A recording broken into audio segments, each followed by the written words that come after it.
Part 2 of The Book of the Thousand Nights and One Night, translated into English prose and verse by John Payne.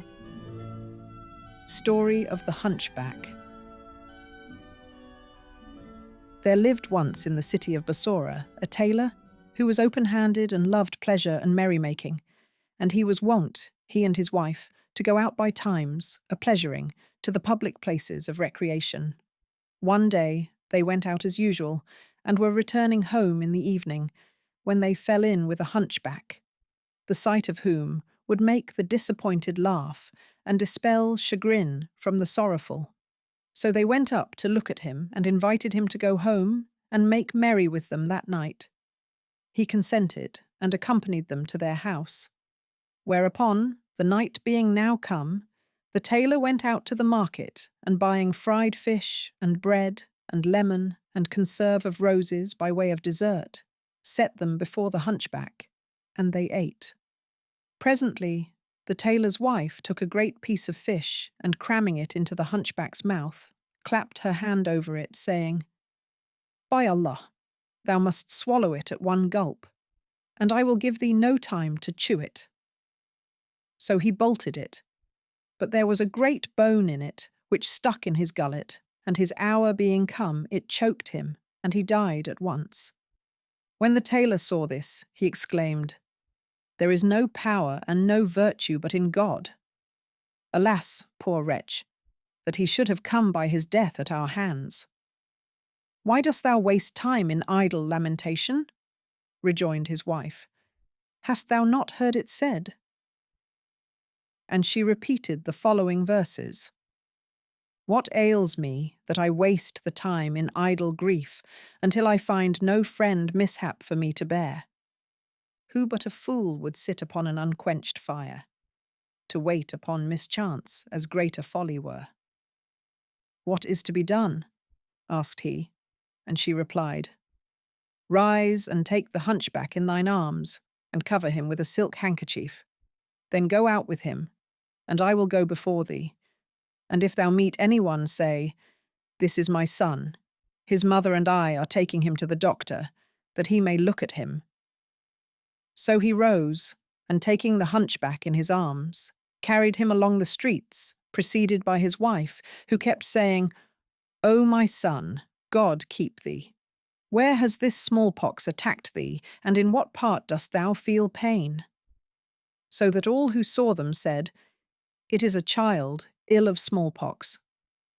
They went along, inquiring for a doctor, till the people directed them to the house of one who was a Jew. They knocked at the gate, and a black servant maid came down and opened the door, and seeing a man carrying a child and a woman with him, said to them, "What is your business?" "We have a sick child here," answered the tailor's wife, "whom we want the doctor to look at. So take this quarter dinar and give it to thy master, and let him come down and see my son." The girl went up to tell her master, leaving the tailor and his wife in the vestibule, whereupon the latter said to her husband, "Let us leave the hunchback here, and be off." So the tailor carried the dead man to the top of the stairs, and propping him up against the wall, went away, he and his wife. Meanwhile the serving-maid went in to the Jew and said to him, "There are a man and a woman at the gate with a sick child, and they have given me a quarter dinar for thee, that thou mayest go down and see the child and prescribe for him." When the Jew saw the quarter dinar, he was glad, and rose hastily, and went down in the dark. Hardly had he made a step, when he stumbled on the dead body and threw it down, and it rolled to the bottom of the stairs. So he cried out to the girl to make haste with the light, and she brought it. Whereupon he went down, and examining the hunchback, found that he was dead. "O Esdras and Moses and the 10 Commandments," exclaimed he. "O Aaron and Joshua, son of Nun. I have stumbled against the sick person, and he has fallen downstairs and is dead. How shall I get the body out of my house?" Then he took it up, and carrying it into the house, told his wife what had happened. Quoth she, "Why dost thou sit still? If he be found here when the day rises, we shall both of us lose our lives. Let us carry him up to the roof and throw him over into the house of our neighbour, the Muslim. For if he abide there a night, the dogs will come down on him from the terraces and eat him all up. Now the neighbour in question was controller of the Sultan's kitchen, and was wont to bring home great store of fat and broken meats. But the cats and mice used to eat it. Or if the dogs scented a fat sheep's tail, they would come down from the roofs and tear at it. And in this way he lost much of what he brought home. So the Jew and his wife carried the hunchback up to the roof, and letting him down, through the windshaft, into the controller's house, stood him up against the wall, and went away. Hardly had they done so, when the controller, who had been spending the evening with some of his friends, hearing a recitation of the Koran, came home, and going up with a lighted candle, found a man standing in the corner, under the ventilator. When he saw this, he said, "By Allah, this is a fine thing. He who steals my goods is none other than a man." Then he turned to the hunchback and said to him, "So it is thou that stealest the meat and fat. I thought it was the cats and dogs, and I kill the cats and dogs of the quarter and sin against them.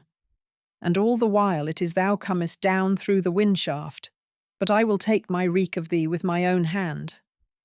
So he took a great cudgel and smote him on the breast, and he fell down. Then he examined him, and finding that he was dead, cried out in horror, thinking that he had killed him, and said, "There is no power and no virtue, but in God, the Supreme, the Omnipotent." And he feared for himself, and said, "May God curse the fat and the sheep's tails that have caused this man's death to be at my hand." Then he looked at the dead man, and seeing him to be humpbacked, said, "Did it not suffice thee to be a hunchback? But thou must turn thief and steal meat and fat. O protector, extend to me thy gracious protection." Then he took him up on his shoulders, and going forth with him, carried him to the beginning of the market, where he set him on his feet against the wall of a shop at the corner of a dark lane, and went away. After a while there came up a Christian, the Sultan's broker, who had sallied forth in a state of intoxication, intending for the bath, for in his drunkenness he thought that matins were near. He came staggering along till he drew near the hunchback and squatted down over against him to make water, when, happening to look round, he saw a man standing against the wall. Now someone had snatched off the broker's turban early in the night, and seeing the hunchback standing there, he concluded that he meant to play him the same trick.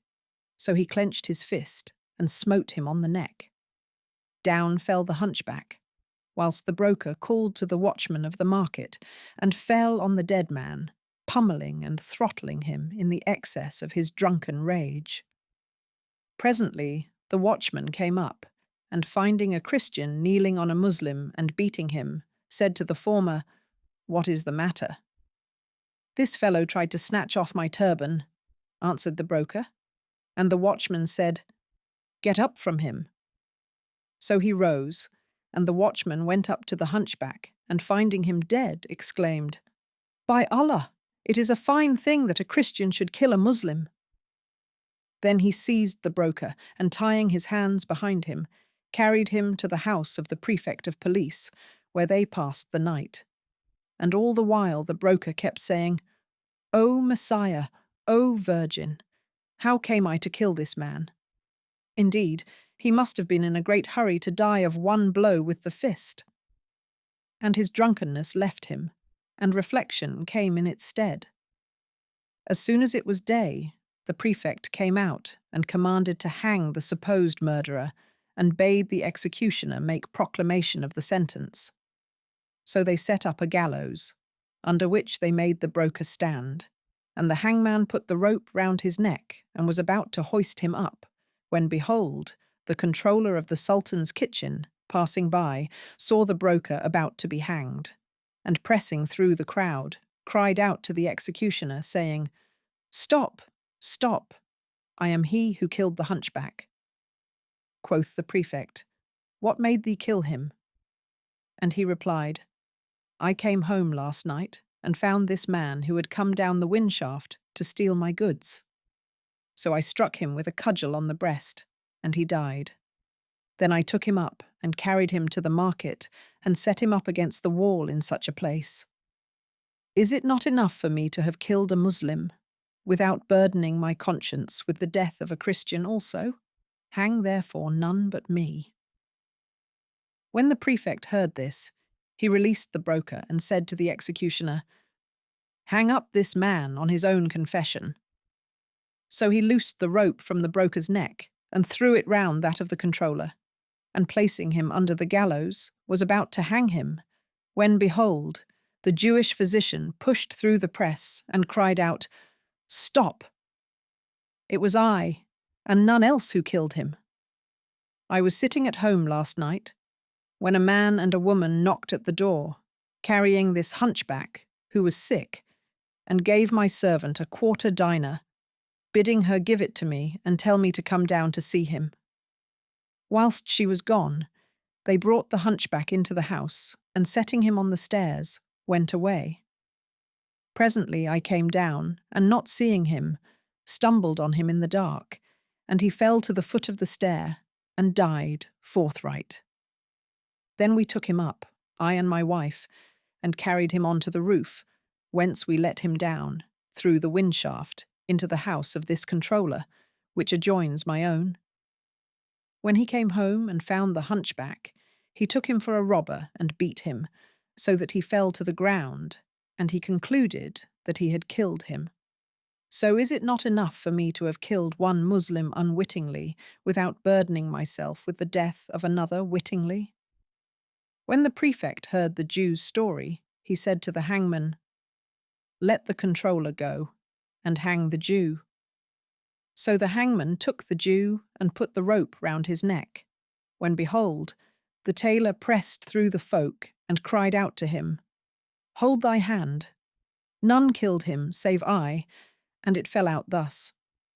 I had been out a-pleasuring yesterday, and coming back in the evening, met this hunchback, who was drunk and singing lustily to a tambourine.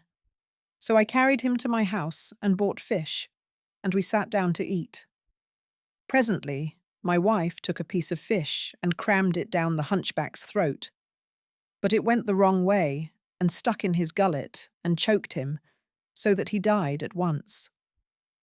So we lifted him up, I and my wife, and carried him to the Jew's house, where the girl came down and opened the door to us. And I said to her, Give thy master this quarter dinar, and tell him that there are a man and a woman at the door, who have brought a sick person for him to see. So she went in to tell her master, and whilst she was gone, I carried the hunchback to the top of the stair, where I propped him up, and went away with my wife. When the Jew came out, he stumbled over him and thought that he had killed him. Then he said to the Jew, Is not this the truth? It is, replied the Jew. And the tailor turned to the prefect and said, Let the Jew go, and hang me. When the prefect heard the tailor's story, he wondered at the adventure of the hunchback, and exclaimed, Verily, this is a matter that should be recorded in books. Then he said to the hangman, Let the Jew go, and hang the tailor on his own confession. So the hangman took the tailor and put the rope round his neck, saying, I am tired of taking this man and loosing that, and no one hanged after all. Now the hunchback in question was the favourite buffoon of the Sultan, who could not bear him out of his sight. So when he got drunk and did not make his appearance that night or next day, the Sultan asked the courtiers about him, and they replied, O our lord, the chief of the police has come upon him dead and ordered his murderer to be hanged. But, as the hangman was about to hoist him up, there came a second, and a third, and a fourth, each declaring himself to be the sole murderer, and giving the prefect an account of the manner in which the crime had been committed. When the king heard this, he cried out to one of his chamberlains, saying, "Go down to the chief of the police and bring me all 4 of them." So the chamberlain went down at once to the place of execution, where he found the hangman on the point of hanging the tailor, and cried out to him to stop. Then he gave the king's order to the prefect, who took the tailor, the physician, the controller, and the broker, and brought them all, together with the dead hunchback, before the king. When he came into the presence, he kissed the earth and told the king all that had passed. Whereat he was moved to wonder and mirth, and commended the story to be written in letters of gold, saying to the courtiers, "Did you ever hear a more wonderful story than that of this hunchback?" With this came forward the Christian broker, and said, "O king of the age, with thy leave, I will tell thee a thing that happened to myself, and which is still stranger and more wonderful and pleasant than the story of the hunchback." Quoth the king, "Let us hear it." Then said the broker, "O king of the age, I came to this city with merchandise, and fate made me settle here with you, but—" The Christian broker's story. I am by birth a Copt and a native of Cairo, where I was brought up. My father was a broker, and when I came to man's estate, he died, and I became a broker in his stead. One day, as I was sitting in my shop, there came up to me a young man as handsome as could be, richly clad, and riding on an ass. When he saw me, he saluted me, and I rose to do him honour. Then he pulled out a handkerchief containing a sample of sesame, and said to me, "What is the worth of an ardeb of this?" "100 dirhams," replied I, and he said, "Take porters and measures, and come tomorrow to the Khan of El Jaweli by the gate of Victory, where thou wilt find me." Then he went away, leaving with me the handkerchief containing the sample of sesame, and I went round to the buyers and agreed for 120 dirhams an ardeb. Next day I took 4 gauges and carried them to the Khan, where I found him awaiting me. As soon as he saw me, he rose and opened his magazines, and we measured the contents and found them 50 ardebs of sesame, making 5,000 dirhams. Then said he to me, "Thou shalt have 10 dirhams an ardeb to thy brokerage. So take the price and lay by 4,500 dirhams for me. And when I have made an end of selling my other goods, I will come to thee and take the amount." "It is well," replied I, and kissed his hand and went away, having made that day a profit of 1,000 dirhams, besides the brokerage. I saw no more of him for a month, at the end of which time he came to me and said, "Where is the money?" I rose and saluted him and said to him, "Wilt thou not eat somewhat with me?" But he refused, saying, "Get the money ready, and I will come back for it." So I brought out the money and sat down to await his return, but saw no more of him for another month, at the end of which time he came to me and said, "Where is the money?" I rose and saluted him and said, "Wilt thou not eat a morsel with me?" But he refused, saying, "Have the money ready against my return," and rode away. So I fetched the dirhams and sat awaiting him. But he did not come near me for another month, and I said, "Verily, this young man is the incarnation of liberality." At the end of the month, he came up, riding on a mule and clad in sumptuous raiment. His face shone like the moon at its full, and he seemed as if he had just come from the bath, with his rosy cheeks and flower-white forehead, and mole like a grain of ambergris, even as says the poet, "Within one mansion of the sky the sun and moon combine, with all fair fortune and delight of goodliness they shine. Their beauty stirs all those that see to passion and to love. Good luck to them, for that they move to ravishment divine. In grace and beauty they increase, and I more perfect grow. All souls yearn out to them for love, all hearts to them incline. Blessed be God, whose creatures are so full of wonderment.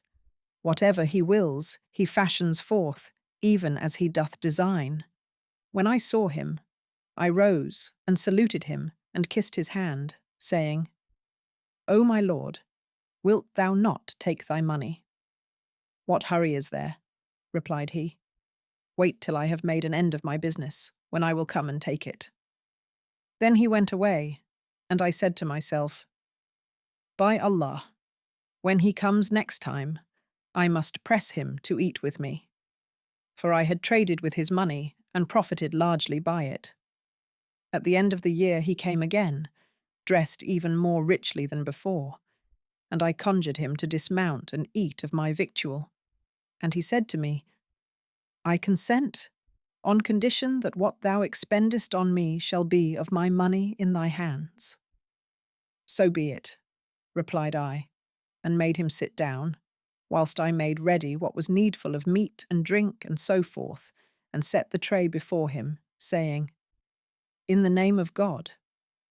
So he came to the table and put out his left hand and ate with me, and I wondered at his using his left hand. When we had done eating, I poured water on his hand and gave him wherewith to wipe it. Then we sat talking, after I had set sweetmeats before him, and I said to him, O my lord, I prithee relieve my mind by telling me why thou eatest with thy left hand. Belike something ails thy right hand? When he heard my words, he recited the following verses. Ask not, I prithee, my friend, of the anguish that burns in my heart. 'Twould but the infirmities show that now in my bosom lie hid. If with Selma I company now, and harbour with Layla no more, believe me, 'tis none of my will. Needs must, if necessity bid. Then he drew his right arm out from his sleeve, and behold, it was a stump without a hand, the latter having been cut off at the wrist. I was astonished at this, and he said to me, Thou seest that my eating with the left hand arose not from conceit, but from necessity. And there hangs a strange story by the cutting off of my right hand. And how came it to be cut off? Asked I. No, answered he, that I am a native of Baghdad, and the son of one of the principal men of that city. When I came to man's estate, I heard the pilgrims and travellers and merchants talk of the land of Egypt, and this abode in my thought till my father died, when I laid out a large sum of money in the purchase of stuffs of Baghdad and Mosul, with which I set out on my travels, and God decreed me safety, till I reached this your city. And he wept and recited the following verses. It chances oft that the blind man escapes a pit, whilst he that is clear of sight falls into it. The ignorant man can speak with impunity, a word that is death to the wise and the ripe of wit. The true believer is pinched for his daily bread, whilst infidel rogues enjoy all benefit. What is a man's resource, and what shall he do? It is the Almighty's will. We must submit. So I entered Cairo, continued he, and put up at the Khan of Mesrour, where I unpacked my goods and stored them in the magazines. Then I gave the servant money to buy me something to eat and lay down to sleep a while. When I awoke, I went to the street called Bain el Kesrin, and presently returned and passed the night at the Khan. Next morning, I said to myself, I will walk through the bazaars and see the state of the market.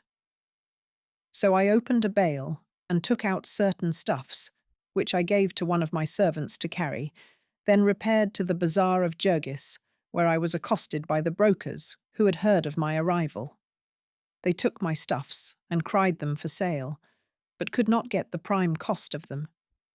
I was vexed at this, but the chief of the brokers said to me, O my lord, I will tell thee how thou mayest make a profit of thy goods.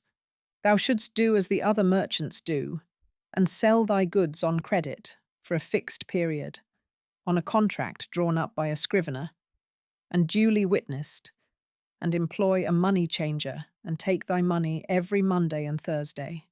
So shalt thou profit 2 dirhams for every one.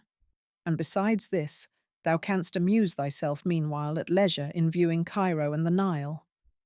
Quoth I, this advice is good, and carried the brokers to the Khan. They took my stuffs and transported them to the bazaar, where I sold them to various merchants, taking their bonds for the value. These bonds I deposited with a money changer, who gave me an acknowledgment in writing, with which I returned to my Khan. Here I abode a month, breaking my fast with a cup of wine every morning, and sending out for mutton and sweetmeats, till the time came when my receipts began to fall due. So, every Monday and Thursday, I used to repair to the bazaar and sit in the shop of one or other of the merchants, whilst the scrivener and money changer went round to collect the money from the different merchants, till after the time of afternoon prayer, when they brought me the amount, and I counted it, and gave receipts for it, then took it, and returned to my Khan. One day I went to the bath, and returned to the Khan, where I broke my fast on a cup of wine, after which I slept a little. When I awoke, I ate a fowl, and scenting myself, repaired to the shop of a merchant called Bedreddin el-Bustani, who welcomed me, and I sat talking with him till the market should open. Presently, there came up a lady of stately figure, wearing a magnificent headdress and exhaling perfumes, as she walked along with a swimming gait. She stopped before Bedreddin and saluted him, raising her kerchief and showing a pair of large black eyes. He returned her salute and stood talking with her. And when I heard her speech, the love of her got hold upon my heart. Then she said to Bedreddin, "Hast thou any stuffs of figured cloth of gold?" So he brought out to her a piece that he had had of me, and she bought it of him for 1,200 dirhams, saying, "I will take it with me and send thee the price." "It may not be, O my lady," answered he. "This is the owner of the stuff, and I owe him the price of it." "Out on thee," said she. "Do I not use to take great store of costly stuffs of thee at a greater profit than thou askest, and send thee the money?" "Yes," rejoined he, "but I am in pressing need of the price today." With this, she took the piece of stuff and threw it back into his lap, saying, "You merchants have no respect for anyone." Then she turned to go, and I felt as if my soul went with her. So I rose and stopped her, saying, "O my lady, favour me by retracing thy gracious steps." She smiled, and saying, "For thy sake I will return," came back and sat down in the shop opposite me. Then I said to Bedreddin, "What is the price set upon this piece?" And he replied, 1,100 dirhams. "The other 100 shall be thy profit," rejoined I. "Give me a piece of paper, and I will write thee a discharge for it." So I wrote him a docket to that effect, and gave the piece of stuff to the lady, saying, "Take it, and if thou wilt, bring me the price next market day. Or better still, accept it as a gift from me to thee." "O my lady," replied I, "this piece of stuff is thine, and another like it, if thou wilt, but let me see thy face." So she lifted her veil, and I took one look at her face, that caused me 1,000 regrets, and fell so violently in love with her that I was no longer master of my reason. Then she let down her veil, and taking the piece of stuff, said, "O my lord, leave me not desolate," and went away, whilst I remained sitting in the shop till the time of afternoon prayer was past, lost to the world and fairly. Distraught for love, and the violence of my passion prompted me to make inquiries about her of the merchant, who replied, "She is a lady of wealth, the daughter of an emir, who died and left her a large fortune." Then I took leave of him and returned to the Khan, where they set the evening meal before me, but I could not eat, for thinking of her, and laid down to rest. But sleep came not to me, and I lay awake till daylight, when I rose and changed my dress. I broke my fast on a cup of wine and a morsel of bread, and going to the market, saluted Bedreddin, and sat down by him in his shop. Presently up came the lady, followed by a slave girl, and more richly dressed than before, and saluting me, instead of Bedreddin, said to me, in a voice than which I never heard a sweeter or softer, "Send with me someone to take the 1,200 dirhams, the price of the stuff." "What hurry is there?" asked I, and she said, "May we never lose thee," and gave me the money. Then I sat talking with her, and presently I made signs to her, by which she understood that I desired to enjoy her, and rose hastily, as if vexed with me, and went away. My heart clung to her, and I rose and followed in her track. But as I went along, a slave girl accosted me, saying, "O my lord, my mistress would speak with thee." At this I was astonished, and said, "There is no one who knows me here." "O my lord," answered the slave, "how quickly thou hast forgotten her. My mistress is she who was today at the shop of the merchant Bedreddin." So I followed her to the money changers, where I found the lady, who drew me to her side and said to me, "O my beloved, thou hast made prize of my heart, and love of thee has conquered my soul. Since the day I saw thee first, I have taken no delight in sleep, nor in meat, nor drink." "My sufferings have been still greater than thine," answered I, "and my state dispenses me from complaint." Then said she, "O my lord, shall I come to thee, or wilt thou come to me?" Quoth I am a stranger here, and have no lodging but the Khan, so by thy favour it shall be at thy house." "It is well," replied she. "Tonight is Friday Eve, and nothing can be done. But tomorrow, after the morning prayer, mount thine ass and inquire for the house of Bekhit the syndic, known as Abu Shameh, in the Hibania quarter, for I live there, and do not delay, for I shall be expecting thee." At this, I rejoiced greatly, and took leave of her, and returned to the Khan, where I passed a sleepless night. As soon as it was day, I rose and changed my clothes, and perfumed myself with essences and sweet-scented smoke. Then I took 50 dinars in a handkerchief, and went out to the Zuwayla gate, where I hired an ass, bidding the driver carry me to the Hibania. So he set off with me, and brought me in the twinkling of an eye to a by-street called El Munkari, where I bade him go in and inquire for the syndic's house. After a little he returned, and said, "A light." But I made him guide me to the house, where I dismounted, and giving him a quarter dinar, said, "Come back tomorrow at daybreak and fetch me away." "In the name of God," answered he, and went away. Then I knocked at the gate, and there came out 2 young girls, high-bosomed maids, as they were moons, and said to me, "Enter, for our mistress awaits thee, and she slept not last night for joyance in thee." So I entered, and they brought me, through a vestibule, into an upper chamber with 7 doors, paved with vari-coloured marbles, and furnished with hangings and carpets of coloured silk.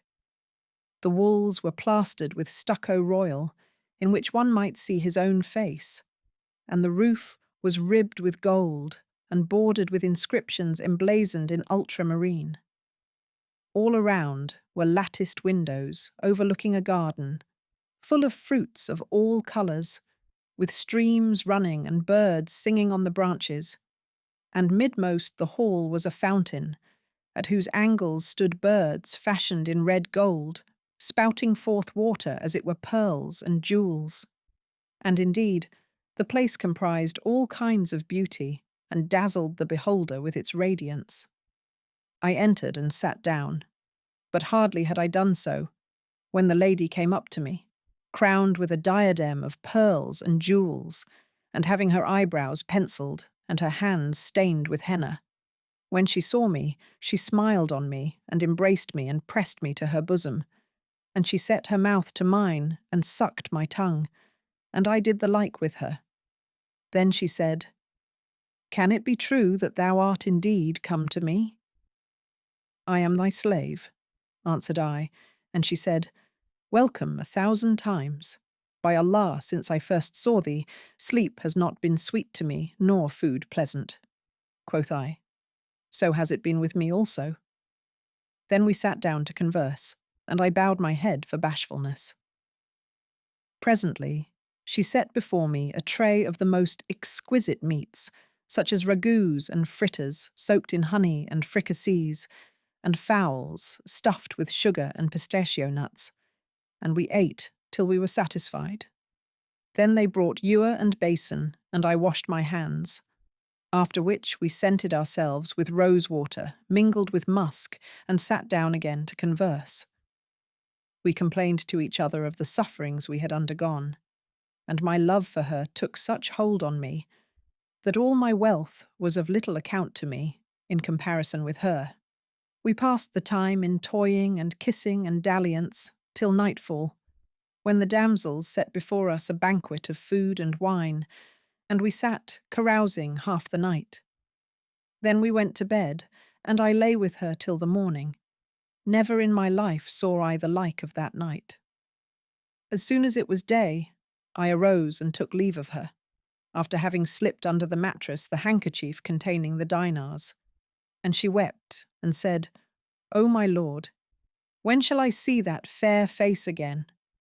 "I will be with thee at eventide," answered I, and going out, found the ass-man waiting for me at the door. So I mounted and rode to the Khan of Mesrour, where I alighted and gave the driver half a dinar, saying, "Come back at sundown." And he said, "Good." Then I broke my fast and went out to seek the price of my stuffs, after which I returned, and taking a roast lamb and some sweetmeats, called a porter and dispatched them by him to the lady, paying him his hire in advance. I occupied myself with my affairs till sunset, when the ass-driver came for me, and I took 50 dinars in a handkerchief and rode to the house, where I found the marble floor swept, the brass burnished, the lamps filled, and the candles lighted, the meats ready dished, and the wines strained. When my mistress saw me, she threw her arms round my neck and exclaimed, "Thou hast desolated me by thine absence." Then they set the tables, and we ate till we were satisfied, when the serving maids took away the tray of food and set on wine. We gave not over drinking till midnight, when we went to the sleeping chamber and lay together till morning. Then I rose and went away, leaving the 50 dinars with her as before. I found the ass-driver at the door, and mounting, rode to the Khan, where I slept a while, then went out to prepare the evening meal. I took a brace of geese with broth on 2 platters of dressed rice, together with colocasia roots, fried and soaked in honey, and wax candles and fruits and conserves and flowers and nuts and almonds, and sent them all to her. As soon as it was night, I mounted the ass as usual, taking with me 50 dinars in a handkerchief, and rode to the house, where we ate and drank and lay together till morning, when I left the handkerchief and dinars with her and rode back to the Khan. I ceased not to lead this life, till one fine morning I found myself without a single dirham and said, "This is Satan's doing." And I repeated the following verses. When a rich man grows poor, his lustre dies away, like to the setting sun that pales with ended day. Absent, his name is not remembered among men. Present, he hath no part in life and its array. He passes through the streets, and fain would hide his head, and pours out floods of tears in every desert way. By Allah, when distress and want descend on men, but strangers midst their kin and countrymen are they. Then I left the Khan, and walked along Bain el Kesrain, till I came to the Zuwaylah gate. where I found the folk crowded together and the gate blocked up for the much people. As fate would have it, I saw there a trooper, against whom I pressed without meaning it, so that my hand came on his pocket and I felt a purse inside. I looked, and seeing a string of green silk hanging from the pocket, knew that it belonged to the purse. The crowd increased every moment, and just then a camel bearing a load of wood jostled the trooper on the other side, and he turned to ward it off from him, lest it should tear his clothes. When I saw this, Satan tempted me. So I pulled the string and drew out a little purse of blue silk, full of something that chinked like money. Hardly had I done so, when the soldier turned and, feeling his pocket lightened, put his hand to it and found it empty. Whereupon he turned to me, and raising his mace, smote me on the head. I fell to the ground, whilst the people came round us, and seizing the soldier's horse by the bridle, said to him, "Is it because he pushed against thee in the throng, that thou smitest this young man such a blow?" But he cried out at them and said, "This fellow is an accursed thief." With this I came to myself and stood up, and the folk looked at me and said, "This is a comely youth, and would not steal aught." Some took part for me, and others against me, and there was a great clamour, and the people pulled at me and would have rescued me from the trooper. But as fate would have it, the chief of the police and the captain and officers of the watch entered by the gate at this moment. And the prefect, seeing the crowd about the soldier and myself, inquired what was the matter. "O my lord," replied the soldier, "this fellow is a thief. I had a blue purse in my pocket, containing 20 dinars, and he took it, whilst I was in the crush." "Was anyone else by thee?" asked the magistrate, and the trooper answered, "No." Then the prefect cried out to the officers of the watch, who seized me and, stripping me by his order, found the purse in my clothes. He took it and found in it 20 dinars, as the soldier had said, whereat he was wroth, and calling to the officers to bring me before him, said to me, "O young man, tell me the truth. Didst thou steal this purse?" At this, I hung down my head and said to myself, "It is useless for me to say I did not steal the purse, for they found it in my clothes, and if I confess to the theft, I fall into trouble." So I raised my head and said, "Yes, I took it." When the prefect heard what I said, he wondered and called for witnesses, who came forward and attested by confession. Then he bade the hangman cut off my right hand, and he did so, after which he would have cut off my left foot also. But the trooper took pity on me and interceded for me with the prefect, who left me and went away, whilst the folk remained round me and gave me a cup of wine to drink. As for the trooper, he gave me the purse, saying, "Thou art a comely youth, and it befits not that thou be a thief." And I repeated the following verses: "By Allah, trusty brother mine, I am indeed no thief, nor, O most bountiful of men, a highwayman am I. But the vicissitudes of fate overthrew me suddenly, and care and stress and penury full sorely did me try.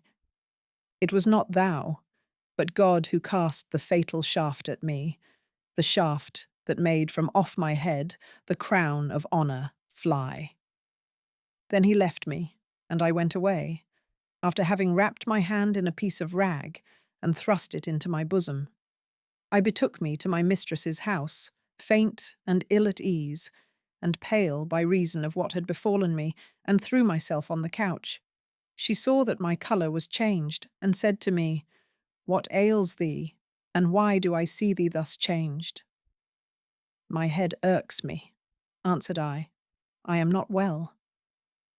When she heard this, she was vexed and concerned for me, and said to me, "Fret not my heart, O my lord. Sit up and raise thy head, and let me know what has happened to thee today, for thy face tells me a tale."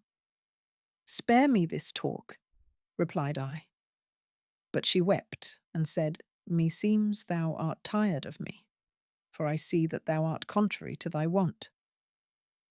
But I was silent, and she continued to talk to me, though I made her no answer, till nightfall, when she brought me food. But I refused it, fearing to let her see me eat with my left hand, and said to her, "I do not care to eat at present."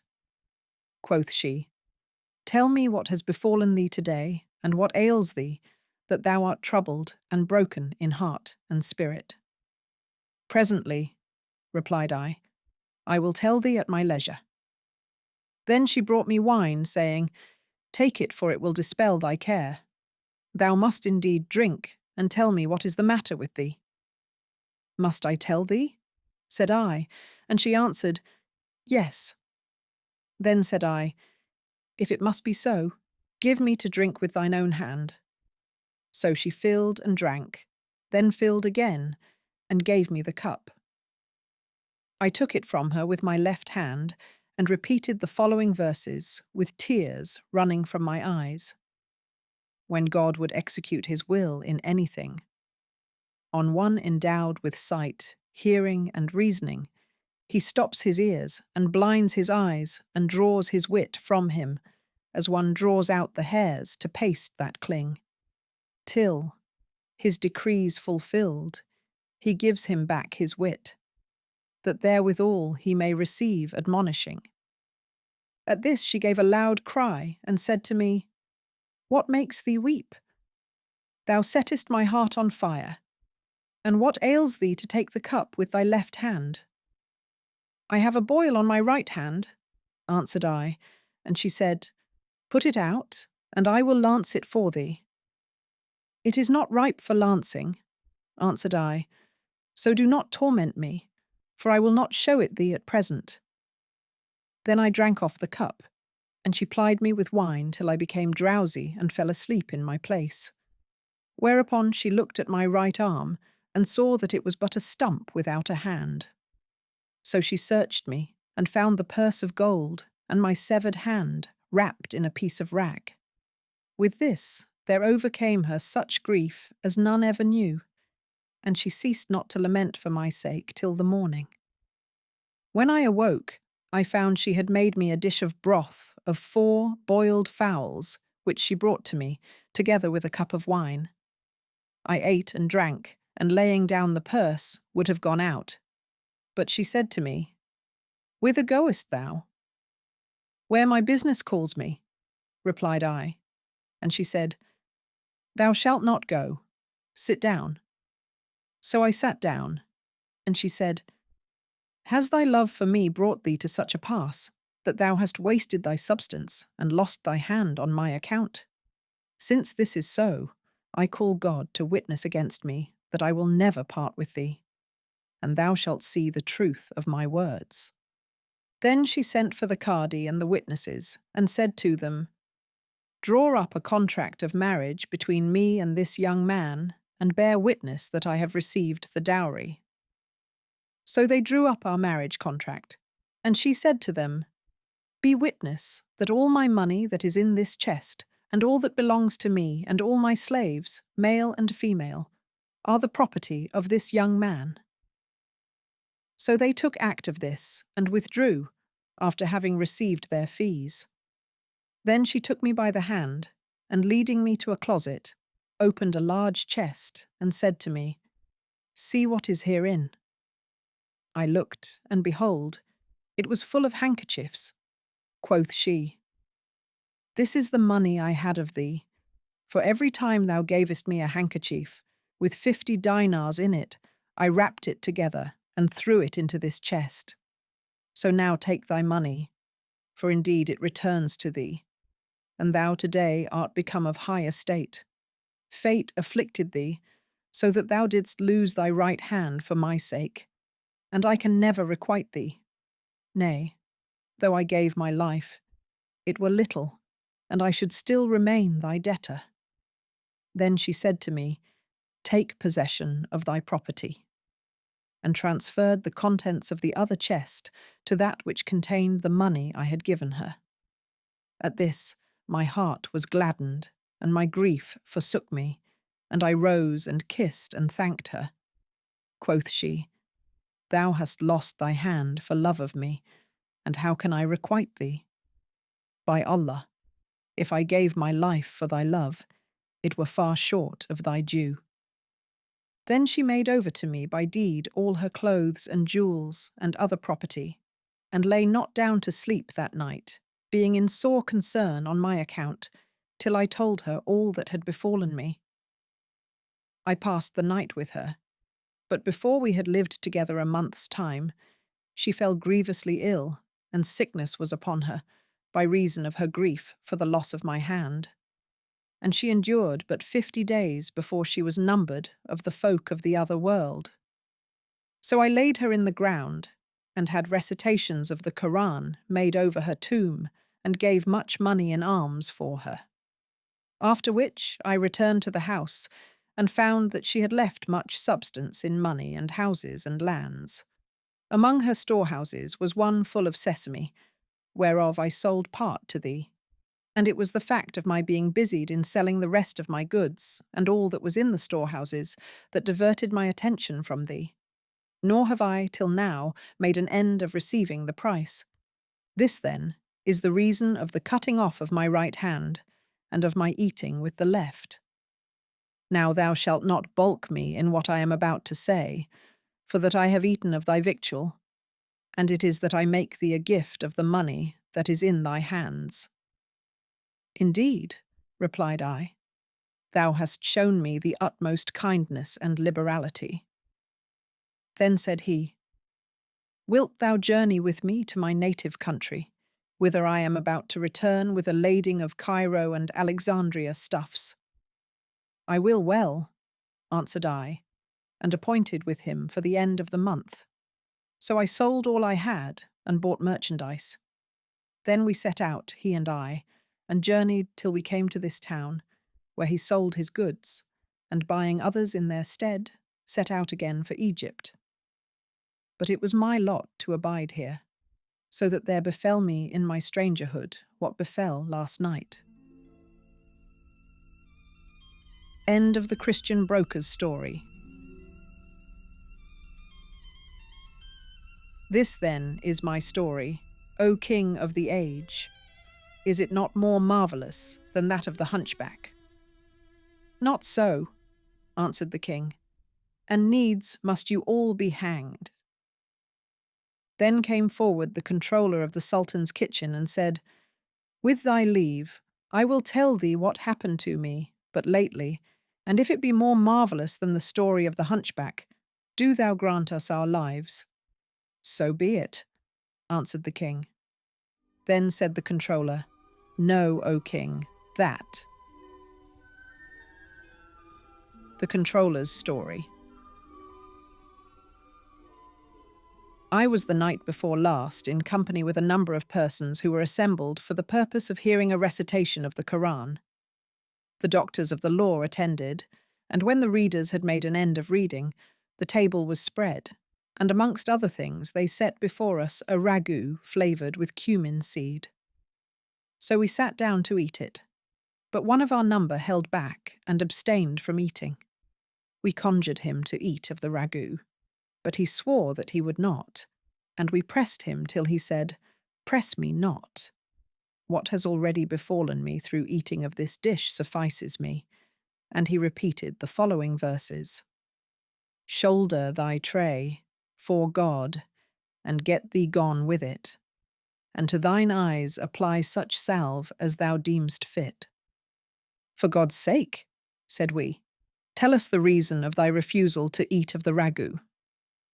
If I must eat of it, replied he, I will not do so, except I may wash my hands 40 times with soap, 40 times with potash, and 40 times with galingale, in all 120 times. So the master of the house ordered his servants to bring water and all that he required, and the young man washed his hands as he had said. Then he sat down, as if afraid, and dipping his hand into the ragout, began to eat, though with evident repugnance, and as if doing himself violence, whilst we regarded him with the utmost wonder. For his hand trembled, and we saw that his thumb had been cut off, and he ate with his 4 fingers only. So we said to him, God on thee, what has become of thy thumb? Is thy hand thus by the creation of God, or has it been mutilated by accident? O my brothers, answered he, it is not this thumb alone that has been cut off, but also that of the other hand, and the great toe of each of my feet, as ye shall see. Then he bared his left hand and his feet, and we saw that the left hand was even as the right, and that each of his feet lacked the great toe. At this sight, our amazement increased, and we said to him, We are impatient to know thy history, and the manner of the cutting off of thy thumbs and great toes, and the reason of thy washing thy hands 120 times. Know then, answered he, that my father was chief of the merchants of Baghdad in the time of the Caliph Harun-ar-Rashid. But he was given to drinking wine and listening to the lute and other instruments, so that when he died, he left nothing. I buried him and had recitations of the Quran made over him and mourned for him days and nights. Then I opened his shop and found he had left little but debts. However, I compounded with his creditors for time to pay and betook myself to buying and selling, paying them something week by week on account, till at last I succeeded in clearing off the debts and began to add to my capital. One day, as I sat in my shop, there came up to the entrance of the bazaar a lady, than whom my eyes never saw a fairer, richly clad and decked, and riding on a mule, with one slave walking before and another behind her. She halted the mule at the entrance of the bazaar and entered, followed by an eunuch, who said to her, O my lady, come out without telling anyone, or thou wilt bring us into trouble. And he stood before her, whilst she looked at the shops. She found no shop open but mine, so came up, with the eunuch behind her, and sitting down in my shop, saluted me. Never did I hear aught sweeter than her voice, or more pleasant than her speech. Then she unveiled her face, and I saw she was like the moon, and stole at her a glance that cost me 1,000 sighs. My heart was captivated with her love, and I could not take my eyes off her face, and I repeated the following verses. Say to the fairest fair, her in the dove-coloured veil, death would be welcome to me, to save me from thy bale. Grant me thy favours, I pray, so I may live perchance. Lo, I stretch forth my palm, let not thy bounties fail. When she heard this, she answered me by repeating the following verses. Power to forget thee, for desire, fails even unto me. My heart and all my soul will love none other after thee. If my eyes ever look on aught except thy loveliness, may union after severance ne'er brighten them with glee. I've sworn an oath by my right hand ne'er to forget thy grace. My sad heart pineth for thy love, and never may win free. Passion hath given me to drink a brimming cup of love. Would it had given the self-same draught to drink, dear heart, to thee. If thou shouldst ask me what I'd crave most earnestly of God, the Almighty's favour first, then thine, I'd say, my prayer shall be. Then she said to me, O youth, hast thou any handsome stuffs? O my lady, answered I, thy slave is poor, but wait till the merchants open their shops, and I will get thee what thou wilt.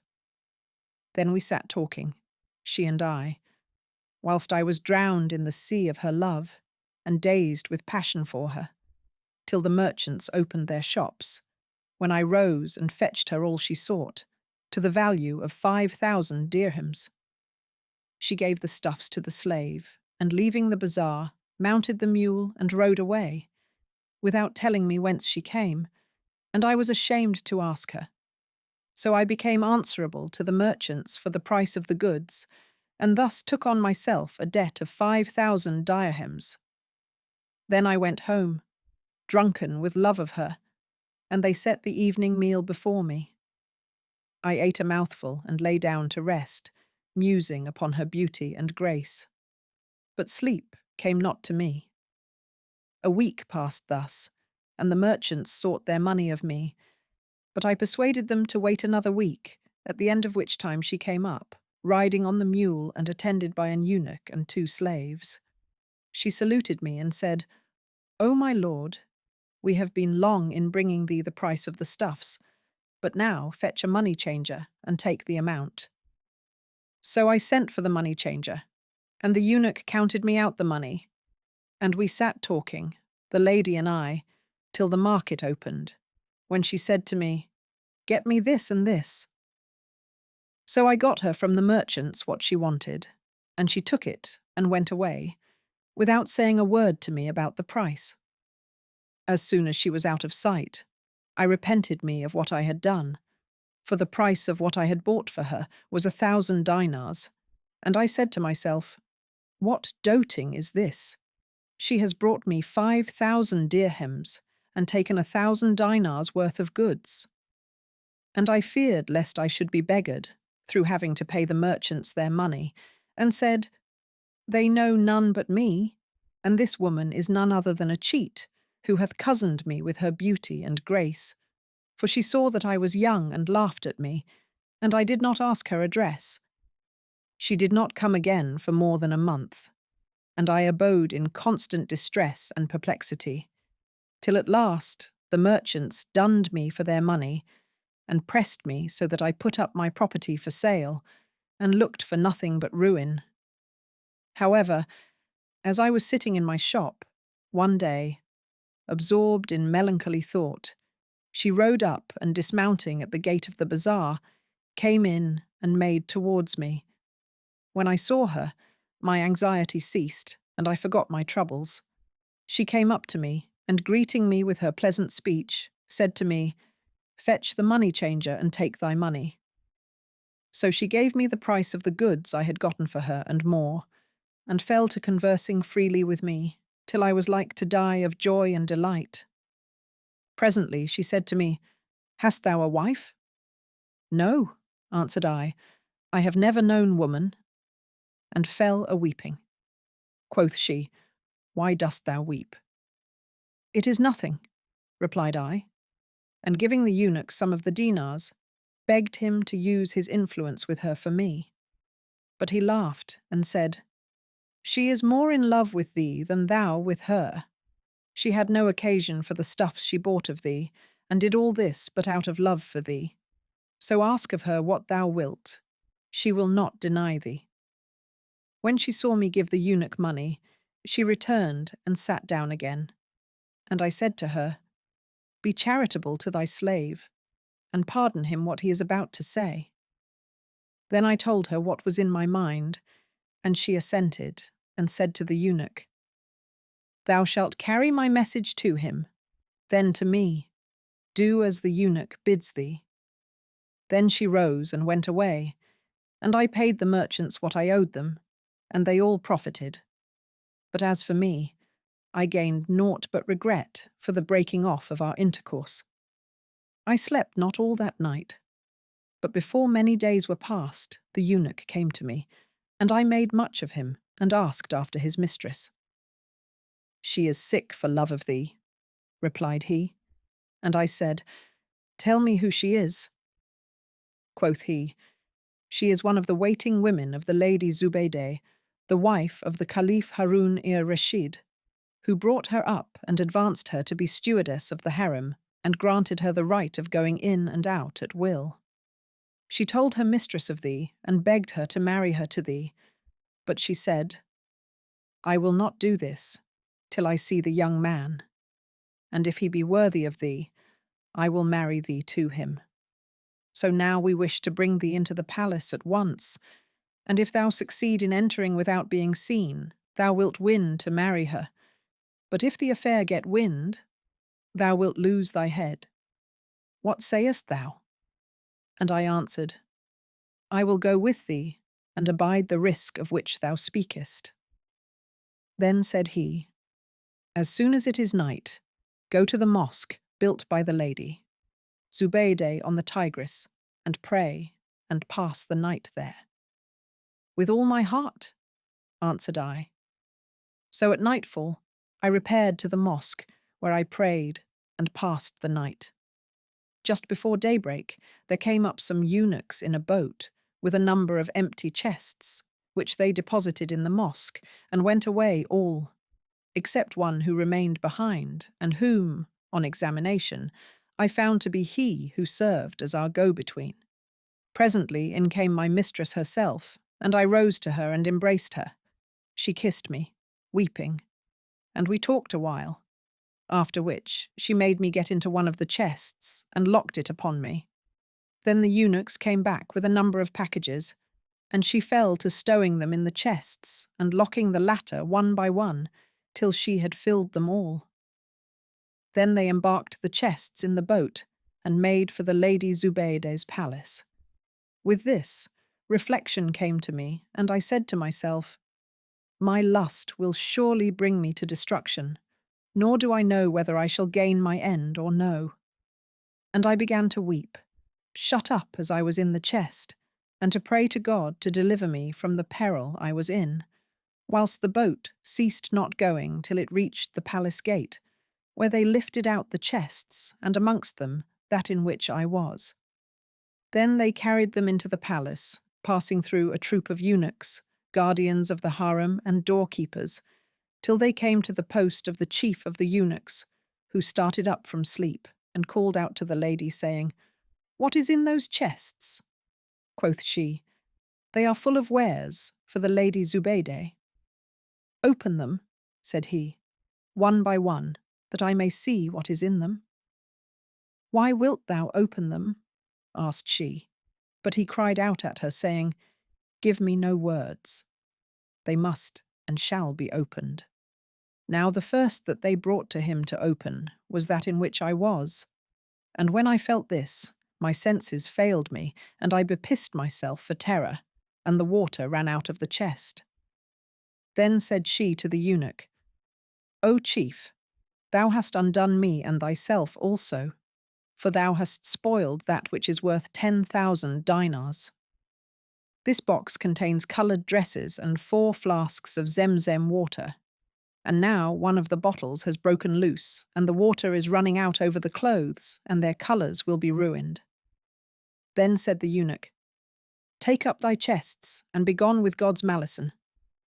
So the slaves took up the chests, and hurried on with them, till suddenly I heard a voice saying, "Alas! Alas! The Caliph! The Caliph!" When I heard this, my heart died within me, and I spoke the words which whoso says shall not be confounded.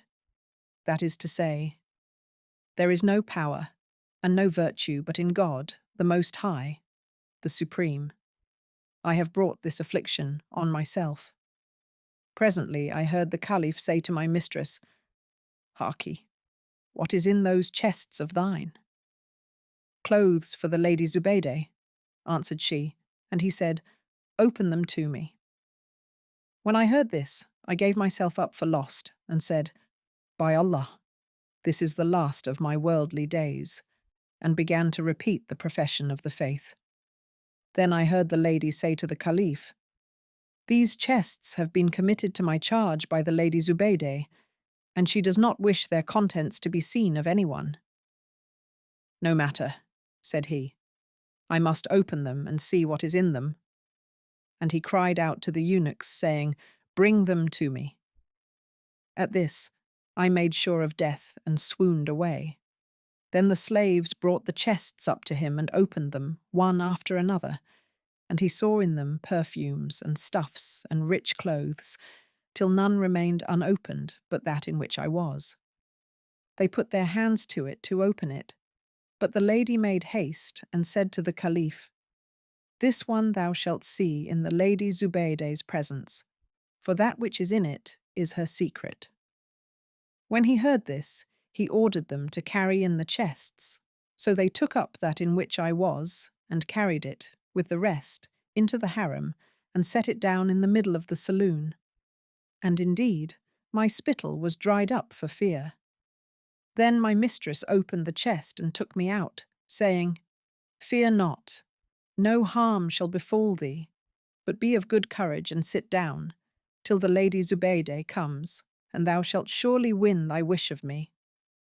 So I sat down, and after a while in came 10 maidens like moons, and ranged themselves in 2 rows, one facing the other, and after them other 20, high-bosomed maids with the Lady Zubaydah, who could hardly walk for the weight of her dresses and ornaments. As she drew near, the damsels dispersed from around her, and I advanced and kissed the earth before her. She signed to me to be seated, and questioned me of my condition and family, to which I made such answers as pleased her. And she said to my mistress, O damsel, our nurturing of thee has not been in vain. Then she said to me, Know that this damsel is to us even as our own child, and she is a trust committed to thee by God. I kissed the earth again before her, well pleased that I should marry my mistress, and she bade me sojourn 10 days in the palace.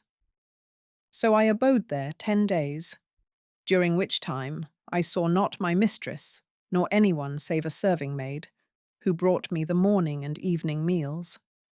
After this, the Lady Zubaydah took counsel with the Caliph on the marriage of her favourite, and he gave leave and assigned her a wedding portion of 10,000 dinars. So the Lady Zubaydah sent for the Qadi and the witnesses, and they drew up our marriage contract, after which the women made sweetmeats and rich viands and distributed them among the inmates of the harem. Thus they did other 10 days, at the end of which time my mistress entered the bath. Meanwhile, they set before me a tray of food, on which was a basin containing a ragout of fricasseed fowls' breasts, dressed with cumin seed and flavoured with sugar and rosewater, mixed with musk, and many another dish, such as amazed the wit. And by Allah, I did not hesitate, but fell upon the ragout and ate my fill of it.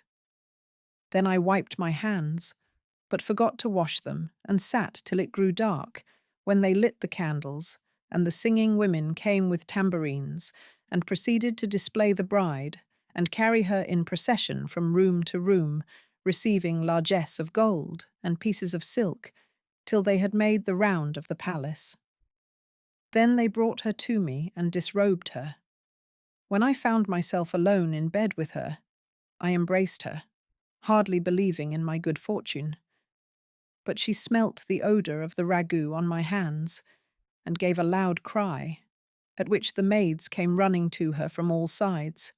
I was alarmed and trembled, not knowing what was the matter, and the girls said to her, What ails thee, O sister? Quoth she, Take this madman away from me. Methought he was a man of sense. What makes thee think me mad? Asked I. O madman, answered she, what made thee eat of ragout of cumin seed without washing thy hands? By Allah, I will punish thee for thy misconduct. Shall the like of thee come to bed to the like of me with unwashed hands? Then she took from her side a whip of plaited thongs and laid onto my back and buttocks till I swooned away for the much beating. When she said to the maids, Take him and carry him to the chief of the police, that he may cut off the hand wherewith he ate of the ragout and washed it not. When I heard this, I said, There is no power and no virtue but in God. Wilt thou cut off my hand, because I ate of a ragout and did not wash? And the girls interceded with her, saying, O our sister, forgive him this once. But she said, By Allah, I must and will dock him of somewhat. Then she went away, and I saw no more of her for 10 days, at the end of which time she came in to me and said, O black of vice, I will not make peace with thee, till I have punished thee for eating ragout of cumin seed without washing thy hands. Then she cried out to the maids, who bound me, and she took a sharp razor and cut off my thumbs and toes, as ye have seen. Thereupon I swooned away, and she sprinkled the severed parts with a powder which staunched the blood. And I said, "Never again will I eat of ragu, of cumin seed, without washing my hands 40 times with potash, 40 times with galingale, and 40 times with soap." And she took of me an oath to that effect. So when the ragu was set before me, my colour changed, and I said to myself, "It was this that was the cause of the cutting off of my thumbs and toes." And when ye forced me, I said, "I must needs fulfil the oath I have taken." "And what befell thee after this?" asked the others. "After this," replied he, "her heart was appeased, and I lay with her that night. We abode thus a while, till she said to me one day, 'It befits not that we continue in the Caliph's palace, for none ever came hither but thou, and thou once not in, but by the grace of the Lady Zubaydah. Now she has given me 50,000 dinars. So take this money, and go out, and buy us a commodious house.' So I went forth, and bought a handsome and spacious house, whither she transported all her goods and valuables. Then," continued the controller, "we ate and went away. And after, there happened to me with the hunchback that thou wottest of. This, then, is my story, and peace be on thee." End of the controller's story. Quoth the king, "This story is not more agreeable than that of the hunchback. On the contrary, it is less so, and you must all be hanged." Then came forward the Jewish physician, and kissing the earth said, "O king of the age, I will tell thee a story more wonderful than that of the hunchback." "Tell on," answered the king. And the Jew said, "The strangest adventure that ever befell me was as follows." The Jewish physician's story. In my younger days, I lived at Damascus, where I studied my art, and one day, as I sat in my house, there came to me a servant with a summons from the governor of the city. So I followed him to the house, and entering the saloon, saw, lying on a couch of juniper wood, set with plates of gold, that stood at the upper end, a sick youth. Never was seen a handsomer. I sat down at his head, and offered up a prayer for his recovery. He made a sign to me with his eyes, and I said to him, "O my lord, give me thy hand." So he put forth his left hand, at which I wondered, and said to myself, "By Allah, it is strange that so handsome a young man of high family should lack good breeding. This can be nothing but conceit." However, I felt his pulse, and wrote him a prescription, and continued to visit him for 10 days, at the end of which time he recovered, and went to the bath. Whereupon the governor gave me a handsome dress of honour, and appointed me superintendent of the hospital at Damascus. I accompanied him to the bath, the whole of which they had cleared for his accommodation, and the servants came in with him and took off his clothes within the bath, when I saw that his right hand had been newly cut off, and this was the cause of his illness. At this, I was amazed and grieved for him. Then, looking at his body, I saw on it the marks of beating with rods, for which he had used ointments. I was perplexed at this, and my perplexity appeared in my face. The young man looked at me, and reading my thoughts, said to me, "O physician of the age, marvel not at my case. I will tell thee my story when we leave the bath." Then we washed, and returning to his house, partook of food, and rested a while. After which he said to me, "What sayest thou to taking the air in the garden?" "I will well," answered I. So he bade the slaves carry out carpets and cushions, and roast a lamb, and bring us some fruit. They did as he bade them, and we ate of the fruits, he using his left hand for the purpose. After a while, I said to him, "Tell me thy story." "O physician of the age," answered he, "hear what befell me. Know that I am a native of Mosul, and my father was the eldest of 10 brothers, who were all married, but none of them was blessed with children except my father. to whom God had vouchsafed me. So I grew up among my uncles, who rejoiced in me with exceeding joy, till I came to man's estate. One Friday, I went to the chief mosque of Mosul with my father and my uncles, and we prayed the congregational prayers, after which all the people went out, except my father and uncles, who sat conversing of the wonders of foreign lands and the strange things to be seen in various cities. At last they mentioned Egypt, and one of my uncles said, "Travellers say that there is not on the face of the earth aught fairer than Cairo and its Nile." Quoth my father, "Who has not seen Cairo has not seen the world. Its dust is gold, and its Nile a wonder. Its women are houris, and its houses palaces. Its air is temperate, and the fragrance of its breezes outvies the scent of aloes wood. And how should it be otherwise, being the mother of the world? Bravo for him who says." And he repeated the following verses. "Shall I from Cairo wend and leave the sweets of its delight? What sojourn after it indeed were worth a longing thought? How shall I leave its fertile plains, whose earth unto the scent is very perfume, for the land contains no thing that's naught? It is indeed for loveliness a very paradise, with all its goodly carpets spread and cushions richly wrought. A town that maketh heart and eye yearn with its goodliness, uniting all that of devout and profligate is sought. Or comrades true, by God his grace, conjoined in brotherhood, their meeting place the groves of palms that cluster round about. O men of Cairo, if it be God's will that I depart, let bonds of friendship and of love unite us still in thought. Name not the city to the breeze, lest for its rival lands it steal the perfumes, wherewithal its garden ways are fraught. And if, added my father, you saw its gardens in the evenings, with the tree shadows sloping over them, you would behold a marvel and incline to them with delight." And they fell to describing Cairo and the Nile.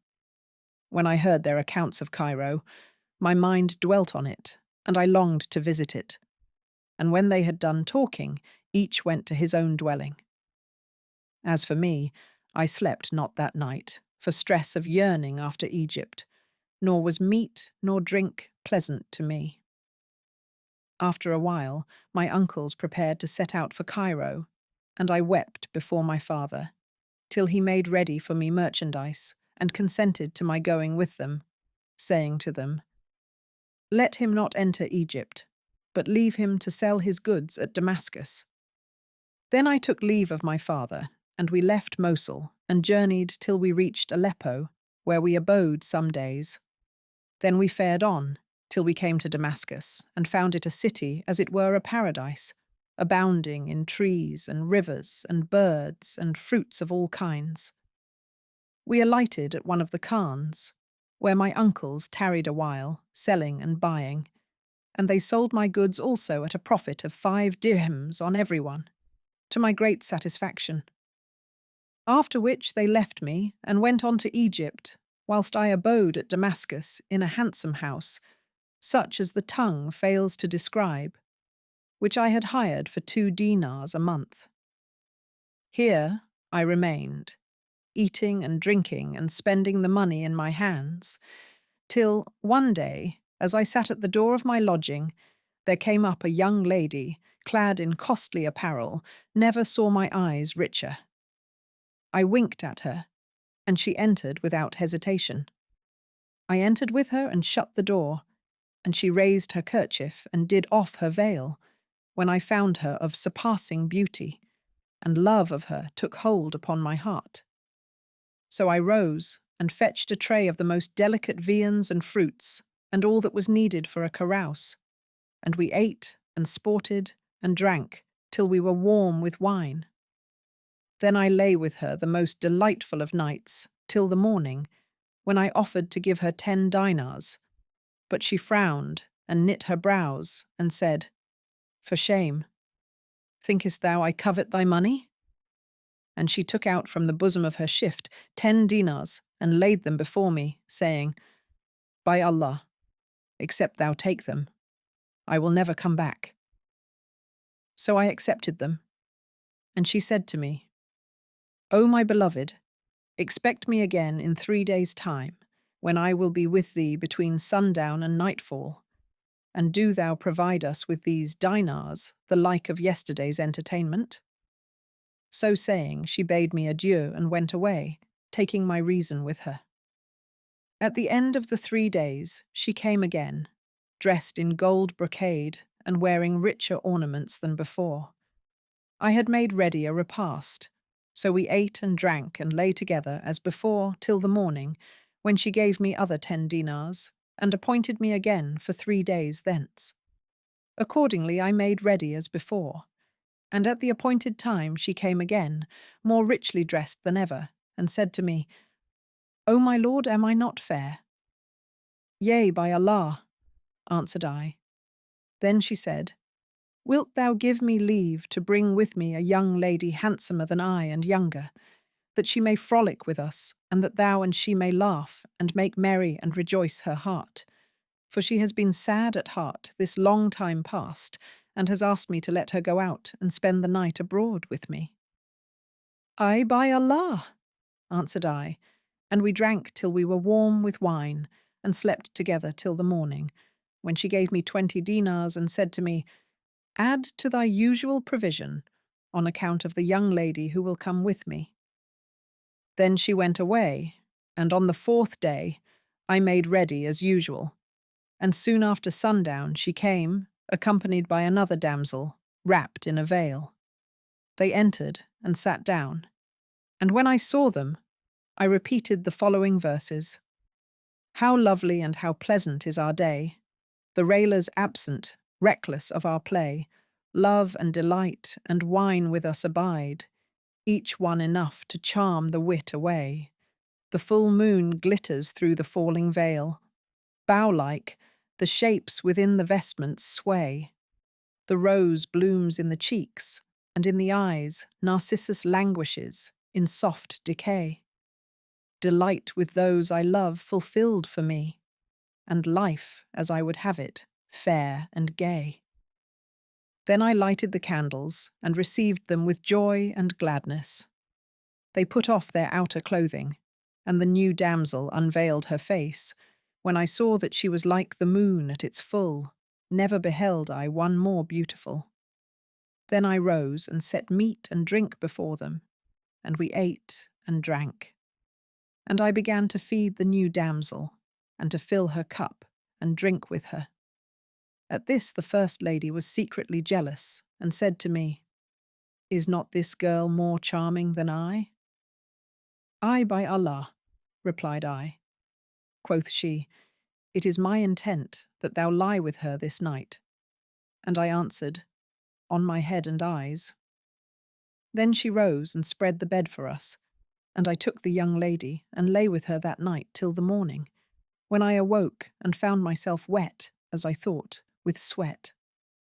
I sat up and tried to rouse the damsel, but when I shook her by the shoulders, her head rolled off the pillow. Thereupon my reason fled, and I cried out, saying, "O gracious protector, extend to me thy protection." Then I saw that she had been murdered, and the world became black in my sight, and I sought the lady my first mistress, but could not find her. So I knew that it was she who had murdered the girl, out of jealousy, and said, "There is no power and no virtue, but in God the Most High, the Supreme. What is to be done?" I considered a while, then rose, and taking off my clothes, dug a hole midmost the courtyard, in which I laid the dead girl, with her jewellery and ornaments, and throwing back the earth over her, replaced the marble of the pavement. After this, I washed and put on clean clothes, and taking what money I had left, locked up the house, and took courage, and went to the owner of the house, to whom I paid a year's rent, telling him that I was about to join my uncles at Cairo. Then I set out, and journeying to Egypt, foregathered with my uncles, who rejoiced in me, and I found that they had made an end of selling their goods. They inquired the reason of my coming, and I said, I yearned after you, but did not let them know that I had any money with me.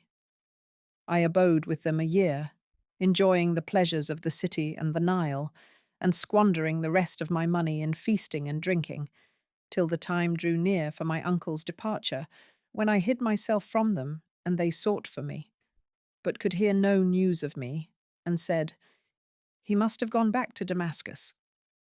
So they departed, and I came out from my hiding and sojourned in Cairo 3 years, sending year by year the rent of the house at Damascus to its owner, until at last I had nothing left but 1 year's rent. At this, my breast was straitened, and I set out and journeyed till I reached Damascus, where my landlord received me with joy. I alighted at the house and found everything locked up as I had left it.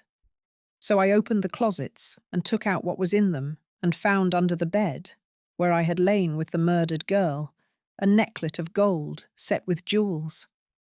I took it up, and cleansing it of her blood, examined it, and wept a while. Then I abode in the house 2 days, and on the 3rd day I went to the bath and changed my clothes. I had now no money left, and the devil prompted me to sell the necklet, that destiny might be accomplished. So I took it to the market and handed it to a broker, who made me sit down in the shop of my landlord and waited till the market was full, when he took the necklet and offered it for sale privily without my knowledge. The price bidden for it was 2,000 dinars, but the broker returned and said to me, This necklet is a brass counterfeit of franc manufacture, and 1,000 dirhams have been bidden for it. Yes, answered I knew it to be brass, for we had it made for such an one that we might mock her. And now my wife has inherited it, and we wish to sell it. So go and take the 1,000 dirhams. When the broker heard this, his suspicions were roused. So he carried the necklet to the chief of the market, who took it to the prefect of police and said to him, This necklet was stolen from me, and we have found the thief in the habit of a merchant. So the officers fell on me unawares and brought me to the prefect, who questioned me, and I told him what I had told the broker. But he laughed and said, This is not the truth. Then, before I knew what was toward, his people stripped me and beat me with rods on my sides, till for the smart of the blows I said, I did steal it, bethinking me that it was better to confess that I stole it than let them know that she who owned it had been murdered in my house, lest they should put me to death for her. So they wrote down that I had stolen it and cut off my hand. The stump they seared with boiling oil, and I swooned away. But they gave me wine to drink, and I revived, and taking up my hand, was returning to my lodging, when the landlord said to me, After what has passed, thou must leave my house and look for another lodging, since thou art convicted of theft. O my lord, said I, have patience with me 2 or 3 days, till I look me out a new lodging. So be it, he answered, and I returned to the house, where I sat weeping and saying, How shall I return to my people with my hand cut off, and they know not that I am innocent? Then I abode in sore trouble and perplexity for 2 days, and on the 3rd day the landlord came in to me, and with him some officers of police and the chief of the market, who had accused me of stealing the necklace. I went out to them and inquired what was the matter, but they seized on me without further parley, and tied my hands behind me and put a chain about my neck, saying, The necklet that was with thee has been shown to the governor of Damascus, and he recognizes it as one that belonged to his daughter, who has been missing these 3 years.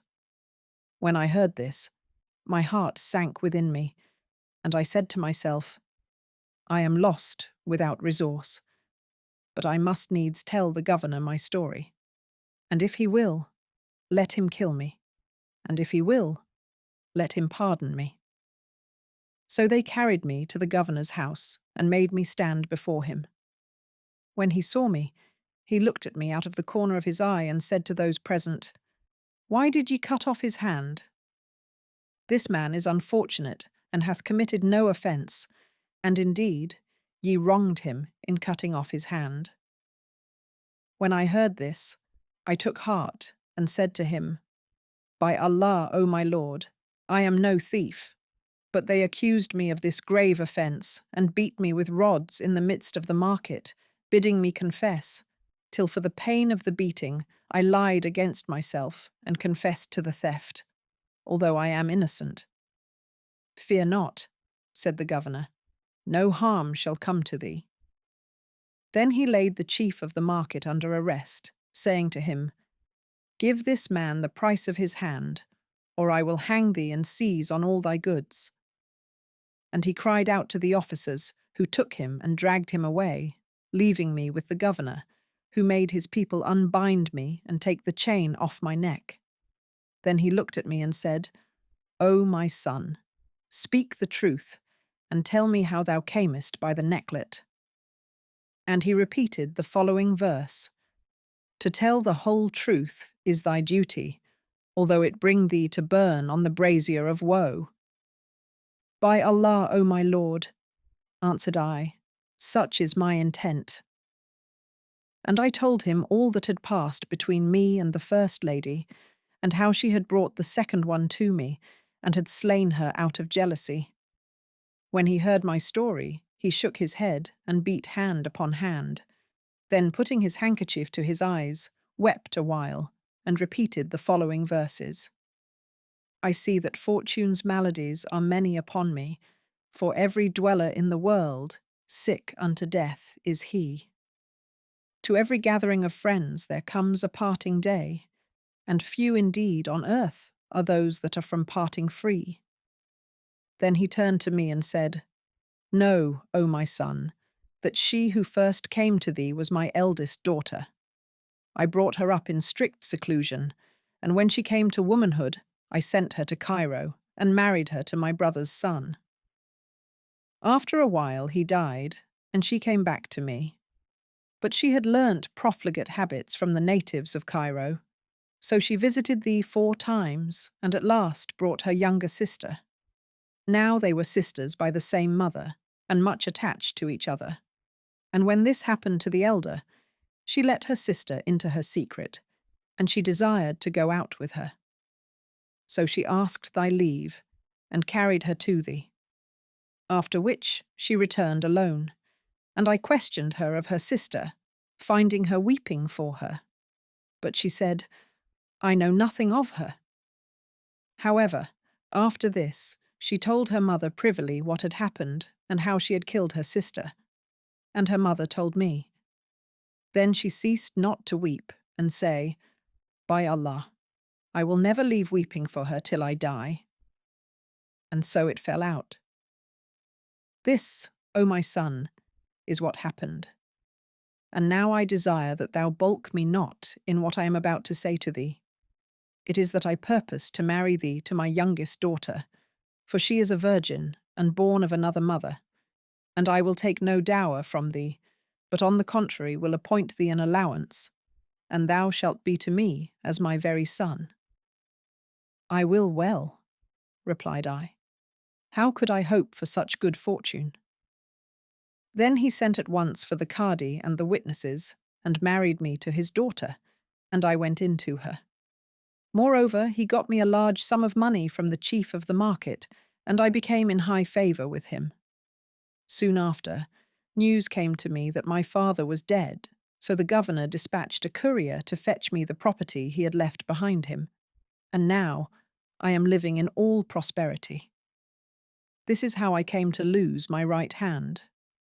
His story amazed me, continued the Jew, and I abode with him 3 days, after which he gave me much money, and I set out and travelled, till I reached this thy city. The sojourn liked me well, so I took up my abode here and there. Befell me what thou knowest with the Hunchback. End of the Jewish physician's story. The Tailor's story. Yesterday morning, early, I was at an entertainment given by a friend of mine, at which there were assembled near 20 men of the people of the city, amongst them tailors and silk weavers and carpenters and other craftsmen.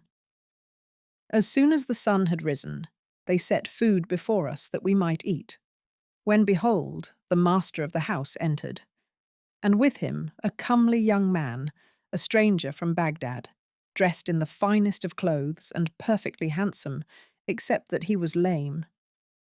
He saluted us, while we rose to receive him, and he was about to sit down, when he espied amongst us a certain barber, whereupon he refused to sit and would have gone away.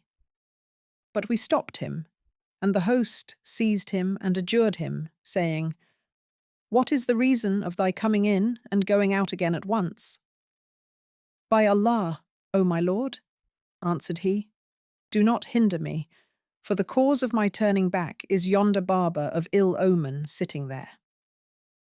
When the host heard this, he wondered and said, "How comes this young man, who is from Baghdad, to be troubled in his mind about this barber?"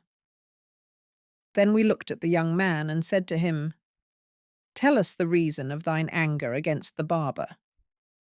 "O company," replied he, "there befell me a strange adventure with this barber in my native city of Baghdad. He was the cause of the breaking of my leg and of my lameness, and I have sworn that I will never sit in the same place with him, nor tarry in any city of which he is an inhabitant. I left Baghdad, to be rid of him, and took up my abode in this city, and lo, I find him with you. But now, not another night shall pass, before I depart hence." So we begged him to sit down and tell us what had passed between him and the barber in Baghdad, whereat the latter changed colour and hung down his head. Then said the young man, "Know, O company, that my father was one of the chief merchants of Baghdad, and God had vouchsafed him no child but myself. When I grew up to man's estate, my father was translated to the mercy of God, leaving me great wealth in money and slaves and servants, and I began to dress handsomely and feed daintily. Now God had made me a hater of women, and one day, as I was going along one of the streets of Baghdad, a company of women stopped the way before me. So I fled from them, and entering a by-street without an outlet, sat down upon a stone bench at the other end. I had not sat long before the lattice of one of the houses in the street opened, and a young lady, as she were the moon at its full, never in my life saw I her like, put forth her head and began to water some flowers she had on the balcony. Then she turned right and left, and seeing me watching her, smiled and shut the window and went away. Therewithal, fire flamed up in my heart, and my mind was taken up with her, and my hatred of women was changed to love. I continued sitting there, lost to the world, till sundown, when the Qadi of the city came riding up the street, with slaves before him and servants behind him, and alighting, entered the very house at which the young lady had appeared. By this I guessed that he was her father, so I went home, sorrowful, and fell on my bed, oppressed with melancholy thoughts. My women came in to me and sat round me, puzzled to know what ailed me. But I would not speak to them, nor answer their questions, and they wept and lamented over me. Presently, in came an old woman, who looked at me and saw at once what was the matter with me. So she sat down at my head and spoke me fair, and said, "O my son, tell me what ails thee, and I will bring thee to thy desire." So I told her what had happened to me, and she said, "O my son, this girl is the Qadi's daughter of Baghdad. She is kept in strict seclusion, and the window at which thou sawest her is that of her apartment, where she dwells alone, her father occupying a great suite of rooms underneath. I often visit her, and thou shalt not come at her but through me. So gird thy middle, and be of good cheer." So saying, she went away, whilst I took comfort at what she said, and arose in the morning well, to the great satisfaction of my people. By and by the old woman came in, chopfallen, and said to me, "O my son, do not ask how I have fared with her." When I opened the subject to her, she said to me, "And thou leave not this talk, pestilent hag that thou art. I will assuredly use thee as thou deserves, but needs must I have at her again." When I heard this, it added sickness to my sickness. But after some days, the old woman came again and said to me, "O my son, I must have of thee a present for good news." With this, life returned to me, and I said, "Whatever thou wilt is thine." Then said she, "O my son, I went yesterday to the young lady, who seeing me broken-spirited and tearful-eyed, said to me, 'O my aunt, what ails thee that I see thy heart thus straitened?' Whereupon I wept and replied, 'O my lady, I am just come from a youth who loves thee and is like to die for thy sake.' Quoth she, and indeed her heart was moved to pity, 'And who is this youth of whom thou speakest?' 'He is my son,' answered I, 'and the darling of my heart. He saw thee some days since at the window, tending thy flowers, and fell madly in love with thee. I told him what passed between thee and me the other day, whereupon his disorder increased, and he took to his bed, and will surely die.' At this her colour changed, and she said, 'Is all this on my account?' 'Yea, by Allah,' answered I. 'What wouldst thou have me do?' Then said she, 'Go back to him and salute him for me, and tell him that my sufferings are twice as great as his. And on Friday, before the time of prayer, let him come hither, and I will come down and open the door to him. Then I will carry him to my chamber, where we can converse a while, and he can go away, before my father comes back from the mosque.' When I heard this, my anguish ceased, and my heart was comforted. So I took off the clothes I was wearing and gave them to the old woman, and she said, 'Be of good cheer.'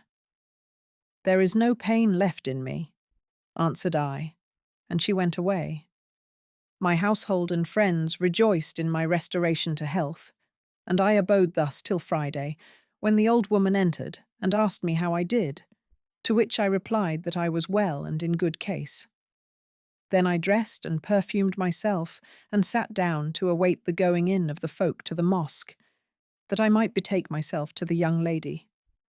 But the old woman said to me, 'Thou hast time and to spare, so thou wouldst do well to go to the bath and have thy head shaved, to do away the traces of thy disorder.' 'It is well thought,' answered I. 'I will first have my head shaved, and then go to the bath.' Then I said to my servant, 'Go to the market and bring me a barber, and look that he be no meddler, but a man of sense, who will not split my head with his much talk.' So he went out, and returned with this wretched old man. When he came in, he saluted me, and I returned his salutation. Then said he, 'Surely, I see thee thin of body.' And I replied, 'I have been ill.' Quoth he, 'God cause affliction and trouble and anxiety to depart from thee.'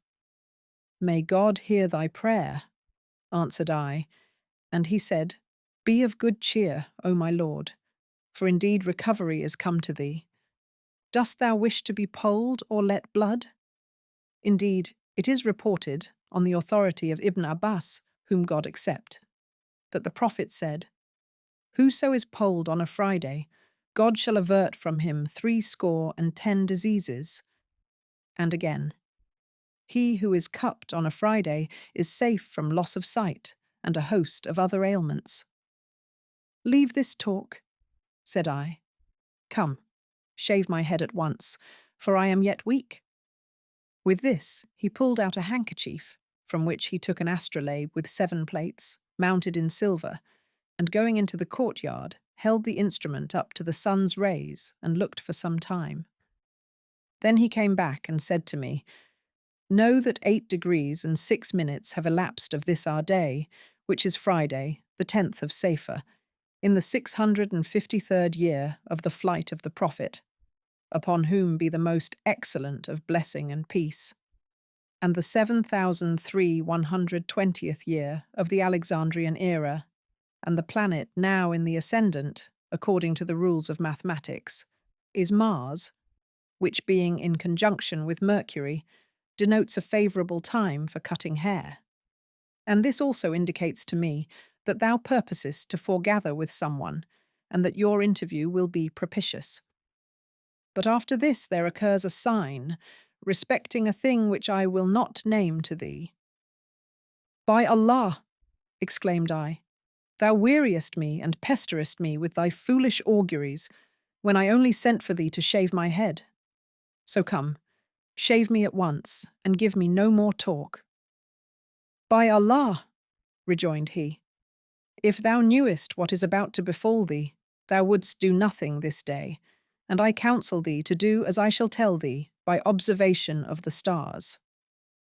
By Allah, said I never saw a barber skilled in astrology except thee, but I think and know that thou art prodigal of idle talk. I sent for thee to shave my head, and thou plaguest me with this sorry prate. What more wouldst thou have? Replied he. God hath vouchsafed thee a barber, who is an astrologer, versed in the arts of alchemy and white magic, syntax, grammar and lexicology, rhetoric and logic, arithmetic, astronomy and geometry, as well as in the knowledge of the law and the traditions of the Prophet, and in exegesis.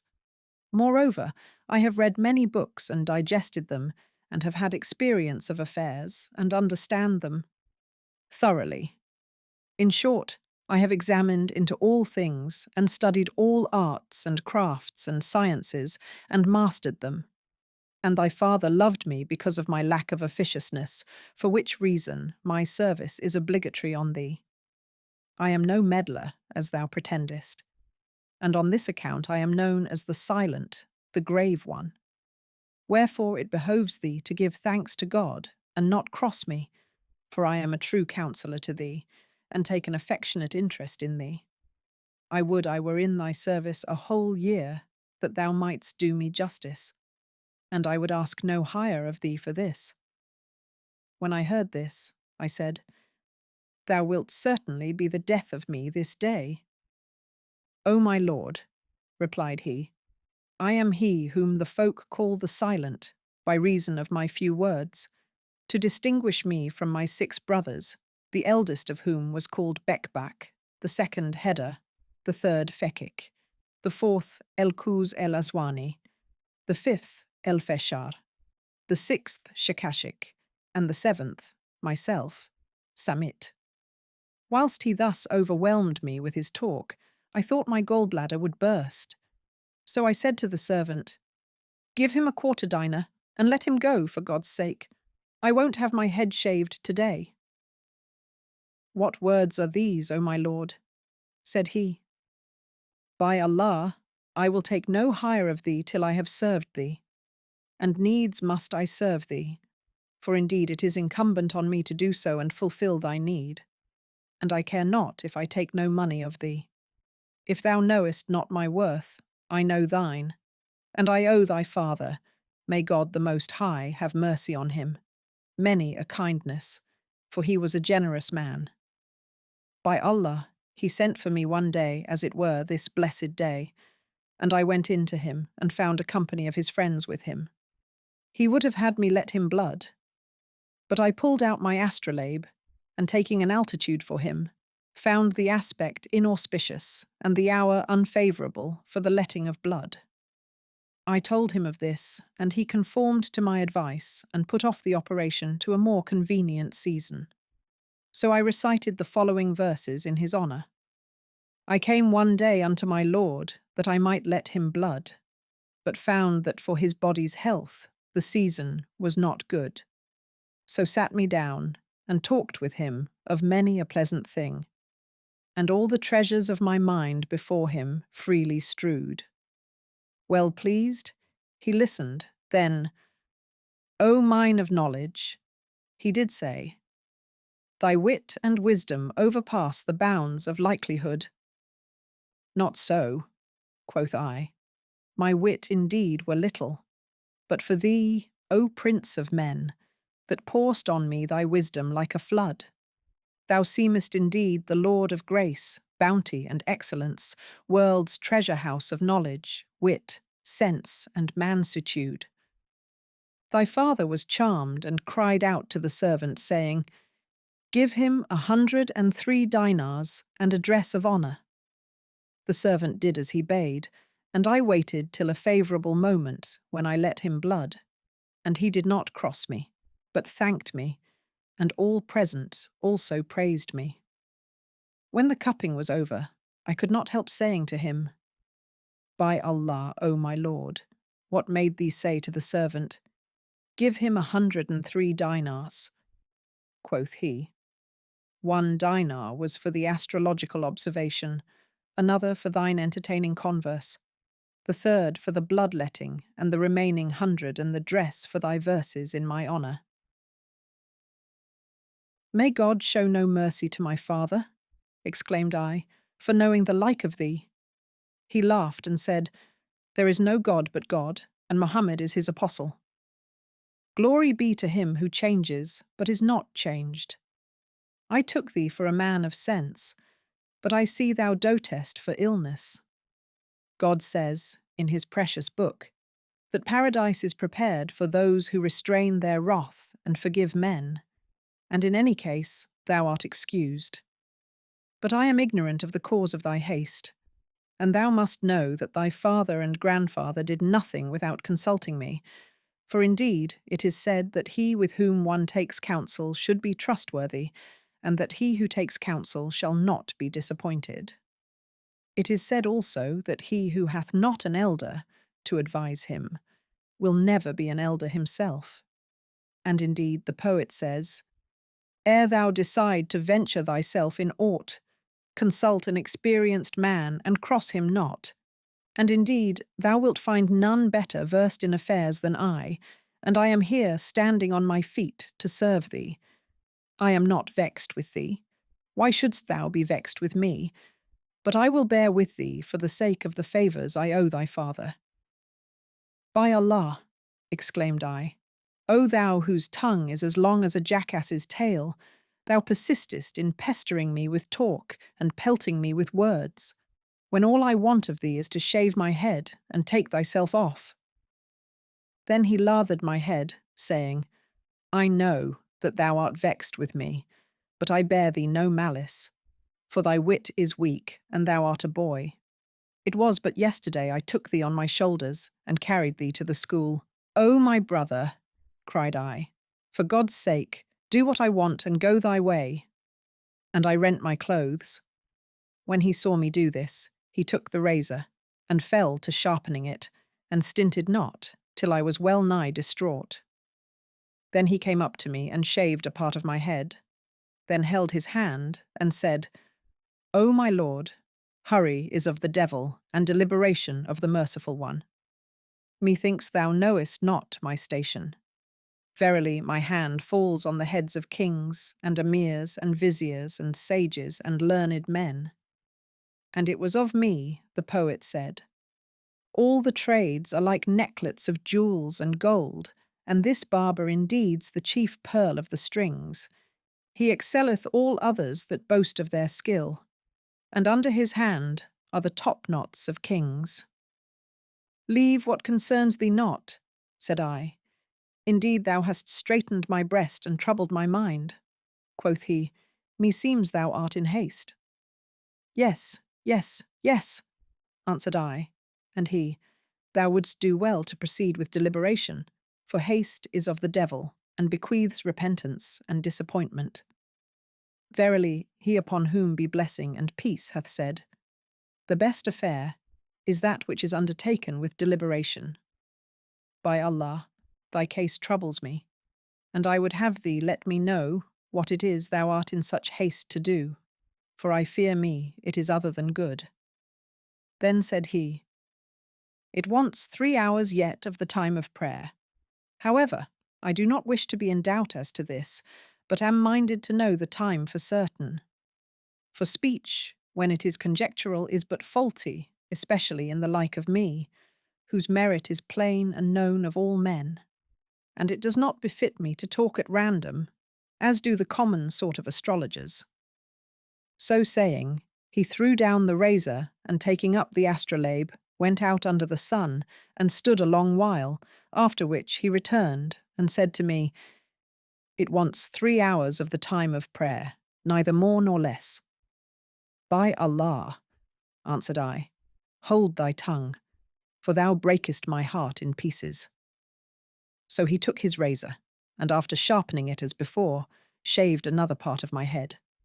Then he said, "I am concerned about thy haste, and indeed thou wouldst do well to tell me the cause of it, for thou knowest that thy father and grandfather did nothing without my counsel." When I saw that there was no getting rid of him, I said to myself, "The time of prayer draws near, and I wish to go to her before the folk come out from the mosque.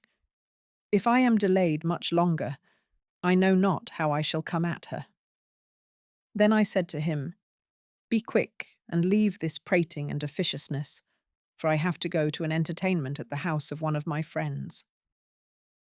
When he heard me speak of an entertainment, he said, "This thy day is a blessed one for me. Verily, yesterday I invited a party of my intimate friends, and I have forgotten to provide aught for them to eat. I bethought me of it. But now, on hearing thee speak of an entertainment, alack, how I shall be disgraced in their eyes." "Be in no concern for that," answered I. "Have I not told thee that I am bidden abroad today? All the meat and drink in the house shall be thine, so thou dispatch my affair, and make haste to shave my head." "God requite thee with good," rejoined he. "Tell me what thou hast for my guests, that I may know." Quoth I, "I have 5 dishes of meat, and 10 fricasseed fowls, and a roasted lamb." "I have a flagon or 2 in the house," answered I, and he said, "Have it brought out." So I sent for it, and he exclaimed, "God bless thee for a generous soul, but there are still the perfumes and the essences."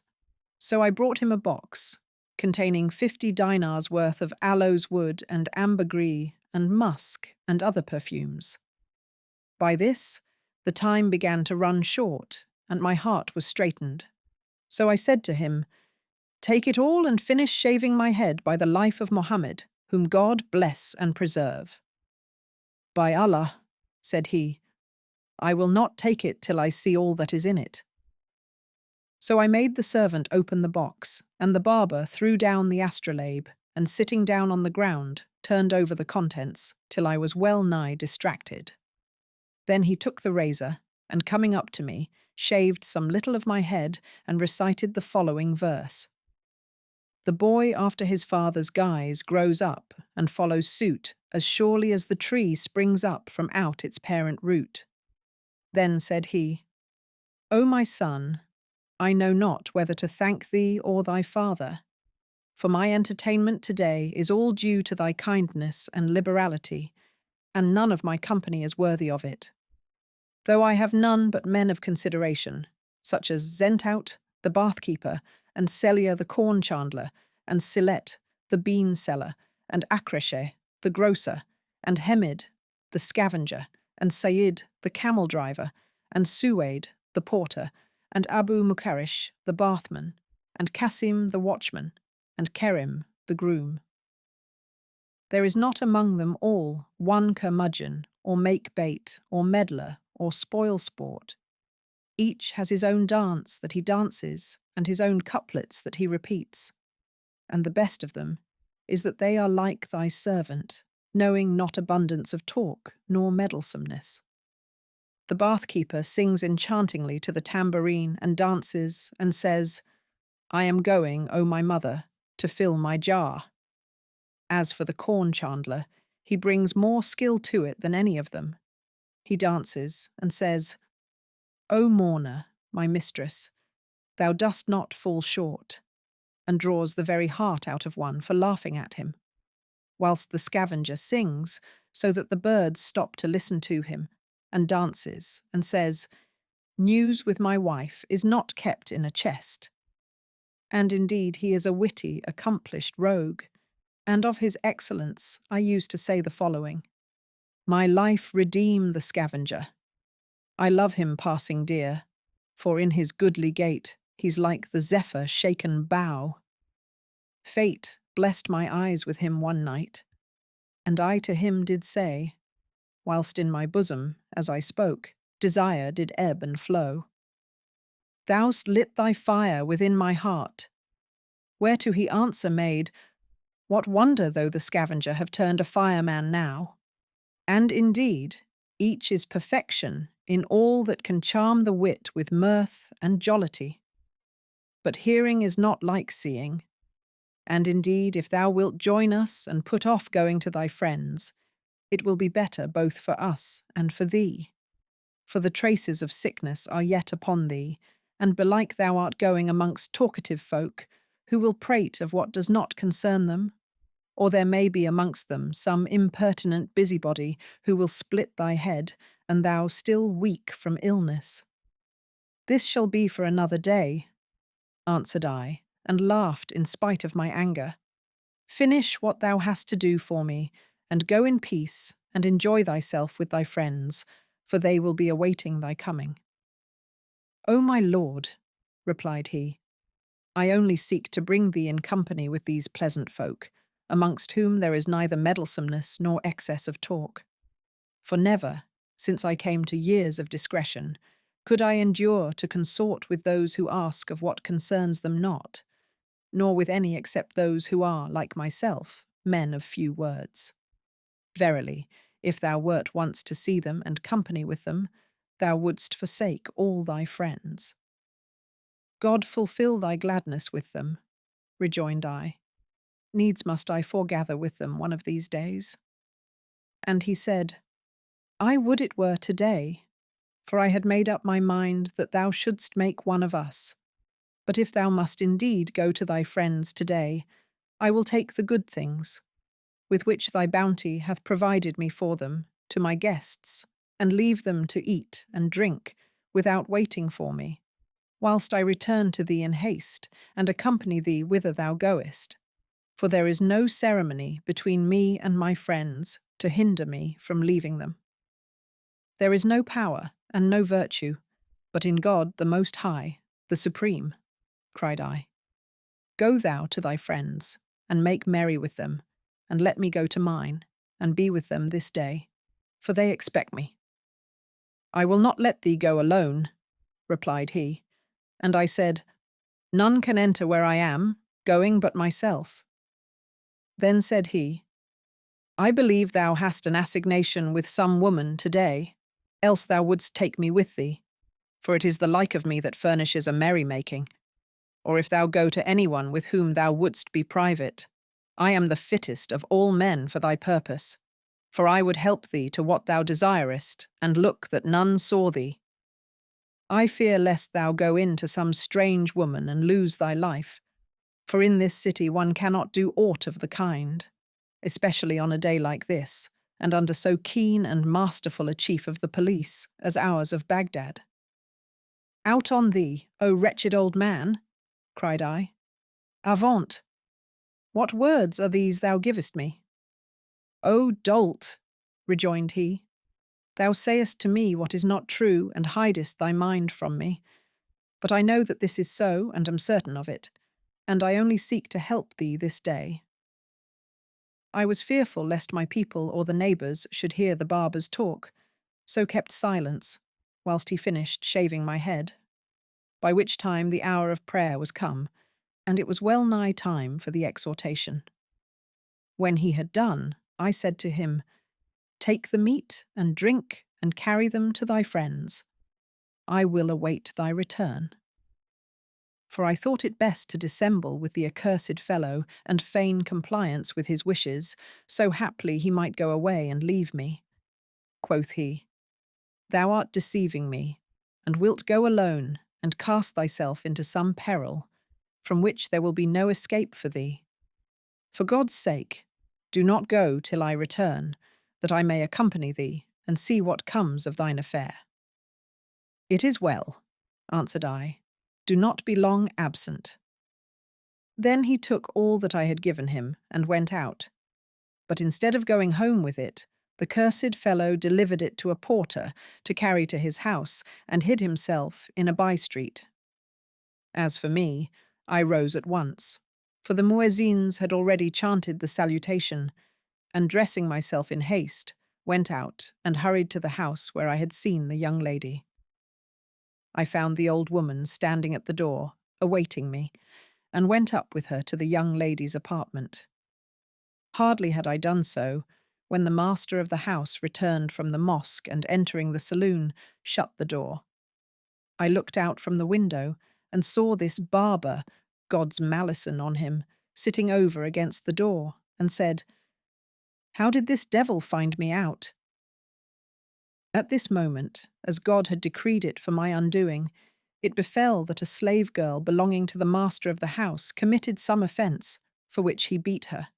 She cried out, and a male slave came in to deliver her, whereupon the Qadi beat him also, and he too cried out.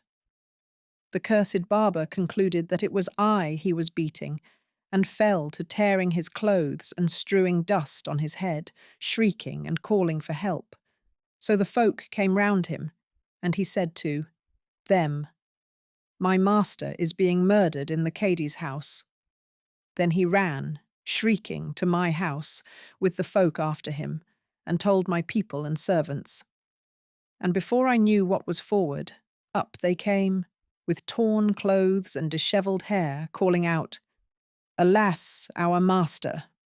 and the Barber at their head, in a fine pickle, tearing his clothes and shouting. They made for the house in which I was, headed by the Barber, crying out, "Woe is us for our murdered master!" And the Qadi, hearing the uproar at his door, said to one of his servants, "Go and see what is the matter." The man went out and came back, saying, "O my lord, there are more than 10,000 men and women at the door, crying out, 'Woe is us for our murdered master,' and pointing to our house." When the Qadi heard this, he was troubled and vexed. So he went to the door, and opening it, saw a great concourse of people, whereat he was amazed and said, "O folk, what is the matter?" "O accursed one, O dog, O hog," replied my servants, "thou hast killed our master." Quoth he, "And what has your master done to me that I should kill him? Behold, this my house is open to you." "Thou didst beat him, but now with rods," answered the Barber, "for I heard his cries." "What has he done that I should beat him?" repeated the Qadi, "and what brings him into my house?" "Be not a vile, perverse old man," replied the Barber. "I know the whole story. The long and the short of it is that thy daughter is in love with him, and he with her. And when thou knewest that he had entered the house, thou badest thy servants beat him, and they did so.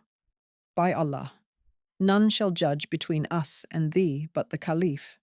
So bring us out our master, that his people may take him, before I go and fetch him forth of thy house, and thou be put to shame." When the Qadi heard this, he was dumb for amazement and confusion before the people, but presently said to the Barber, "If thou speak truth, come in and fetch him out." Whereupon the Barber pushed forward and entered the house. When I saw this, I looked about for a means of escape, but saw no hiding place save a great chest that stood in the room. So I got into the chest and pulled the lid down on me and held my breath. Hardly had I done this, when the Barber came straight to the place where I was, and catching up the chest, set it on his head, and made off with it in haste. At this, my reason forsook me, and I was assured that he would not let me be. So I took courage, and opening the chest, threw myself to the ground.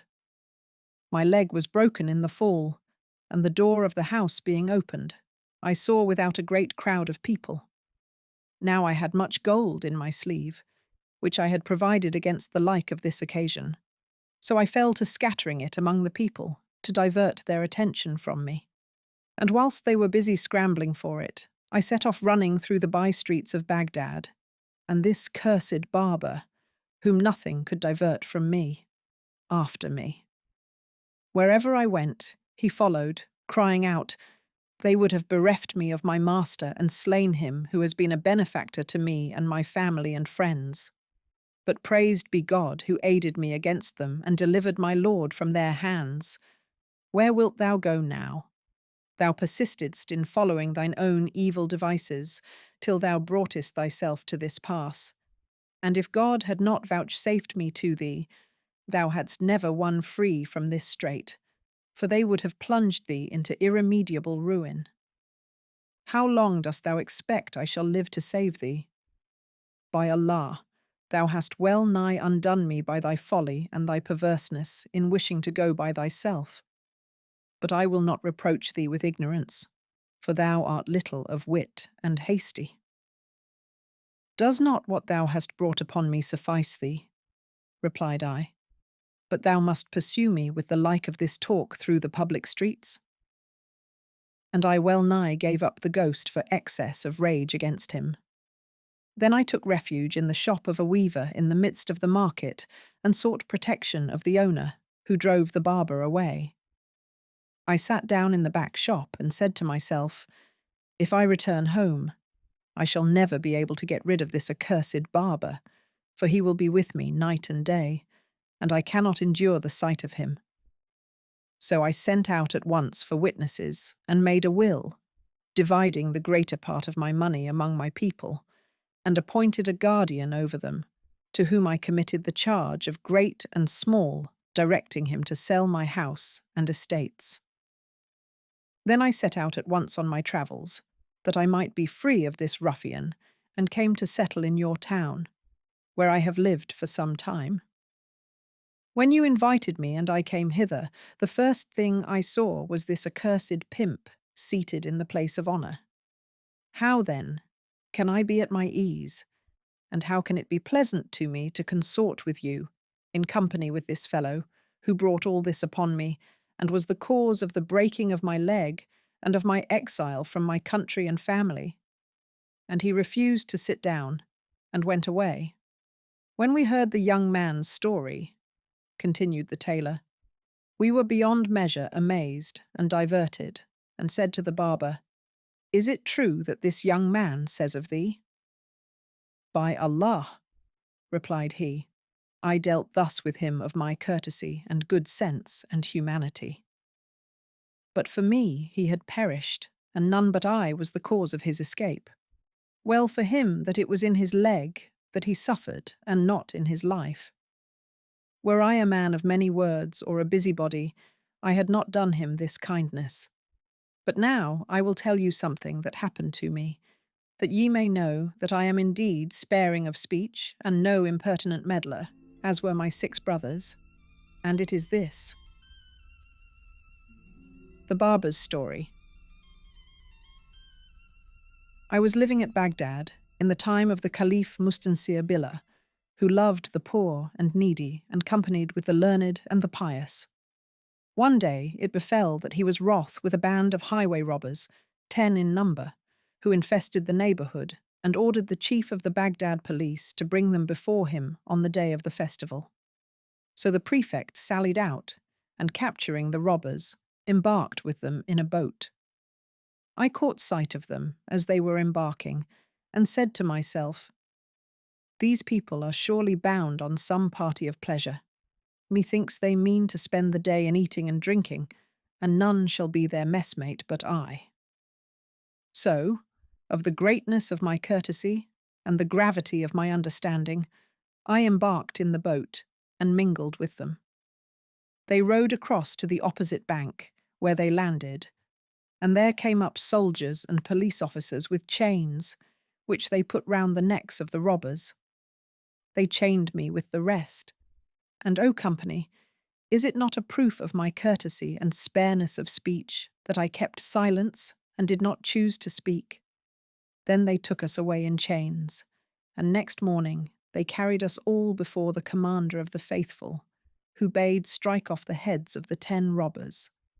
So the herdsman came forward and made us kneel before him on the carpet of blood. Then, drawing his sword, struck off one head after another, till none was left but myself. The Caliph looked at me and said to the headsman, "What ails thee that thou struck off but 9 heads?" "God forbid," replied he, "that I should behead only 9, when thou didst order me to behead 10. Quoth the Caliph, "Meseems thou hast beheaded but 9, and he who is before thee is the 10th. "By thy munificence," replied the headsman, "I have beheaded 10. So they counted the dead men, and behold, they were 10. Then said the Caliph to me, "What made thee keep silence at such a time, and how camest thou in company with these men of blood? Thou art a man of great age, but assuredly thy wit is but little." When I heard the Caliph's words, I replied, "Know, O Commander of the Faithful, that I am the silent elder, and am thus called to distinguish me from my 6 brothers. I am a man of great learning, whilst, as for the gravity of my understanding, the excellence of my apprehension, and the spareness of my speech, there is no end to them, and by craft I am a barber. I went out early yesterday morning, and saw these 10 men making for a boat, and thinking they were bound on a party of pleasure, joined myself to them and embarked with them. After a while, there came up the officers, who put chains round their necks and round mine amongst the rest. But in the excess of my courtesy, I kept silence and did not speak, nor was this other than generosity on my part. Then they brought us before thee, and thou didst order the 10 robbers' heads to be stricken off. Yet did I not make myself known to thee, purely of my great generosity and courtesy, which led me to share with them in their death. But all my life have I dealt thus nobly with the folk, and they still requite me after the foulest fashion." When the Caliph heard what I said, and knew that I was a man of exceeding generosity and few words, and no meddler, as this young man would have it, whom I rescued from horrors, and who has so scurvily repaid me, he laughed so immoderately that he fell backward. Then said he to me, "O silent man, are thy 6 brothers like thee distinguished for wisdom and knowledge and spareness of speech?" "Never were they like me," answered I. "Thou dost me injustice, O Commander of the Faithful, and it becomes thee not to even my brothers with me. For of the abundance of their speech and their lack of conduct and courtesy, each one of them has gotten some bodily defect. One is blind of an eye, another paralyzed, a third blind, a fourth cropped of the ears and nose, a fifth crop-lipped, and a 6th hunchbacked and a cripple. Thou must not think, O Commander of the Faithful, that I am a man of many words, but I must needs explain to thee that I am a man of greater worth and of fewer words than they. By each one of my brothers hangs a tale of how he came by his defect, and these I will relate to thee. Know then, O Commander of the Faithful, that." Story of the Barber's first brother. My first brother, the Hunchback, was a tailor in Baghdad, and plied his craft in a shop, which he hired of a very rich man, who dwelt over against him and had a mill in the lower part of the house. One day, as my brother the Hunchback was sitting in his shop, sewing, he chanced to raise his head and saw, at the bay window of his landlord's house, a lady like the rising full moon, engaged in looking at the passers-by. His heart was taken with love of her, and he passed the day gazing at her and neglecting his business, till the evening. Next day, he opened his shop and sat down to sew. But as often as he made a stitch, he looked at the bay window and saw her as before, and his passion and infatuation for her redoubled.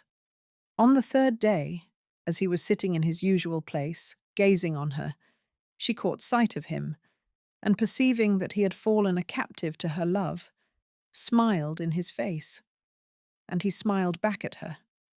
Then she withdrew and sent her slave girl to him with a parcel of red flowered silk.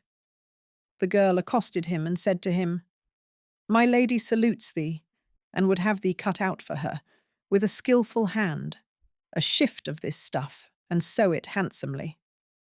"I hear and obey," answered he, and cut out the shift, and made an end of sewing it the same day.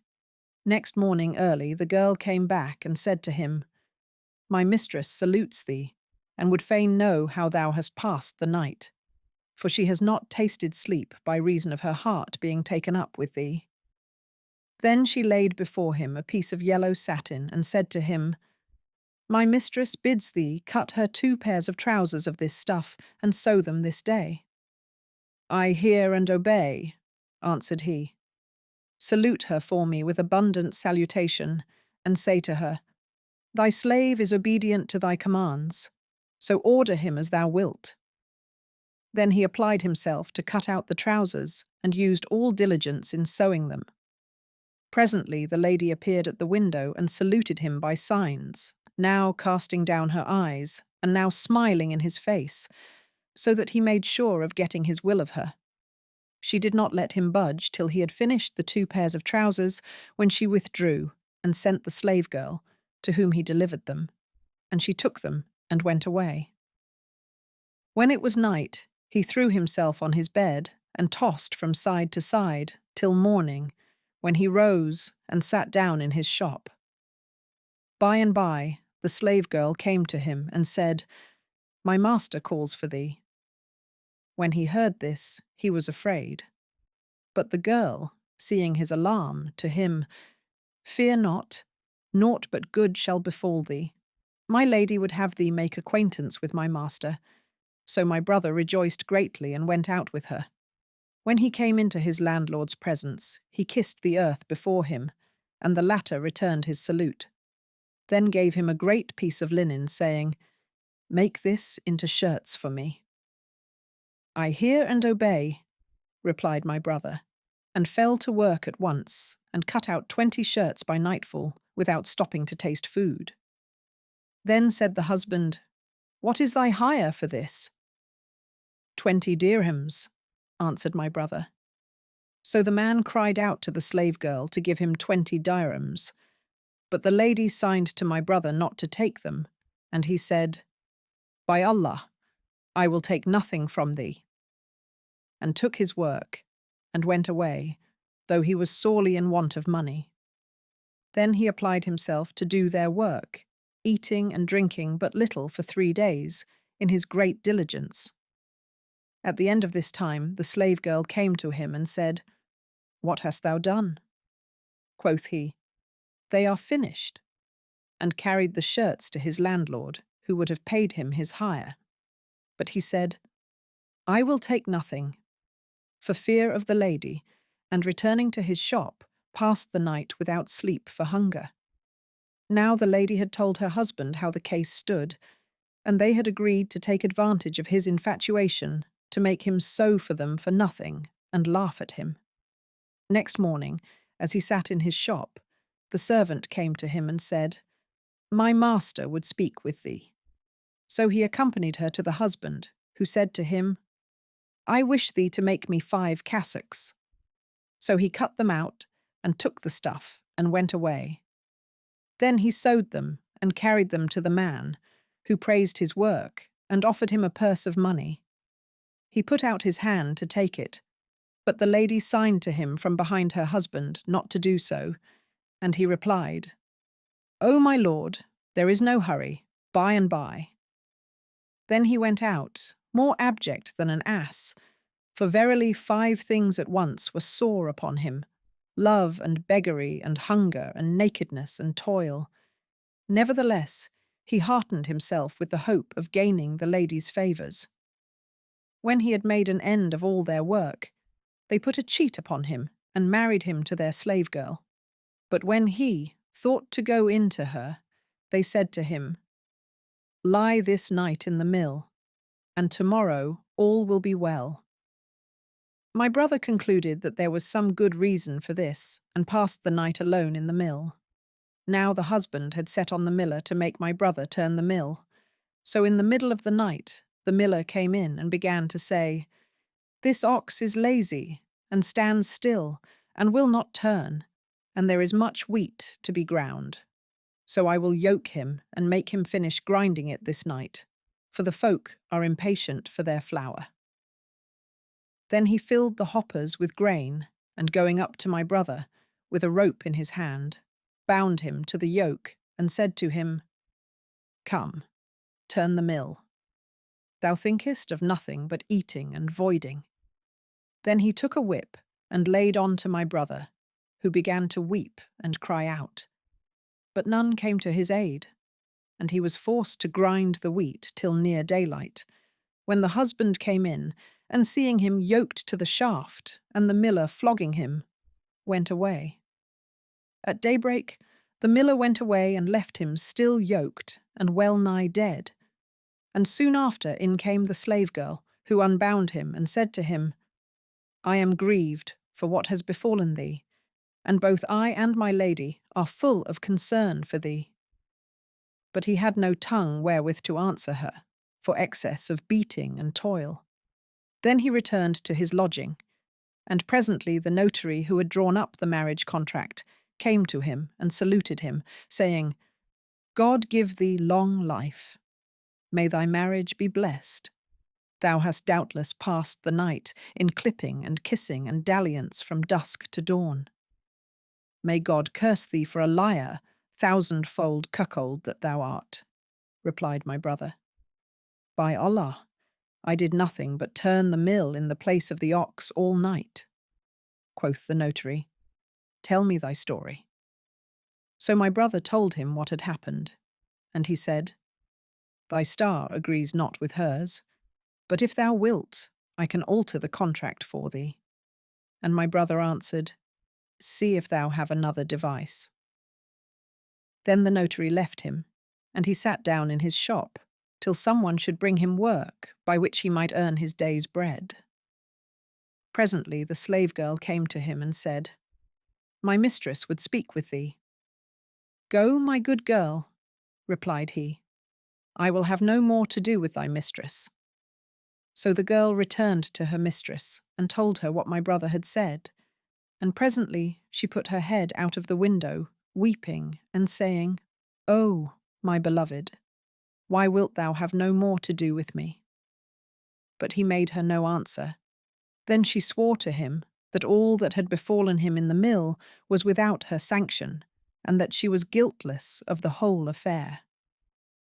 When he saw her beauty and grace, and heard the sweetness of her speech, he forgot what had befallen him, and accepted her excuse, and rejoiced in her sight.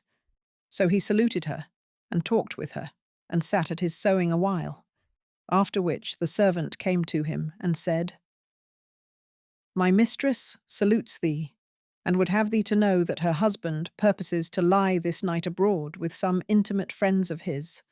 So when he is gone, do thou come to us, and pass the night with her in all delight till the morning." Now the man had said to his wife, "How shall we do to turn him away from thee?" Quoth she, "Let me play him another trick, and make him a byword in the city." But my brother knew nothing of the malice of women. As soon as it was night, the servant came to him and carried him to the house. And when the lady saw him, she said to him, "By Allah, O my lord, I have been longing for thee." "By Allah," replied he, "make haste and give me a kiss first of all." Hardly had he spoken when the master of the house came in from an inner room and seized him, saying, "By Allah, I will not let thee go till I deliver thee to the chief of the police." My brother humbled himself to him, but he would not listen to him, and carried him to the prefect, who gave him 100 lashes with a whip, and mounting him on a camel, paraded him about the city, whilst the folk proclaimed aloud, "This is the punishment of those who violate people's harems." Moreover, he fell off the camel and broke his leg, and so became lame. Then the prefect banished him from the city, and he went forth, not knowing whither to turn. But I heard of his mishap, and going out after him, brought him back and took him to live with me. End of story of the barber's first brother. The Caliph laughed at my story and said, "Thou hast done well, O silent one, O man of few words," and bade me take a present and go away. But I said, "I will take nothing except I tell thee what befell my other brothers, and do not think me a man of many words. Know, O Commander of the Faithful, that." Story of the barber's second brother.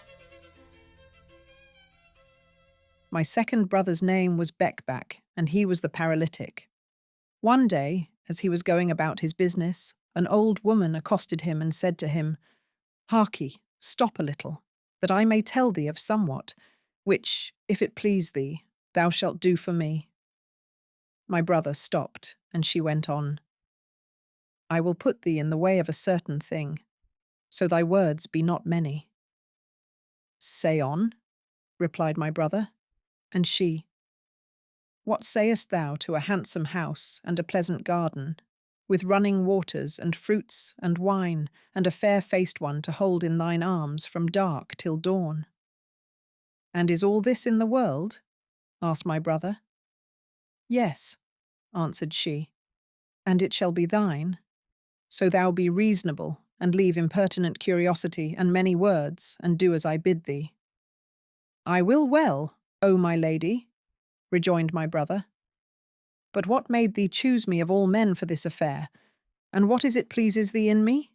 Quoth she, "Did I not bid thee be sparing of speech? Hold thy peace, and follow me. Thou must know that the young lady, to whom I shall carry thee, loves to have her own way, and hates to be crossed. So if thou fall in with her humour, thou shalt come to thy desire of her."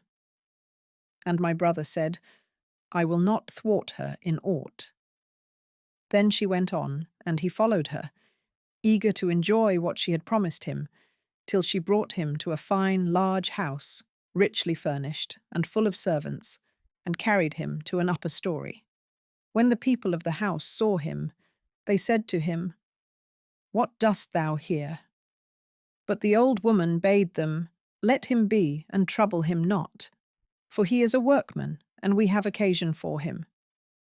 Then she brought him into a fine great gallery, with a fair garden in its midst, and made him sit down upon a handsome couch.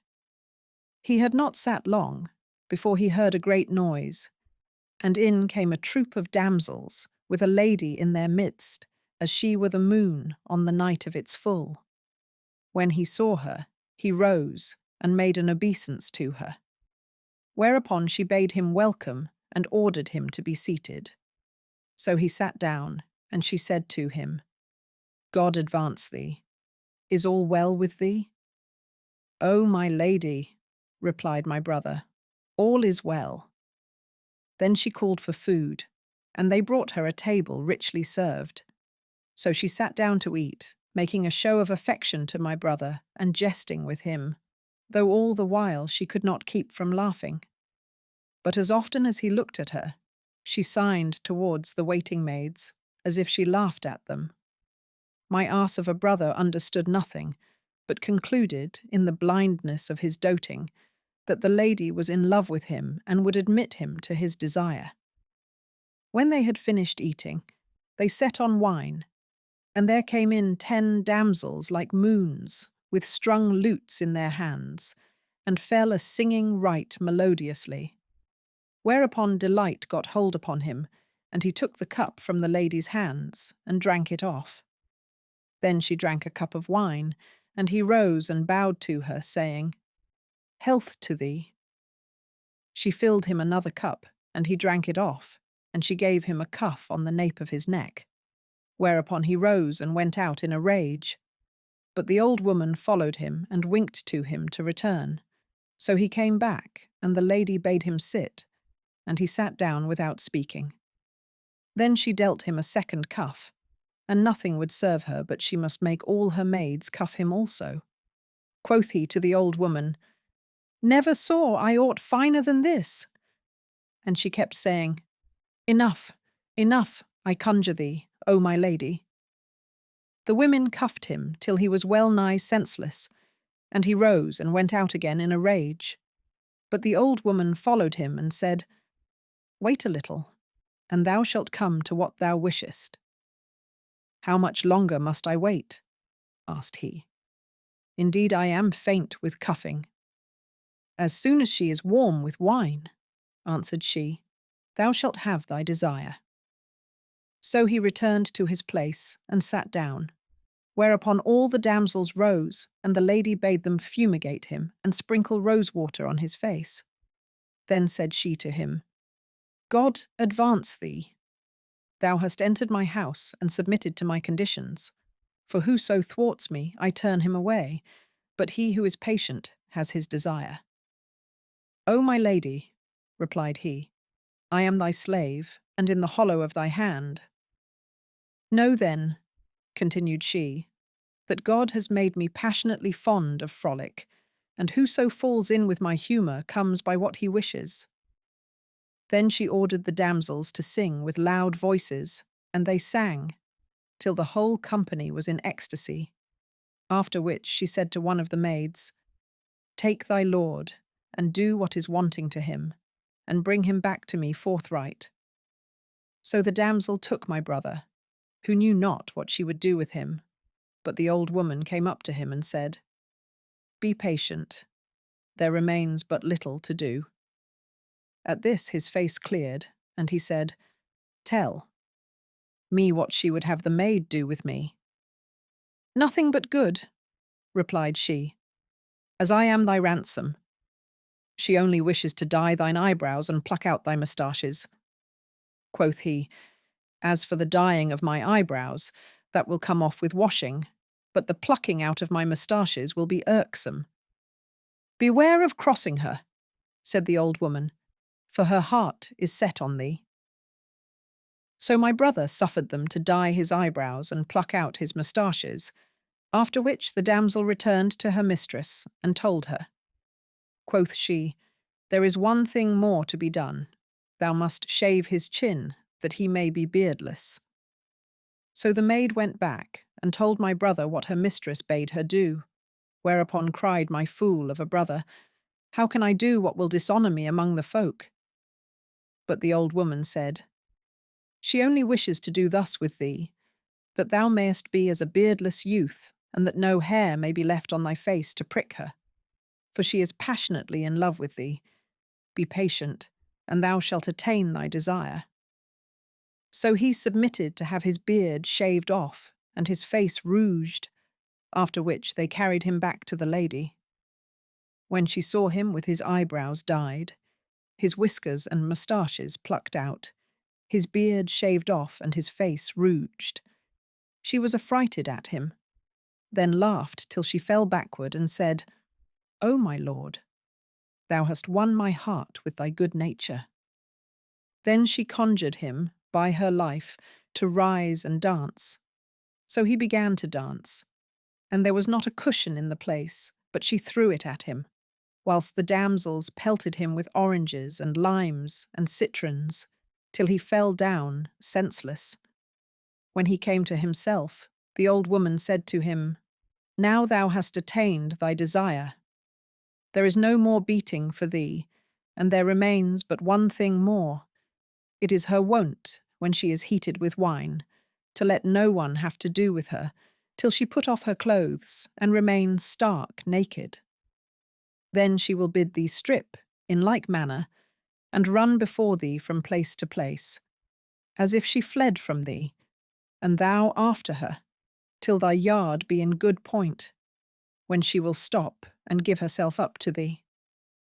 So now rise, and put off thy clothes." So he rose, well nigh beside himself, and stripped himself stark naked. Whereupon the lady stripped also, and saying to my brother, "Follow me, if thou desire aught," set off running in at one place and out at another, and he after her, transported for desire, till his yard rose, as he were mad. Presently she entered a dark passage, and in following her, he trod upon a soft place, which gave way with him, and before he knew where he was, he found himself in the midst of the market of the fellmongers, who were calling skins for sale and buying and selling. When they saw him in this plight, naked, with yard on end, shaven face, dyed eyebrows and rouged cheeks, they cried out and clapped their hands at him and flogged him with skins upon his naked body, till he swooned away. When they set him on an ass and carried him to the chief of the police, who said, "What is this?" Quoth they, "This fellow came out upon us from the vizier's house, in this plight." So the prefect gave him 100 lashes and banished him from Baghdad. However, I went out after him and brought him back privily into the city and made him an allowance for his living. But for my generous disposition, I had not put up with such a fellow. Story of the Barber's third brother. The name of my third brother was Bekhit, and he was blind. One day, chance and destiny led him to a great house, and he knocked at the door, desiring speech of the owner, that he might beg of him somewhat. Quoth the master of the house, "Who is at the door?" But my brother was silent, and heard him repeat, in a loud voice, "Who is there?" Still he made no answer, and presently heard the master come to the door and open it, and say, "What dost thou want?" "Charity," replied my brother, "for the love of God the Most High." "Art thou blind?" asked the man, and my brother said, "Yes." Quoth the other, "Give me thy hand." So my brother put out his hand, thinking that he would give him something, but he took it, and drawing him into the house, carried him up, from stair to stair, till they reached the housetop, my brother thinking the while that he would surely give him food or money. Then said he to my brother, "What dost thou want, O blind man?" "Charity, for the love of God," repeated my brother. "God succour thee," answered the master of the house. "O man," answered my brother, "why couldst thou not tell me this downstairs?" "O loser," answered he, "why didst thou not answer me, when I asked who was at the door?" Quoth my brother, "What wilt thou with me now?" And the other replied, "I have nothing to give thee." "Then take me down again," said my brother. But he answered, "The way lies before thee." So my brother rose and made his way down the stairs, till he came within 20 steps of the door, when his foot slipped, and he rolled to the bottom and broke his head. Then he went out, knowing not whither to turn, and presently fell in with other 2 blind men, comrades of his, who inquired how he had fared that day. He told them what had passed, and said to them, "O my brothers, I wish to take some of the money in my hands, and provide myself with it." Now the master of the house had followed him, and heard what they said, but neither my brother nor his fellows knew of this. So my brother went on to his lodging, and sat down to await his comrades, and the owner of the house entered after him without his knowledge. When the other blind men arrived, my brother said to them, "Shut the door and search the house, lest any stranger have followed us." The intruder, hearing this, caught hold of a rope that hung from the ceiling and clung to it, whilst the blind men searched the whole place, but found nothing. So they came back, and sitting down beside my brother, brought out their money, which they counted, and lo, it was 12,000 dirhams. Each took what he wanted, and the rest they buried in a corner of the room. Then they set on food, and sat down to eat. Presently my brother heard a strange pair of jaws wagging at his side. So he said to his comrades, "There is a stranger amongst us," and putting out his hand, caught hold of that of the intruder. Therewith they all fell on him and beat him, crying out, "O Muslims, a thief is come in to us, seeking to take our property." So much people flocked to them, whereupon the owner of the house caught hold of the blind men, and shutting his eyes, feigned to be blind like unto them, so that none doubted of it. Then he complained of them, even as they of him, crying out, O Muslims, I appeal to God and the Sultan and the chief of the police.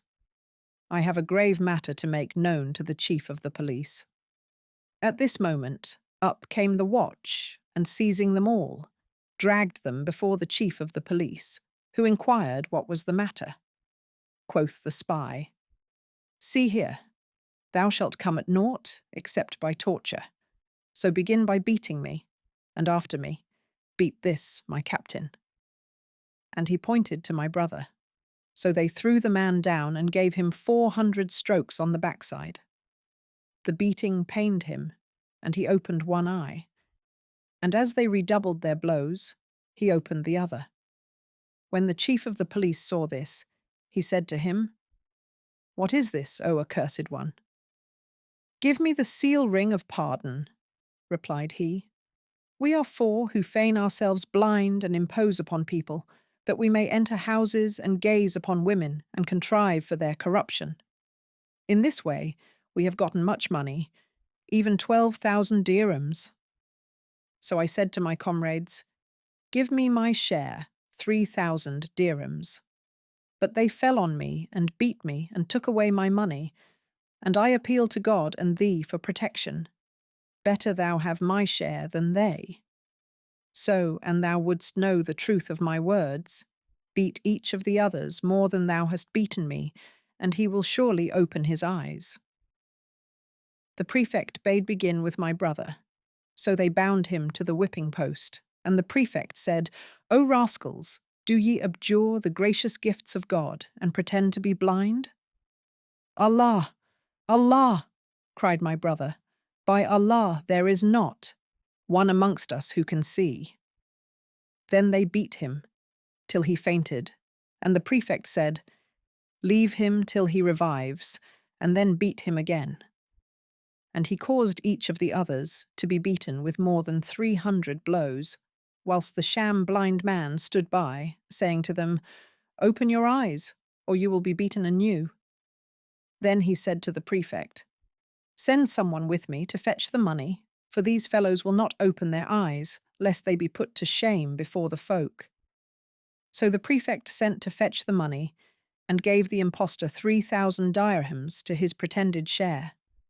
The rest he took for himself, and banished the 3 blind men from the city. But, O commander of the faithful, I went out, and overtaking my brother, questioned him of his case, whereupon he told me what I have told thee. So I carried him back privily into the city, and appointed him in secret wherewithal to eat and drink.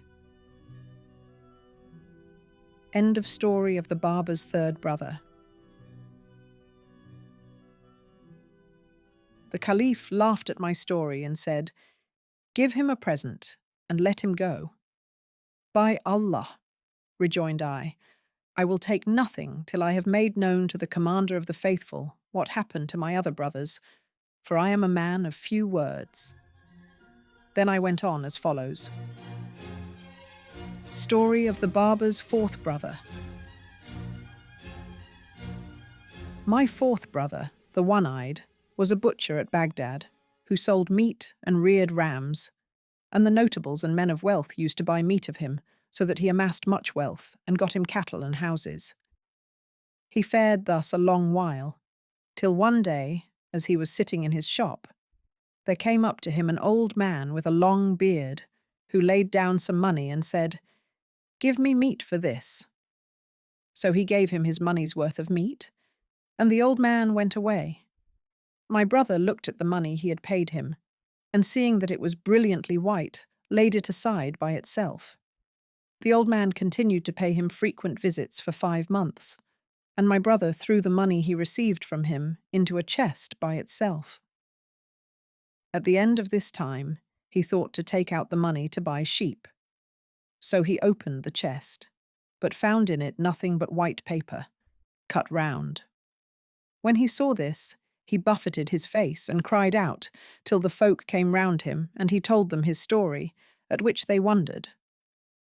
Then he rose, as of his wont, and slaughtering a ram, hung it up within the shop. After which he cut off some of the meat and hung it up outside, saying the while, "Would God that pestilent old man would come." And surely before long up came the old man, with his money in his hand. Whereupon my brother rose and caught hold of him, crying out, "Come to my help, O Muslims, and hear what befell me with this scoundrel." When the old man heard this, he said to him, "An thou loose me not, I will expose thee before the folk." "In what wilt thou expose me?"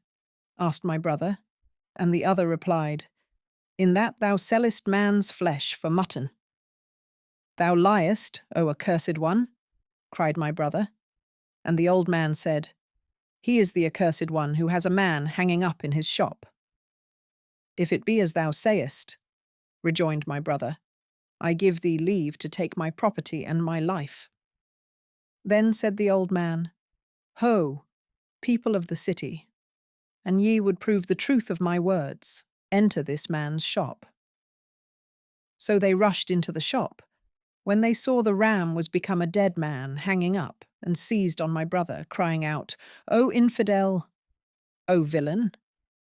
And his best friends fell to beating him and saying, "Dost thou give us man's flesh to eat?"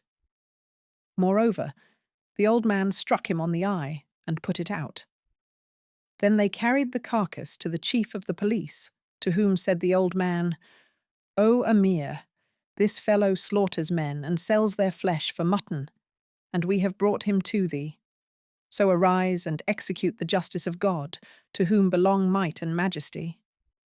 My brother would have defended himself, but the prefect refused to hear him and sentenced him to receive 500 blows with a stick and to forfeit all his property.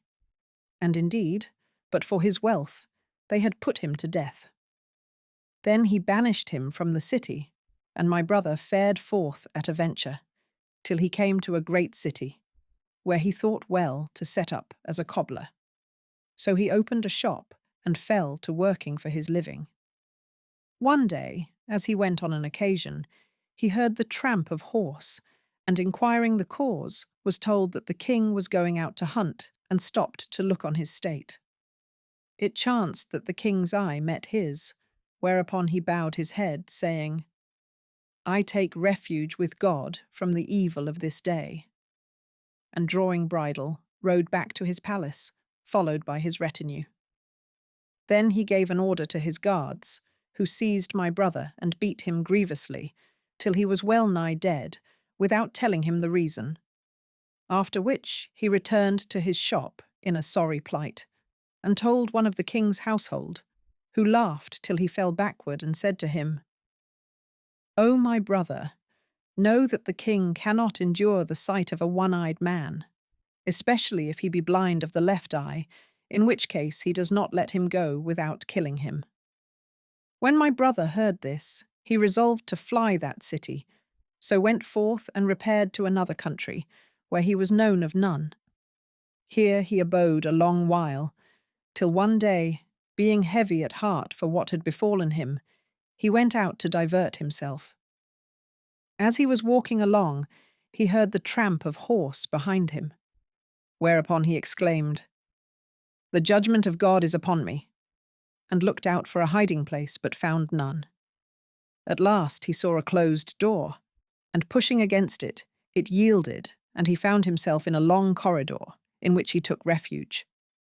Hardly had he done so, when two men laid hold of him, exclaiming, "Praise be to God, who hath delivered thee into our hands, O enemy of Allah. These 3 nights thou hast bereft us of sleep, and given us no peace, and made us taste the agonies of death." "O folk," said my brother, "what ails you?" And they answered, "Thou givest us the change, and goest about to dishonour us, and to murder the master of the house. Is it not enough that thou hast brought him to beggary, thou and thy comrades? But give us up the knife, wherewith thou threatenest us every night." Then they searched him, and found in his girdle the knife he used to cut leather. And he said, "O folk, Have the fear of God before your eyes, and maltreat me not, for know that my story is a strange one." "What is thy story?" asked they. So he told them what had befallen him, hoping that they would let him go. However, they paid no heed to what he said, but beat him and tore off his clothes, and finding on his sides the marks of beating with rods, said, "O accursed one, these scars bear witness to thy guilt."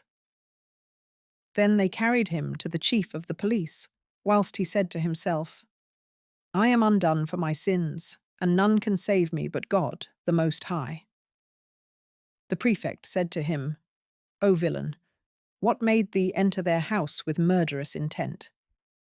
"O Emir," replied my brother, "I conjure thee by Allah, hear my words, and hasten not to condemn me." But the two men said to the prefect, "Wilt thou listen to a robber who beggars the folk and has the scars of beating on his back?" When the Emir saw the scars on my brother's sides, he said to him, "They had not done this to thee, save for some great crime." And he sentenced him to receive 100 lashes. So they flogged him, and mounting him on a camel, paraded him about the city, crying out, "This is the reward and the least of the reward of those who break into people's houses." Then they thrust him forth the city, and he wandered at random, till I heard what had befallen him, and going in search of him, questioned him of his case. So he told me all that passed, and I carried him back privily to Baghdad, where I made him an allowance for his living. Story of the Barber's fifth brother. My fifth brother, he of the cropped ears, O commander of the faithful, was a poor man, who used to ask alms by night and live by day on what he got thus.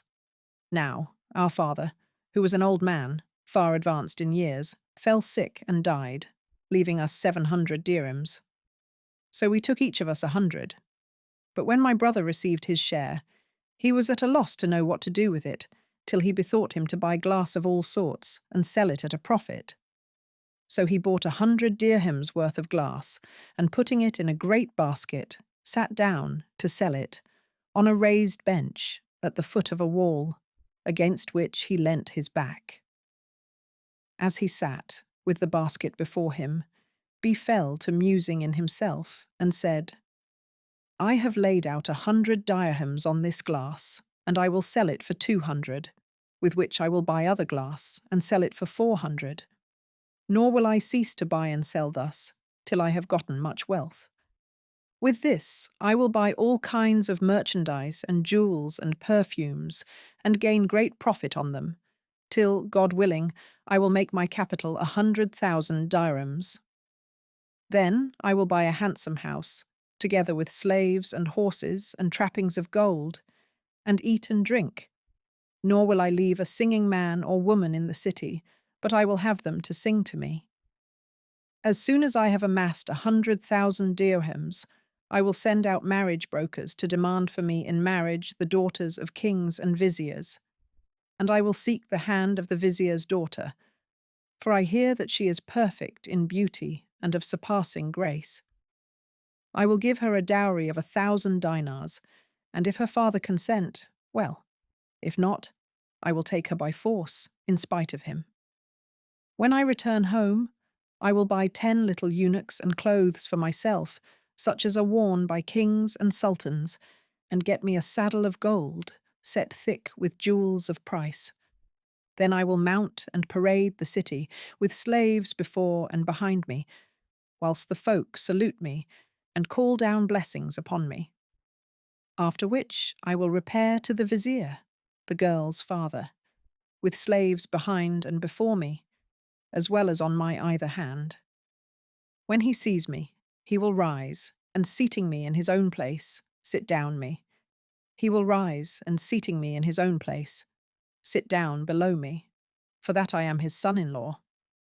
Now I will have with me 2 eunuchs with purses, in each 1,000 dinars, and I will deliver him the 1,000 dinars of the dowry, and make him a present of other 1,000.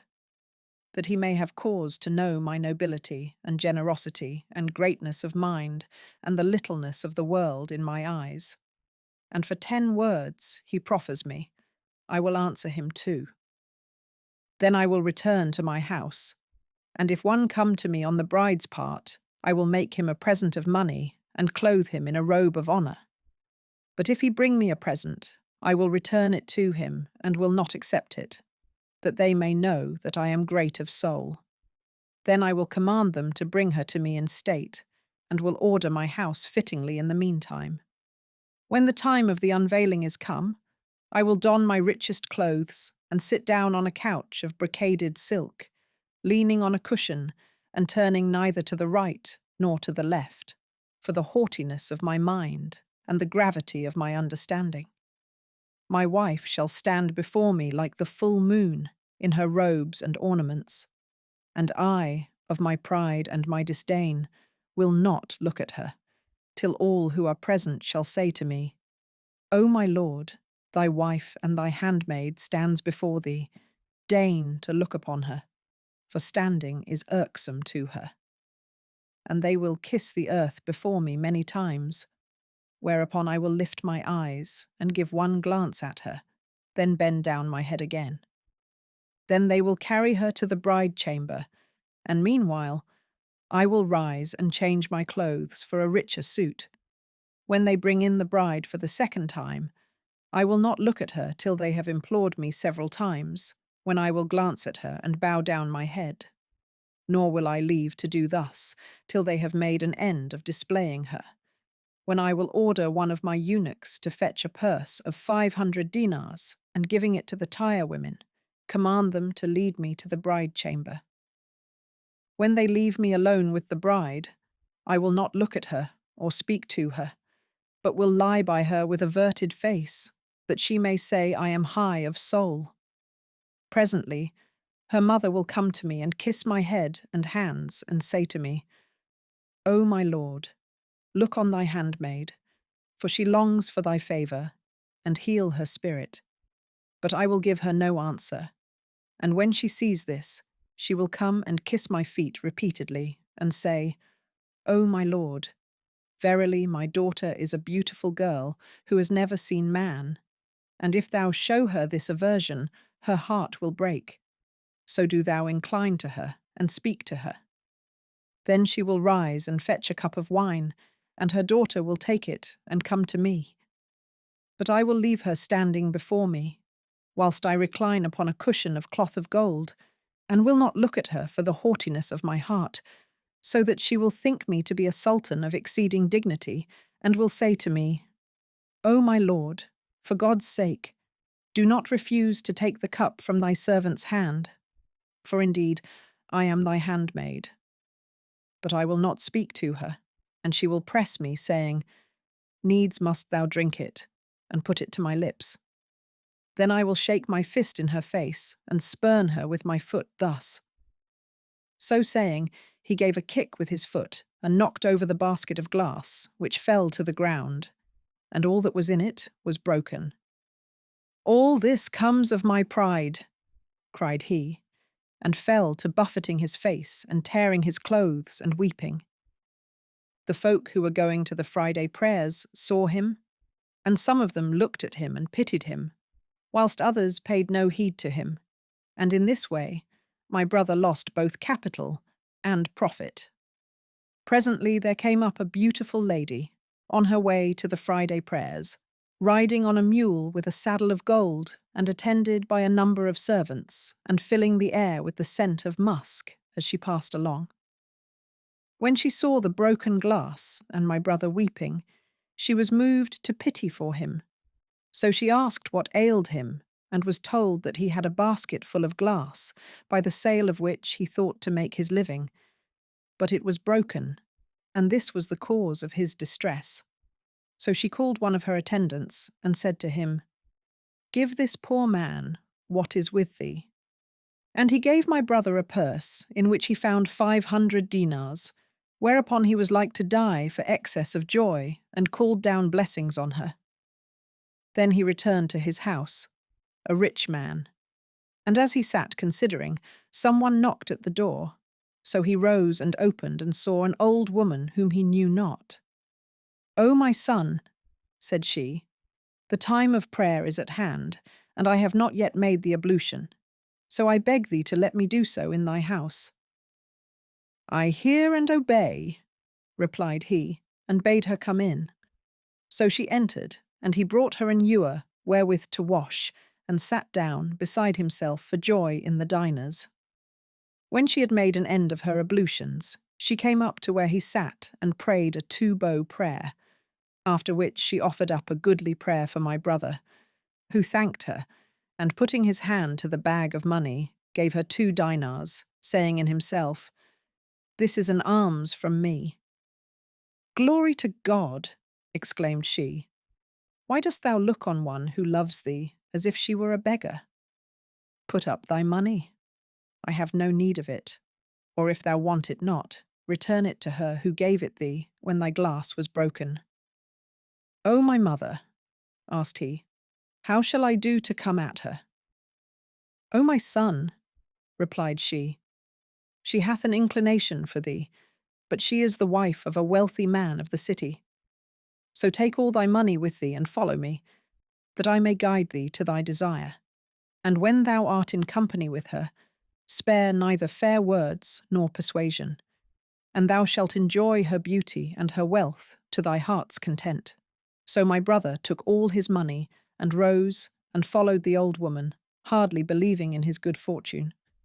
She led him on till they came to the door of a great house, at which she knocked, and a Greek slave girl came out and opened to them. Then the old woman took my brother and brought him into a great saloon, spread with magnificent carpets and hung with curtains, where he sat down, with his money before him and his turban on his knee. Presently in came a young lady richly dressed, never saw eyes handsomer than she. Whereupon my brother rose to his feet, but she smiled upon him and, welcoming him, signed to him to be seated. Then she bade shut the door, and taking my brother by the hand, led him to a private chamber, furnished with various kinds of brocaded silk. Here he sat down, and she seated herself by his side, and toyed with him a while. After which she rose, and saying, "Do not stir till I come back," went away. After a while, in came a great black slave with a drawn sword in his hand, who said to him, "Woe to thee! Who brought thee hither, and what dost thou want?" My brother could make no answer, being tongue-tied for fear. So the black seized him, and stripping him of his clothes, beat him with the flat of his sword till he swooned away. Then the pestilent black concluded that he was dead, and my brother heard him say, "Where is the salt wench?" Whereupon in came a slave girl, with a great dish of salt, and the black strewed salt upon my brother's wounds. But he did not stir, lest he should know that he was alive, and finish him. Then the salt girl went away, and the black cried out, "Where is the cellaress?" With this in came the old woman, and taking my brother by the feet, dragged him to an underground vault, where she threw him down upon a heap of dead bodies. There he remained 2 whole days, but God made the salt the means of saving his life, for it stayed the flow of blood. Presently he found himself strong enough to move. So he rose, and opening the trap door, crept out fearfully, and God protected him, so that he went on in the darkness and hid himself in the vestibule till the morning, when he saw the cursed old woman sally forth in quest of other prey. So he went out after her, without her knowledge, and made for his own house, where he dressed his wounds and tended himself till he was whole. Meanwhile he kept a watch upon the old woman, and saw her accost one man after another, and carry them to the house. However, he said nothing, but as soon as he regained health and strength, he took a piece of stuff and made it into a bag, which he filled with broken glass and tied to his middle. Then he disguised himself in the habit of a foreigner, that none might know him, and hid a sword under his clothes. Then he went out, and presently, falling in with the old woman, accosted her and said to her with a foreign accent, "O dame, I am a stranger, but this day arrived here, and know no one. Hast thou a pair of scales wherein I may weigh 900 dinars? I will give thee somewhat of the money for thy pains." "I have a son, a money changer," replied she, "who has all kinds of scales. So come with me to him before he goes out, and he will weigh thy gold for thee." And he said, "Lead the way." So she led him to the house and knocked at the door, and the young lady herself came out and opened it, whereupon the old woman smiled in her face, saying, "I bring thee fat meat today." Then the damsel took him by the hand, and carrying him to the same chamber as before, sat with him a while, then rose and went out, bidding him stir not till she came back. Ere long in came the villainous black, with his sword drawn, and said to my brother, "Rise, O accursed one." So he rose, and as the slave went on before him, he drew the sword from under his clothes, and smiting him with it, made his head fly from his body. After which he dragged the corpse by the feet to the vault, and cried out, "Where is the salt wench?" Up came the girl with the dish of salt, and seeing my brother sword in hand, turned to fly. But he followed her, and smote her, and struck off her head. Then he called out, "Where is the cellaress?" And in came the old woman, to whom said he, "Dost thou know me, O pestilent old woman?" "No, my lord," replied she. And he said, "I am he of the 500 dinars, to whose house thou camest to make the ablution and pray, and whom thou didst after lure hither." "Fear God, and spare me," exclaimed she. But he paid no heed to her, and striking her with the sword, cut her in 4. Then he went in search of the young lady, and when she saw him, her reason fled, and she called out for mercy. So he spared her, and said to her, "How camest thou to consort with this black?" Quoth she, "I was slave to a certain merchant, and the old woman used to visit me, till I became familiar with her. One day she said to me, 'We have today a wedding at our house, the like of which was never beheld, and I wish thee to see it.' 'I hear and obey,' answered I, and rising, donned my handsomest clothes and jewellery, and took with me a purse containing 100 dinars. Then she brought me hither, and hardly had I entered the house when the black seized on me, and I have remained in this case these 3 years, through the perfidy of the accursed old woman." Then said my brother, "Is there aught of his in the house?" "He had great store of wealth," replied she, "and if thou canst carry it away, do so, and may God prosper it to thee." Then she opened to him several chests full of purses, at which he was confounded, and said to him, "Go now, and leave me here and fetch men to carry off the money." So he went out and hired 10 men, but when he returned, he found the door open and the damsel gone, and nothing left but a little of the money and the household. Stuff. By this, he knew that she had cheated him, so he opened the closets and took what was in them, together with the rest of the money, leaving nothing in the house, and passed the night in all content. When he arose in the morning, he found at the door a score of troopers, who seized him, saying, "The chief of the police seeks for thee."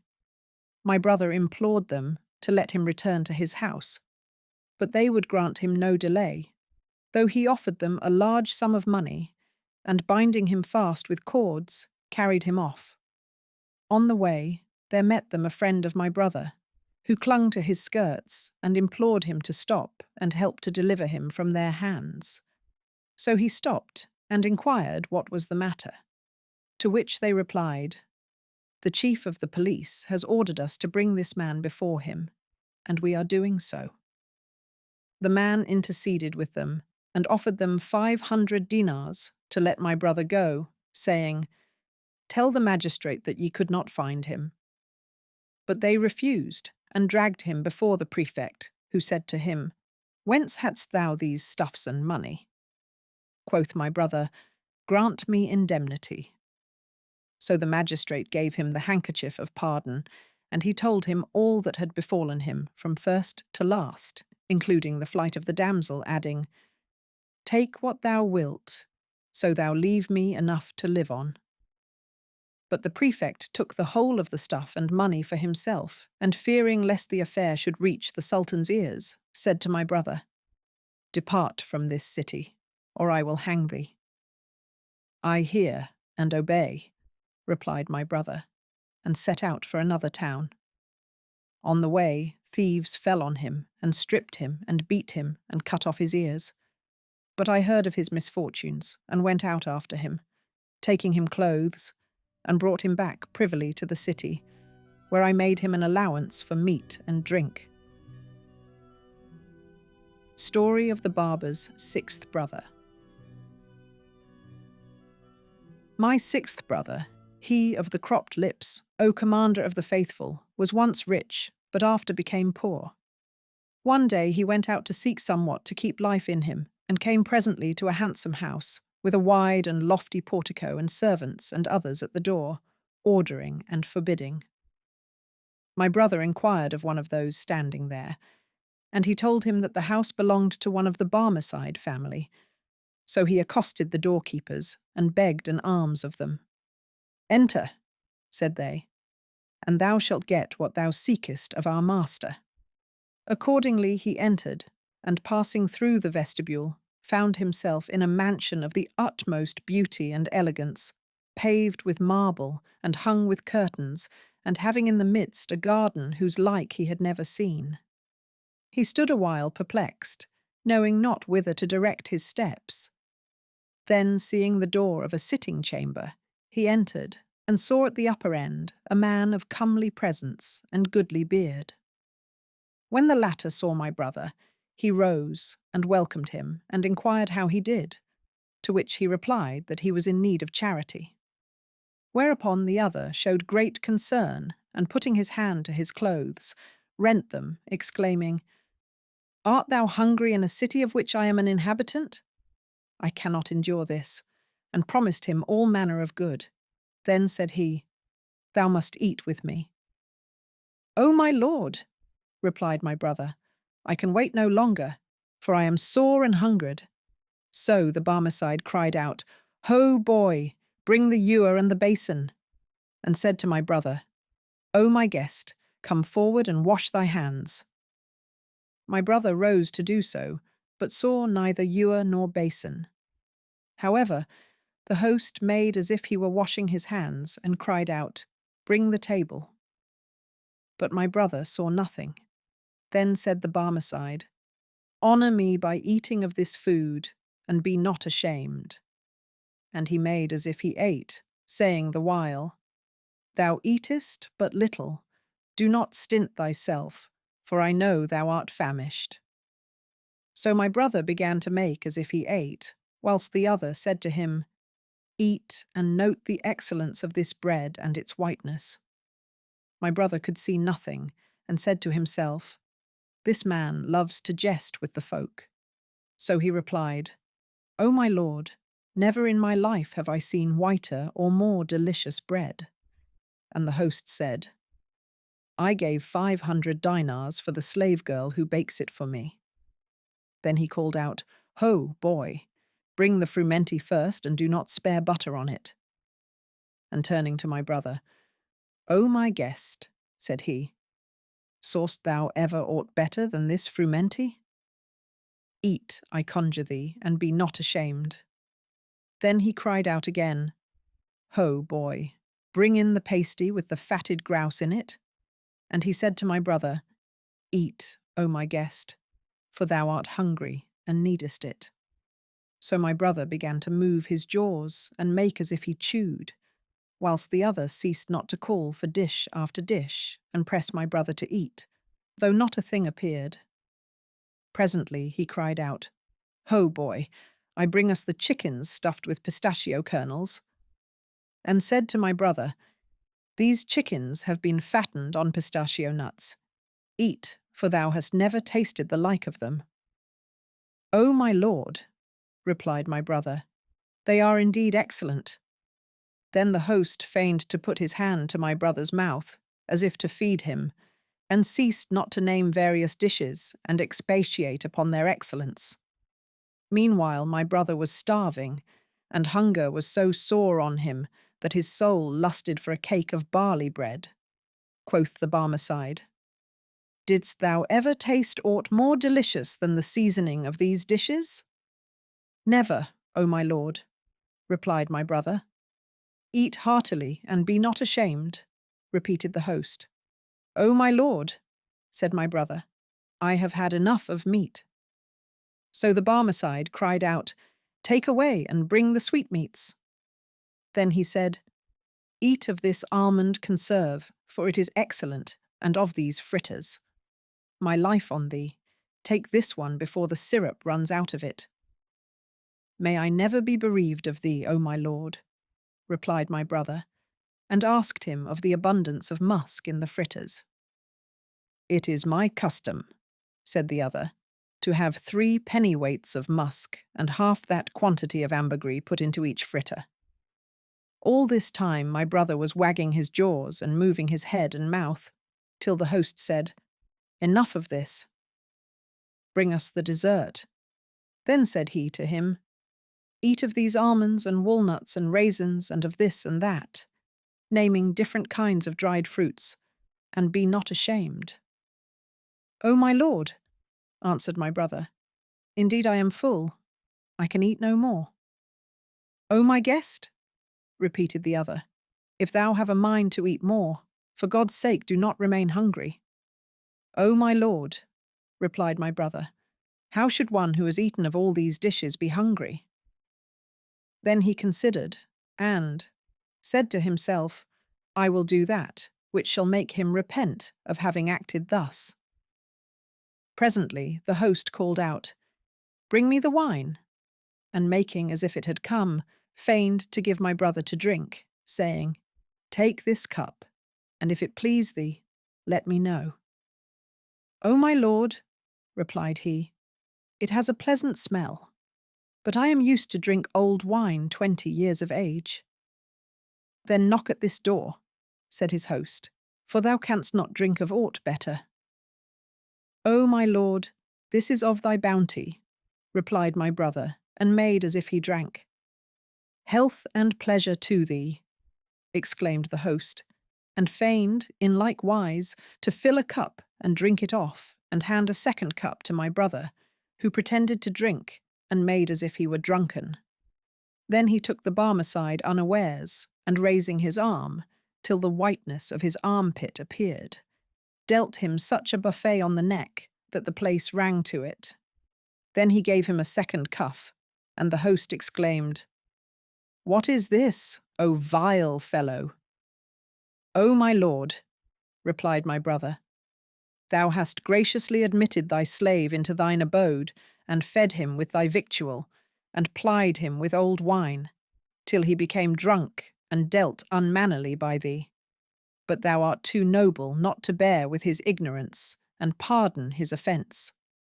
When the Barmecide heard my brother's words, he laughed heartily and exclaimed, "Long have I used to make mock of men, and play the fool with those who are apt at jesting and horseplay, but never have I come across any who had patience and wit to enter into all my humours, but thee.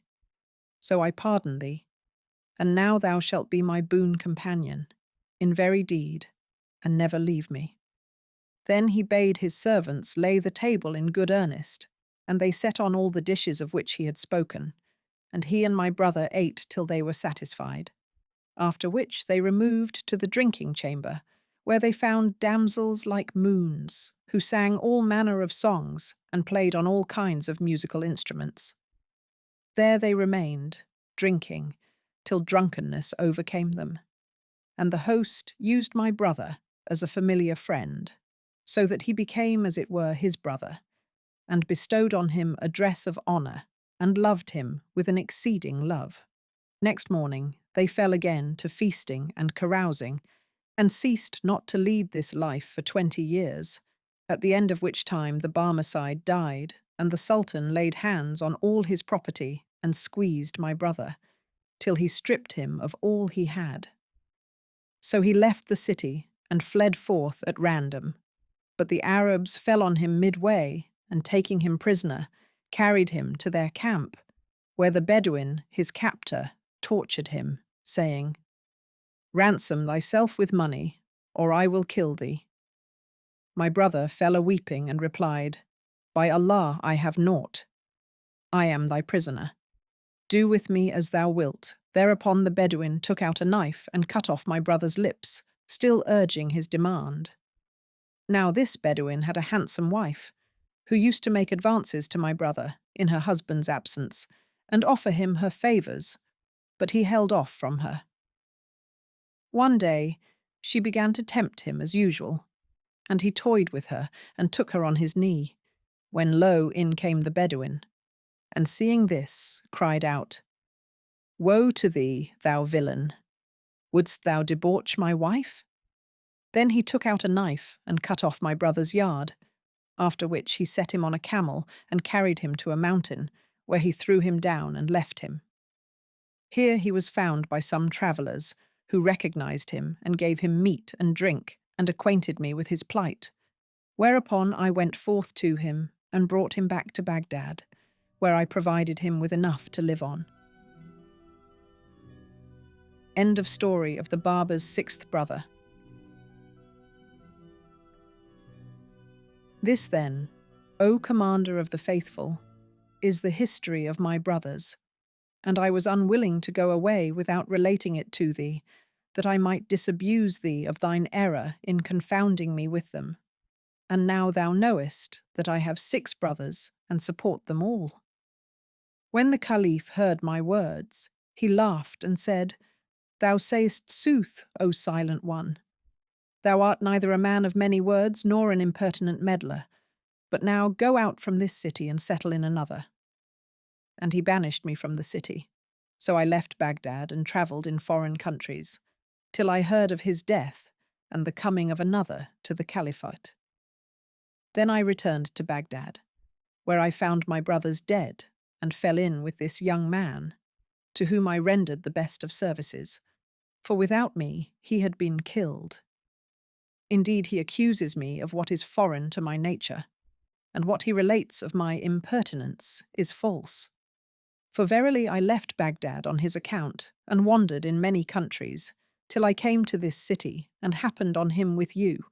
And was not this, O good people, of the generosity of my nature? When we heard the Barber's story, continued the tailor, and saw the abundance of his speech, and the way in which he had oppressed the young man, we laid hands on him and shut him up, after which we sat down in peace, and ate and drank, till the time of the call to afternoon prayer, when I left the company and returned home. My wife was sulky, and said to me, "Thou hast taken thy pleasure all day, whilst I have been moping at home. So now, except thou carry me abroad, and amuse me for the rest of the day, it will be the cause of my separation from thee." So I took her out, and we amused ourselves till nightfall, when we returned home and met the Hunchback, brimming over with drunkenness and repeating the following verses. "The glass is pellucid, and so is the wine, so bring them together and see them combine. 'Tis a puzzle, one moment all wine and no cup, at another, in turn, 'tis all cup and no wine." So I invited him to pass the evening with us, and went out to buy fried fish, after which we sat down to eat. Presently, my wife took a piece of bread and fish, and crammed them into his mouth, and he choked and died. Then I took him up and made shift to throw him into the house of the Jewish physician. He, in his turn, let him down into the house of the controller, who threw him in the way of the Christian broker. This, then, is my story. Is it not more wonderful than that of the Hunchback? End of story of the Hunchback. When the king heard the tailor's story, he shook his head for delight and showed astonishment, saying, "This that passed between the young man and the meddlesome barber is indeed more pleasant and more wonderful than the story of that knave of a hunchback." Then he bade the tailor take one of the chamberlains and fetch the barber out of his duress, saying, "Bring him to me, that I may hear his talk, and it shall be the means of the release of all of you. Then we will bury the hunchback, for he is dead since yesterday, and set up a tomb over him." So the chamberlain and the tailor went away, and presently returned with the barber. The king looked at him, and behold, he was a very old man, more than 90 years of age, of a swarthy complexion and white beard and eyebrows, flap-eared, long-nosed, and simple, and conceited of aspect. The king laughed at his appearance, and said to him, "O silent man, I desire thee to tell me somewhat of thy history." "O king of the age," replied the barber, "why are all these men and this dead hunchback before thee?" Said the king, "Why dost thou ask?" "I ask this," rejoined the barber, "that your majesty may know that I am no impertinent meddler, and that I am guiltless of that they lay to my charge of overmuch talk. For I am called the Silent, and indeed I am the man of my name, as says the poet. Thine eyes shall seldom see a man that doth a nickname bear, but if thou search, thou'lt find the name his nature doth declare." So the king said, "Explain the hunchback's case to him, and repeat to him the stories told by the physician, the controller, the broker, and the tailor." They did as he commanded, and the barber shook his head and exclaimed, "By Allah, this is indeed a wonder of wonders." Then said he, "Uncover the hunchback's body, that I may see it." They did so, and he sat down, and taking the hunchback's head in his lap, looked at his face, and laughed till he fell backward. Then said he, "To every death there is a cause, but the story of this hunchback deserves to be recorded in letters of gold."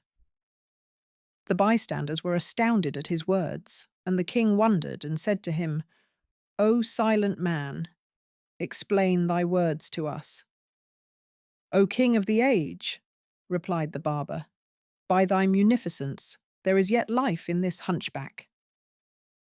Then he pulled out from his girdle a barber's budget, whence he took a pot of ointment, and anointed therewith the neck of the hunchback and its veins. Then he took out a pair of tweezers, and thrusting them down the hunchback's throat, drew out the piece of fish and its bone, soaked in blood. Thereupon the hunchback sneezed and sat up, and passing his hand over his face, exclaimed, "I testify that there is no God but God, and that Mohammed is his apostle." At this all present wondered, and the king laughed till he fainted, and so did the others. Then said the king, "By Allah, this is the most wonderful thing I ever saw. O Muslims, O soldiers all, did you ever in your lives see a man die and come to life again? For verily, had not God vouchsafed him this barber to be the cause of his preservation, he had been dead." "By Allah," said they, "this is a wonder of wonders." Then the king caused the whole history to be recorded and laid up in the royal treasury, after which he bestowed splendid dresses of honour on the Jew, the broker, and the controller, and sent them away. Then he gave the tailor a costly dress of honour, and appointed him his own tailor, with a suitable stipend, and made peace between him and the hunchback, on whom he also bestowed a rich and fair dress of honour, and made him his boon companion, appointing him due allowances. As for the barber, he made him a like present, and appointed him state barber, and one of his boon companions, assigning him regular allowances and a fixed salary. And they all ceased not from the enjoyment of all the delights and comforts of life, till there overtook them the destroyer of delights and the sunderer of companies. Noureddin Ali and the damsel Enis el Jelis. There was once a king in Bassora who cherished the poor and needy and loved his subjects and bestowed of his wealth on those who believed in Mohammed, whom God bless and preserve. And he was even as the poet hath described him, a king who, when the hostile hosts assault him in the field, smites them and hews them, limb from limb, with trenchant sword and spear. Full many a character of red he writes upon the breasts, what time the mailed horsemen break before his wild career. His name was King Mohammed ben Sulayman ez-Zaini, and he had two viziers, one called Mu'in ben Sawa, and the other Fezl ben Kakan. Fezl was the most generous man of his time, noble and upright of life. All hearts concurred in loving him, and the wise complied with his counsel, whilst all the people wished him long life. For that he was a compend of good qualities, encouraging good and preventing evil and mischief.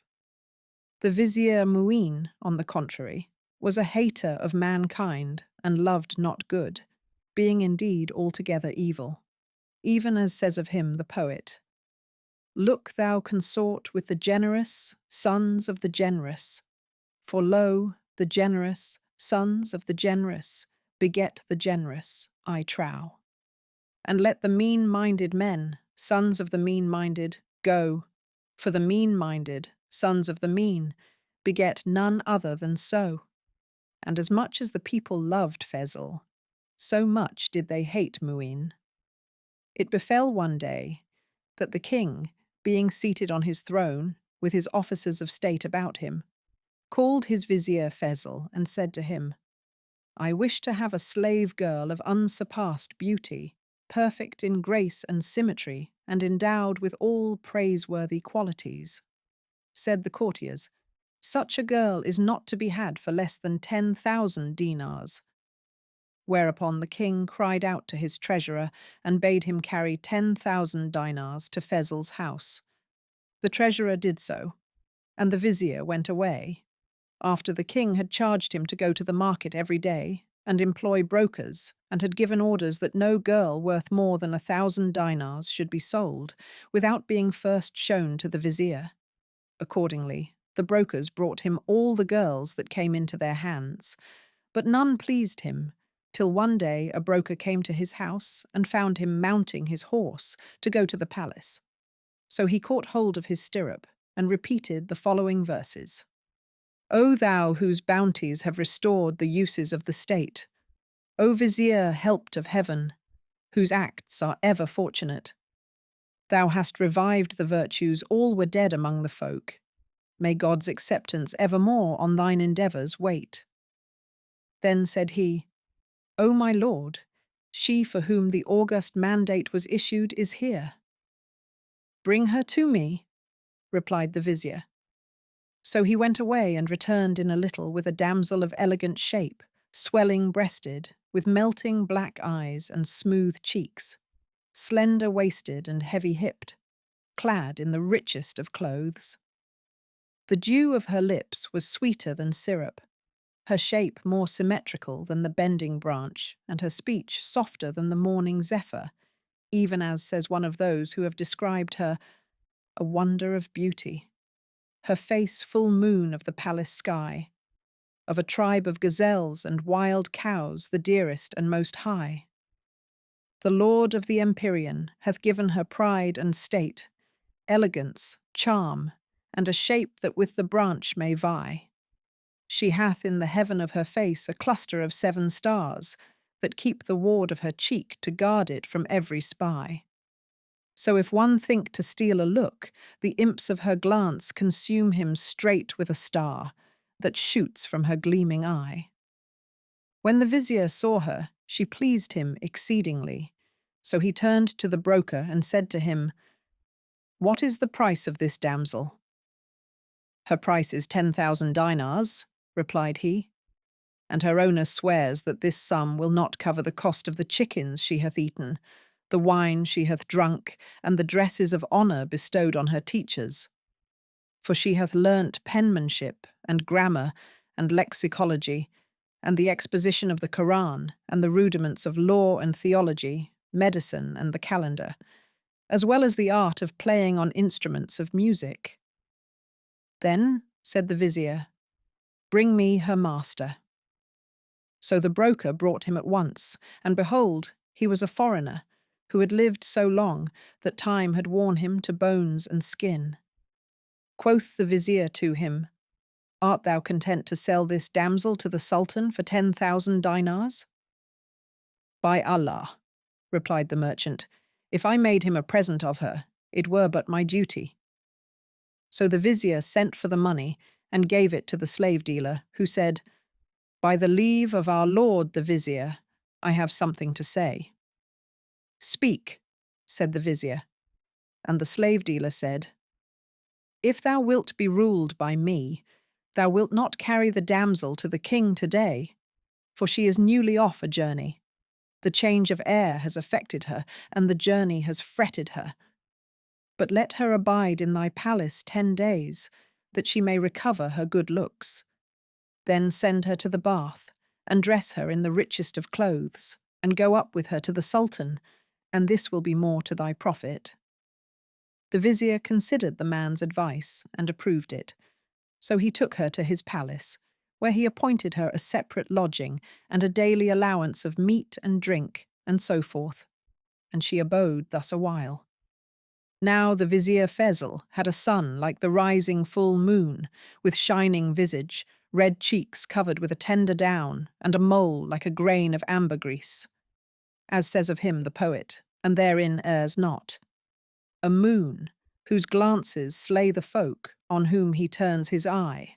A branch, whose graces break all hearts as he goes stately by. Slack as the night his browlocks are, his face the hue of gold. Fair is his person, and his shape the spear shaft doth outvie. Ah me, how hard his heart, how soft and slender is his waist. Why is the softness not transferred from this to that? Ah, why? Were but the softness of his sides made over to his heart, he'd ne'er to lovers be unjust, nor leave them thus to sigh. O thou that blamest my love of thee, excuse me rather thou, nor chide me, if my body pine for languor like to die. The fault, indeed, lies not with me, but with my heart and eye. So chide me not, but let me be in this my misery. Now he knew not the affair of the damsel, and his father had lessoned her, saying, know, O my daughter, that I have bought thee for the bed of the King Mohammed ben Suleiman ez-Zani, and I have a son who leaves no girl in the quarter, but he has to do with her. So be on thy guard against him, and beware of letting him see thy face or hear thy voice. I hear and obey, replied she, and the vizier left her and went away. Some days after this, it chanced, as fate would have it, that the damsel went to the bath in the house, where some of the serving women washed her, after which she arrayed herself in rich apparel, and her beauty and grace redoubled. Then she went in to the vizier's wife and kissed her hand. And the lady said to her, may it profit thee, O Enis el Jelis. How didst thou find the bath? O my lady, answered she, I lacked but thy presence there. Thereupon said the mistress to her waiting women, come with me to the bath, for it is some days since I went thither. We hear and obey, answered they, and rose and accompanied her to the bath, after Enis el Jelis had retired to her own chamber, and the lady had set 2 little slave girls to keep the door, charging them to let none go in to the damsel. Presently, as Enis el Jelis sat resting after the bath, in came the vizier's son, whose name was Noureddin Ali, and asked after his mother and her women, to which the 2 little slaves replied that they had gone to the bath. The damsel heard Noureddin's voice, and said to herself, I wonder what like is this youth, of whom his father says that there is not a girl in the quarter, but he has had to do with her. By Allah, I long to see him. So she rose, fresh as she was from the bath, and going to the door, looked at Noureddin, and saw that he was like the moon at its full. The sight cost her 1,000 sighs, and Noureddin, chancing to look that way, caught a glance of her that caused him also 1,000 regrets, and each fell into the snare of the other's love. Then he went up to the 2 little slaves and cried out at them, whereupon they fled before him and stood afar off to see what he would do. And behold, he went up to the door of the damsel's chamber, and entering, said to her, "Art thou she whom my father bought for me?" "Yes," answered she. Whereupon Noureddin, who was heated with wine, went up to her and embraced her, whilst she wreathed her arms about his neck and met him with kisses and sighs and amorous gestures. Then he sucked her tongue and she his, and he did away her maidenhead. When the 2 little slaves saw their young master go in to the damsel, they cried out and shrieked. So, as soon as he had done his desire, he rose and fled, fearing the issue of his conduct. When the vizier's wife heard the slaves' cries, she sprang up and came out of the bath, with the sweat dripping from her, saying, "What is this clamour in the house?" Then she came up to the 2 little slaves and said to them, "Out on you! What is the matter?" "Our lord Noureddin came in and beat us," answered they. "So we fled, and he went in to the damsel and embraced her. And we know not what he did after this. But when we cried out to thee, he fled." Thereupon the mistress went in to Enis el Jelis and inquired what had happened. "O my lady," answered she, "as I was sitting here, there came in a handsome young man who said to me, 'Art thou she whom my father bought for me?' I answered, 'Yes.' For by Allah, O my lady, I believed that he spoke the truth. And with this he came up to me and embraced me." "Did he naught else with thee?" asked the lady. "Yes," replied Enis el Jelis. "He took of me 3 kisses." "He did not leave thee without deflowering thee," cried the vizier's wife, and fell to weeping and buffeting her face, she and her women, fearing that Noureddin's father would kill him. Whilst they were thus, in came the vizier and asked what was the matter, and his wife said to him, "Swear that thou wilt hearken to what I say." "It is well," replied he. So she told him what his son had done, and he was greatly afflicted, and tore his clothes, and buffeted his face, and plucked out his beard. "Do not kill thyself," said his wife. "I will give thee the 10,000 dinars, her price, of my own money." But he raised his head and said to her, "Out on thee! I have no need of her price, but I fear to lose both life and goods." "How so?" asked his wife, and he said, "Dost thou not know that yonder is our enemy Mu'in ben Sawa, who, when he hears of this affair, will go up to the Sultan and say to him, 'Thy vizier, who thou wilt have it loves thee, had of thee 10,000 dinars, and bought therewith a slave girl, whose like was never seen. But when he saw her, she pleased him, and he said to his son, Take her, thou art worthier of her than the Sultan.' So he took her, and did away her maidenhead, and she is now with him. The king will say, 'Thou liest,' to which Mu'in will reply, 'With thy leave, I will fall on him at unawares, and bring her to thee.' The king will order him to do this, and he will come down upon the house, and take the damsel, and bring her before the king, who will question her, and she will not be able to deny what has passed. Then Mu'in will say, 'O my lord, thou knowest that I give thee true counsel, but I am not in favour with thee.' Thereupon the Sultan will make an example of me, and I shall be a gazing stock to all the people, and my life will be lost." Quoth his wife, "Tell none of this thing, which has happened privily, but commit thy case to God, and trust in him to deliver thee from this strait." With this, the vizier's heart was set at rest, and his wrath and chagrin subsided.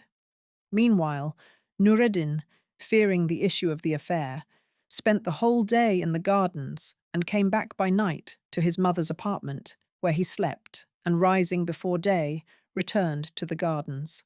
He lived thus for a whole month, not showing his face to his father, till at last his mother said to the vizier, "O my lord, shall we lose our own son as well as the damsel? If things continue thus for long, the lad will flee forth from us." "What is to be done?" said he. And she answered, "Do thou watch this night, and when he comes, seize on him and frighten him.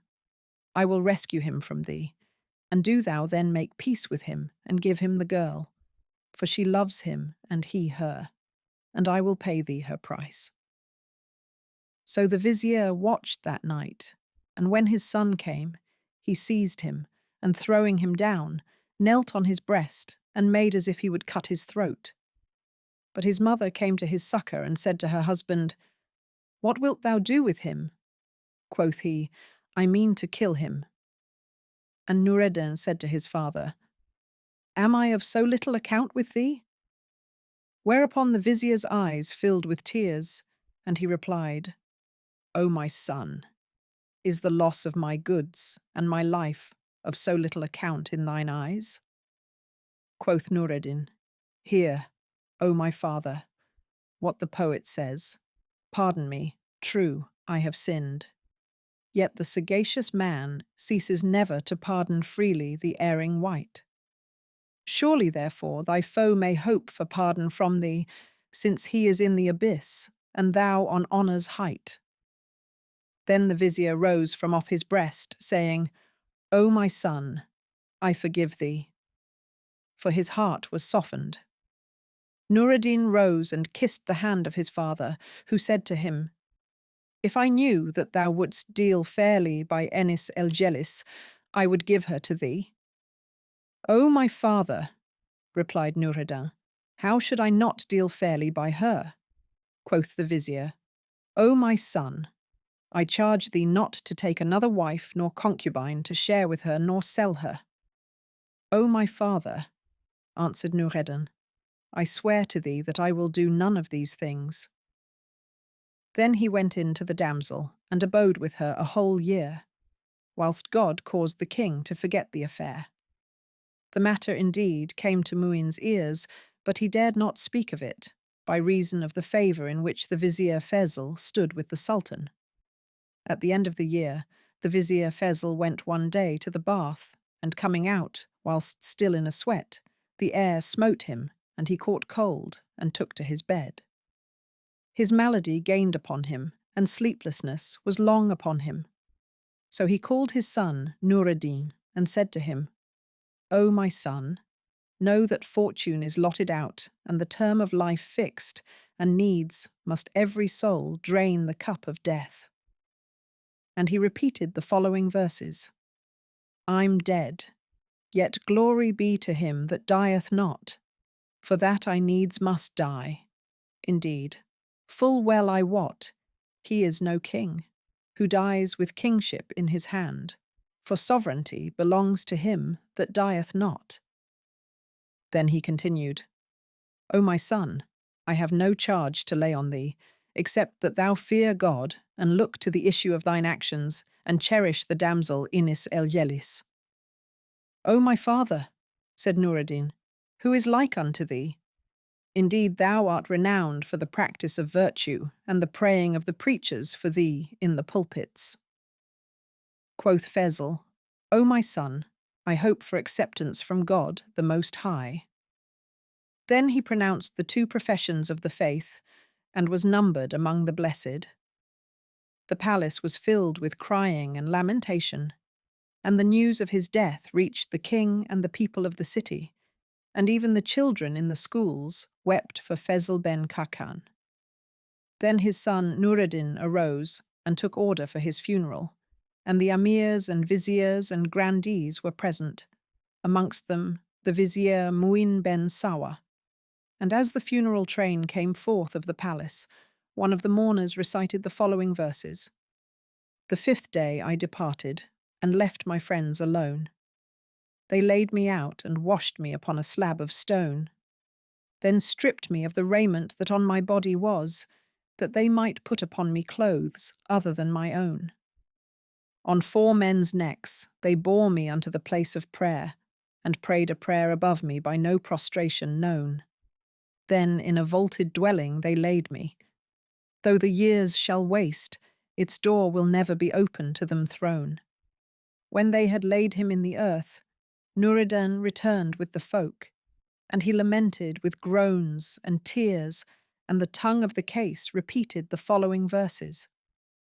On the 5th day they departed in the eventide, and I took of them the last leave-taking when they went and left me here.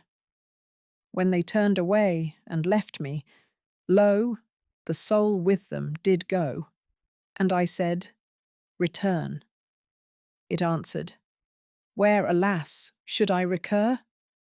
Shall I come back to a body whence the life and blood are flown? Nothing now but bones are left it, rattling in the sepulchre. Lo, my eyes, excess of weeping hath put out their sight, I trow, and a deafness eke is fallen on my ears. I cannot hear. He abode a long while in great grief for his father, till one day, as he sat in his house, there came a knocking at the door. So he rose, and opening the door, found there a man who had been one of his father's friends and boon companions. He entered, and kissing Noureddin's hand, said to him, O my lord, he who has left the like of thee is not dead, and to this pass, death, came even the Lord of the first and the last. O my lord, take comfort and leave mourning. Thereupon Noureddin rose, and going to the guest chamber, transported thither all that he needed.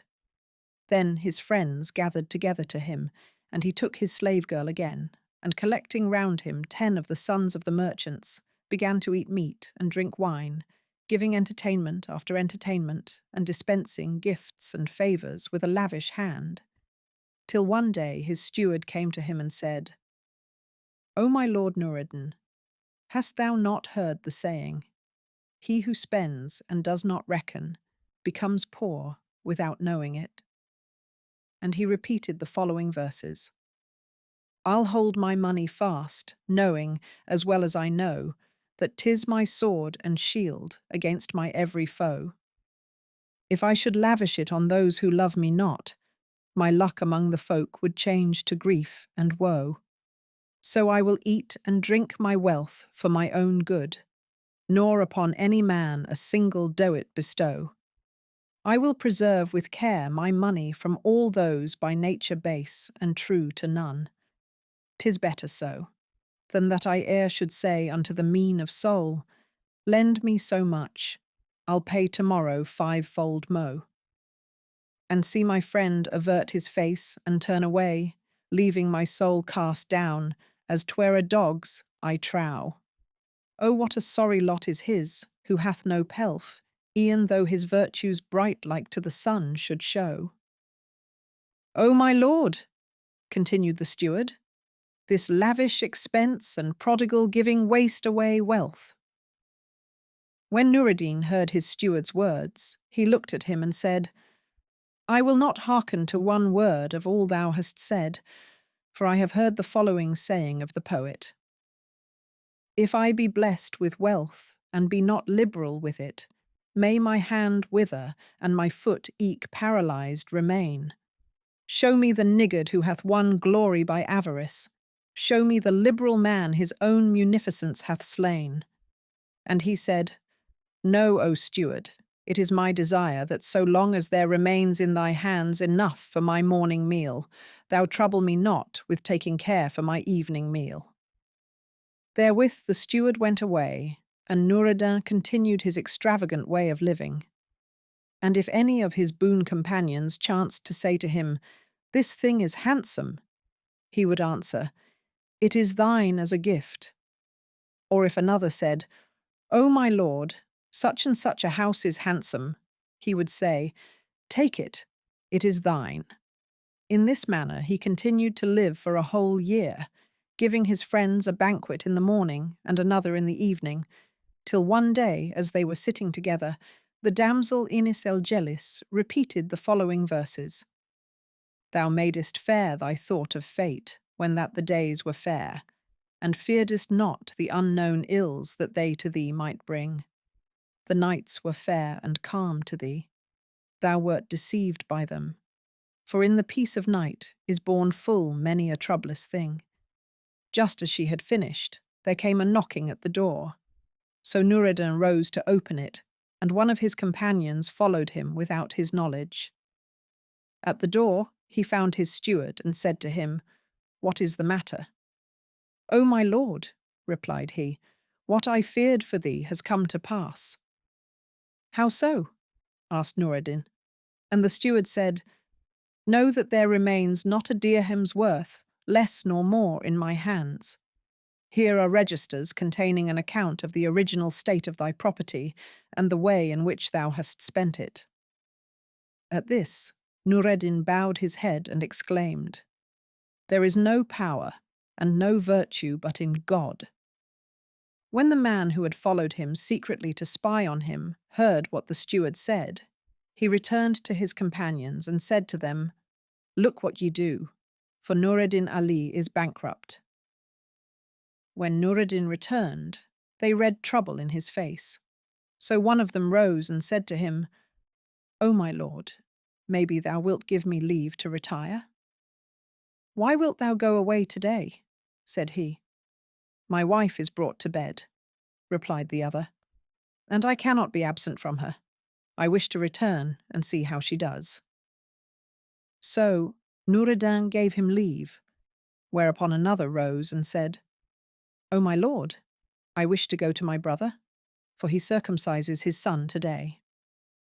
And each made some excuse to retire, till they were all gone, and Noureddin remained alone. Then he called his slave girl and said to her, O Enis Jelis, hast thou seen what has befallen me? And he related to her what the steward had told him. O my lord, replied she, some nights ago I had it in my mind to speak with thee of this matter, but I heard thee reciting the following verses. If fortune be lavish to thee, look thou be lavish with it unto all classes of men, ere it escapes from thy hand. Munificence will not undo it, whilst it is constant to thee, nor, when it turneth away, will avarice force it to stand.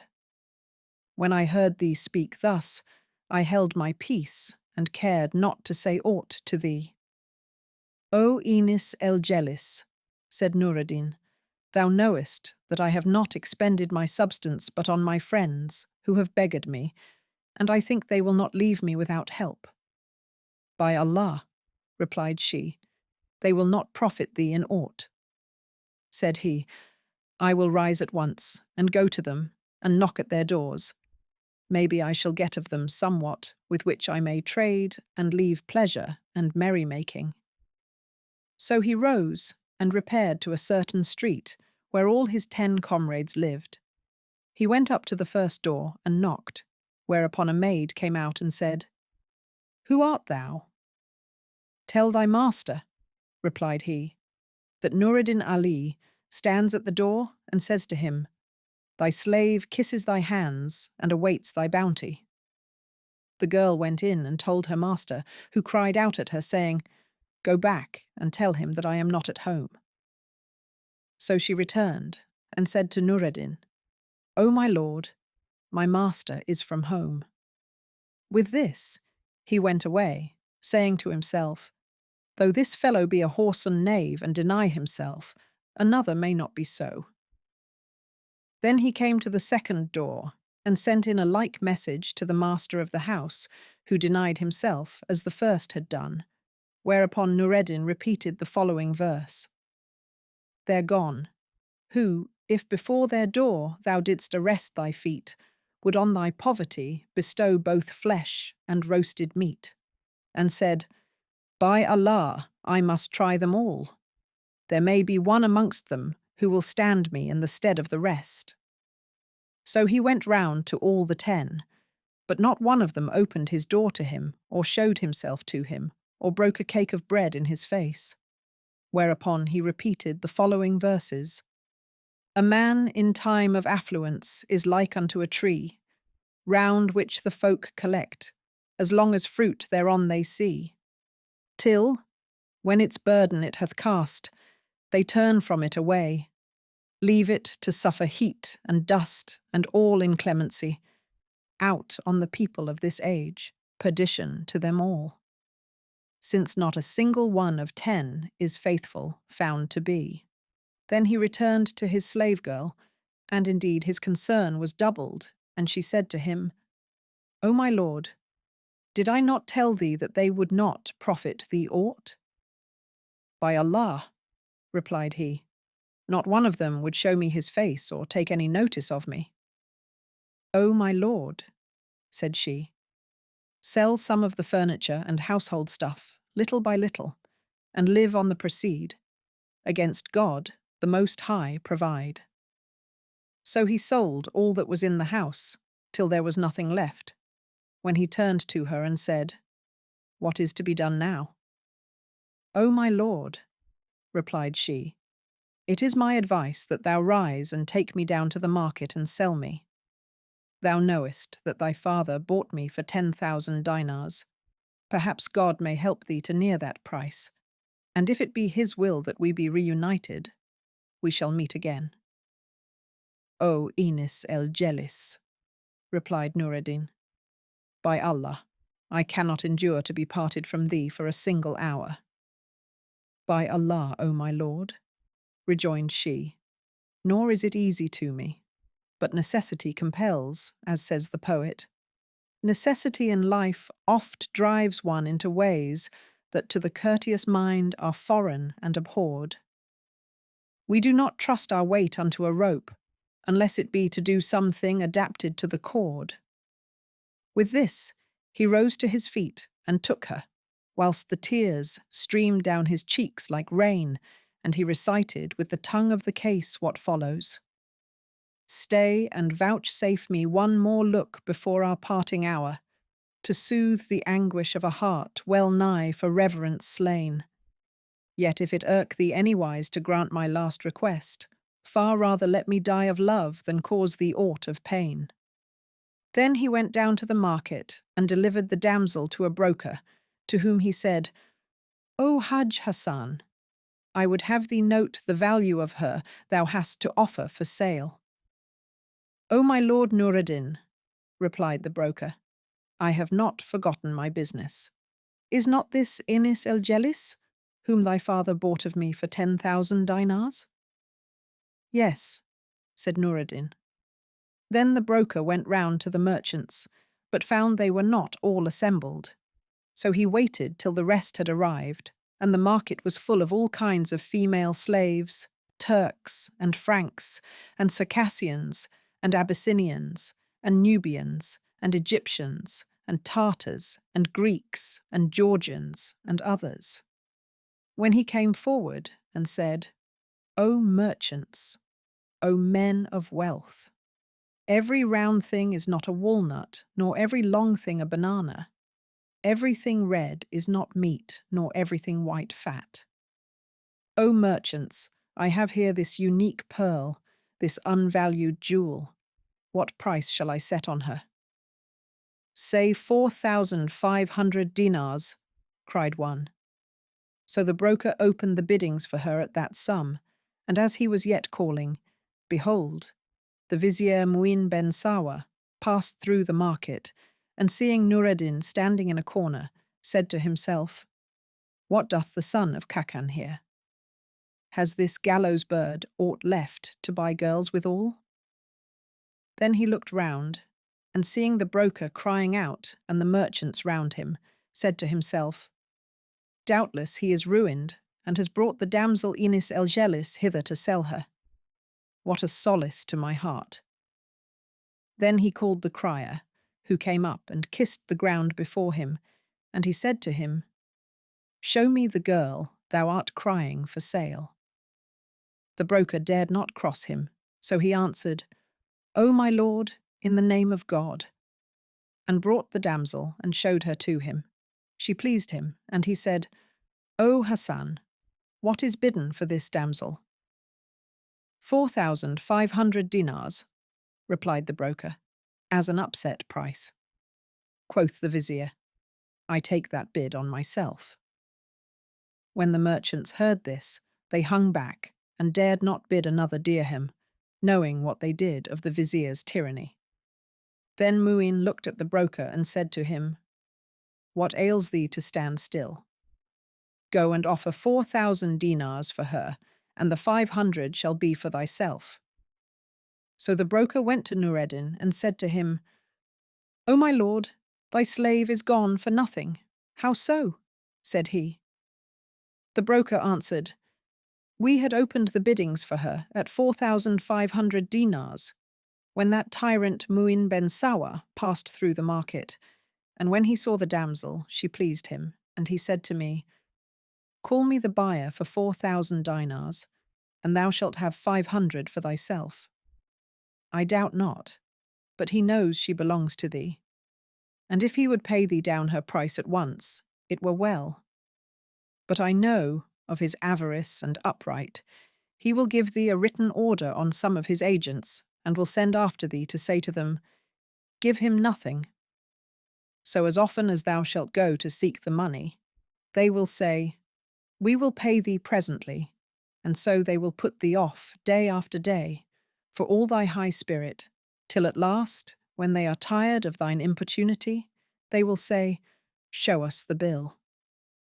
Then, as soon as they get hold of it, they will tear it up, and so thou wilt lose the girl's price." When Noureddin heard this, he looked at the broker and said to him, "What is to be done?" "I will give thee a counsel," answered he, "which if thou follow, it will be greatly to thine advantage." "What is that?" asked Noureddin. "Do thou come to me presently," said the broker. "When I am standing in the midst of the market and taking the girl from my hand, give her a cuff and say to her, 'O baggage, I have kept my vow and brought thee down to the market, because I swore that I would put thee up for sale and make the brokers cry thee. If thou do this, it may be the device will impose upon the vizier and the folk, and they will believe that thou broughtest her not to the market, but for the quittance of thine oath.'" "This is a good counsel," said Noureddin. Then the broker left him, and returning to the midst of the market, took the damsel by the hand, then beckoned to Mu'in and said to him, "O my lord, here comes her owner." With this up came Noureddin, and snatching the girl from the broker, gave her a cuff and said to her, "Out on thee, thou baggage! I have brought thee down to the market for the quittance of my oath. So now be gone home, and look that thou cross me not again. Out on thee! Do I need thy price, that I should sell thee? The furniture of my house would fetch many times thy value if I sold it." When Mu'in saw this, he said to Noureddin, "Out on thee! Hast thou aught left to sell?" And he made to lay violent hands on him, but the merchants interposed, for they all loved. Noureddin and the latter said to them, "Behold, I am in your hands, and ye all know his tyranny." "By Allah," exclaimed the vizier, "but for you, I would have killed him." Then all the merchants signed to Noureddin with their eyes, as who should say, "Work thy will of him, not one of us will come betwixt him and thee." Whereupon Noureddin, who was a stout-hearted fellow, went up to the vizier, and dragging him from his saddle, threw him to the ground. Now there was in that place a mortar pit, into the midst of which he fell, and Noureddin fell to cuffing and pummelling him, and one of the blows smote his teeth, dyeing his beard with his blood. There were with the vizier 10 armed slaves, who, seeing their master thus evil entreated, clapped their hands to their swords, and would have drawn them and fallen on Noureddin to kill him. But the bystanders said to them, "This is a vizier, and that a vizier's son. It may be they will make peace with one another anon, in which case you will have gotten the hatred of both of them. Or a blow may fall on your lord, and you will all die the foulest of deaths, so you would do wisely not to interfere." So they held aloof, and when Noureddin had made an end of beating the vizier, he took his slave girl and went home. And Muin rose, with his white clothes dyed of 3 colours, with black mud, red blood, and ashes. When he saw himself in this plight, he put a halter round his neck, and taking a bundle of coarse grass in either hand, went up to the palace, and standing under the king's windows, cried out, "O king of the age, I am a man aggrieved."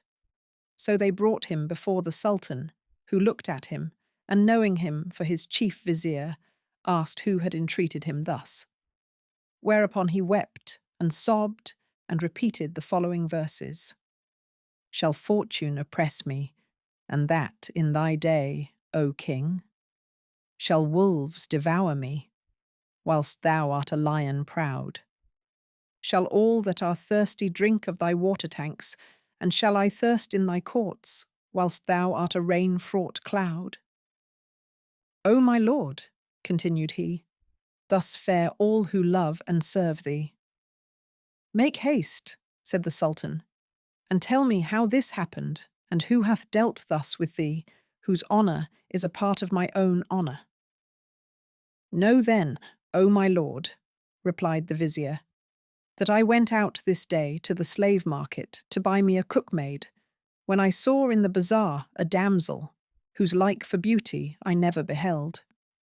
She pleased me, and I thought to buy her for our lord the sultan. So I asked the broker of her and her owner, and he replied, 'She belongs to Noureddin Ali, son of Fezl ben Kakan. Now our lord the sultan aforetime gave his father 10,000 dinars to buy him a handsome slave girl, and he bought therewith this damsel, who pleased him, so that he grudged her to our lord the sultan, and gave her to his own son. When Fezl died, his son sold all that he possessed of houses and gardens and household stuff, and squandered the price, till he became penniless. Then he brought the girl down to the market to sell her, and handed her to the broker, who cried her, and the merchants bid for her, till her price reached 4,000 dinars. Whereupon I said to myself, I will buy her for our lord the sultan, for it was his money that paid for her. So I said to Noureddin, O my son, sell her to me for 4,000 dinars. He looked at me and replied, O pestilent old man, I will sell her to a Jew or a Christian rather than to thee.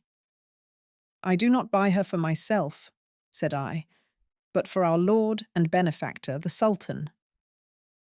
When he heard my words, he flew into a passion, and dragging me off my horse, for all I am an old man, beat me till he left me as thou seest. And all this has befallen me, but because I thought to buy the girl for thee. Then the vizier threw himself on the ground and lay there, weeping and trembling. When the sultan saw his condition and heard his story, the vein of anger started out between his eyes, and he turned to his guards, who stood before him, 40 swordsmen, and said to them, Go down at once to the house of Noureddin ben Fezl, and sack it and raze it. Then take him and the damsel, and drag them hither with their hands bound behind them.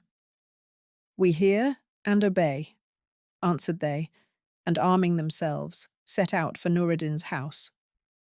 Now, there was with the Sultan a man called Ilmeddin Senya, who had aforetime been servant to Noureddin's father, Fezl ben Kakan, but had left his service for that of the Sultan, who had advanced him to be one of his chamberlains.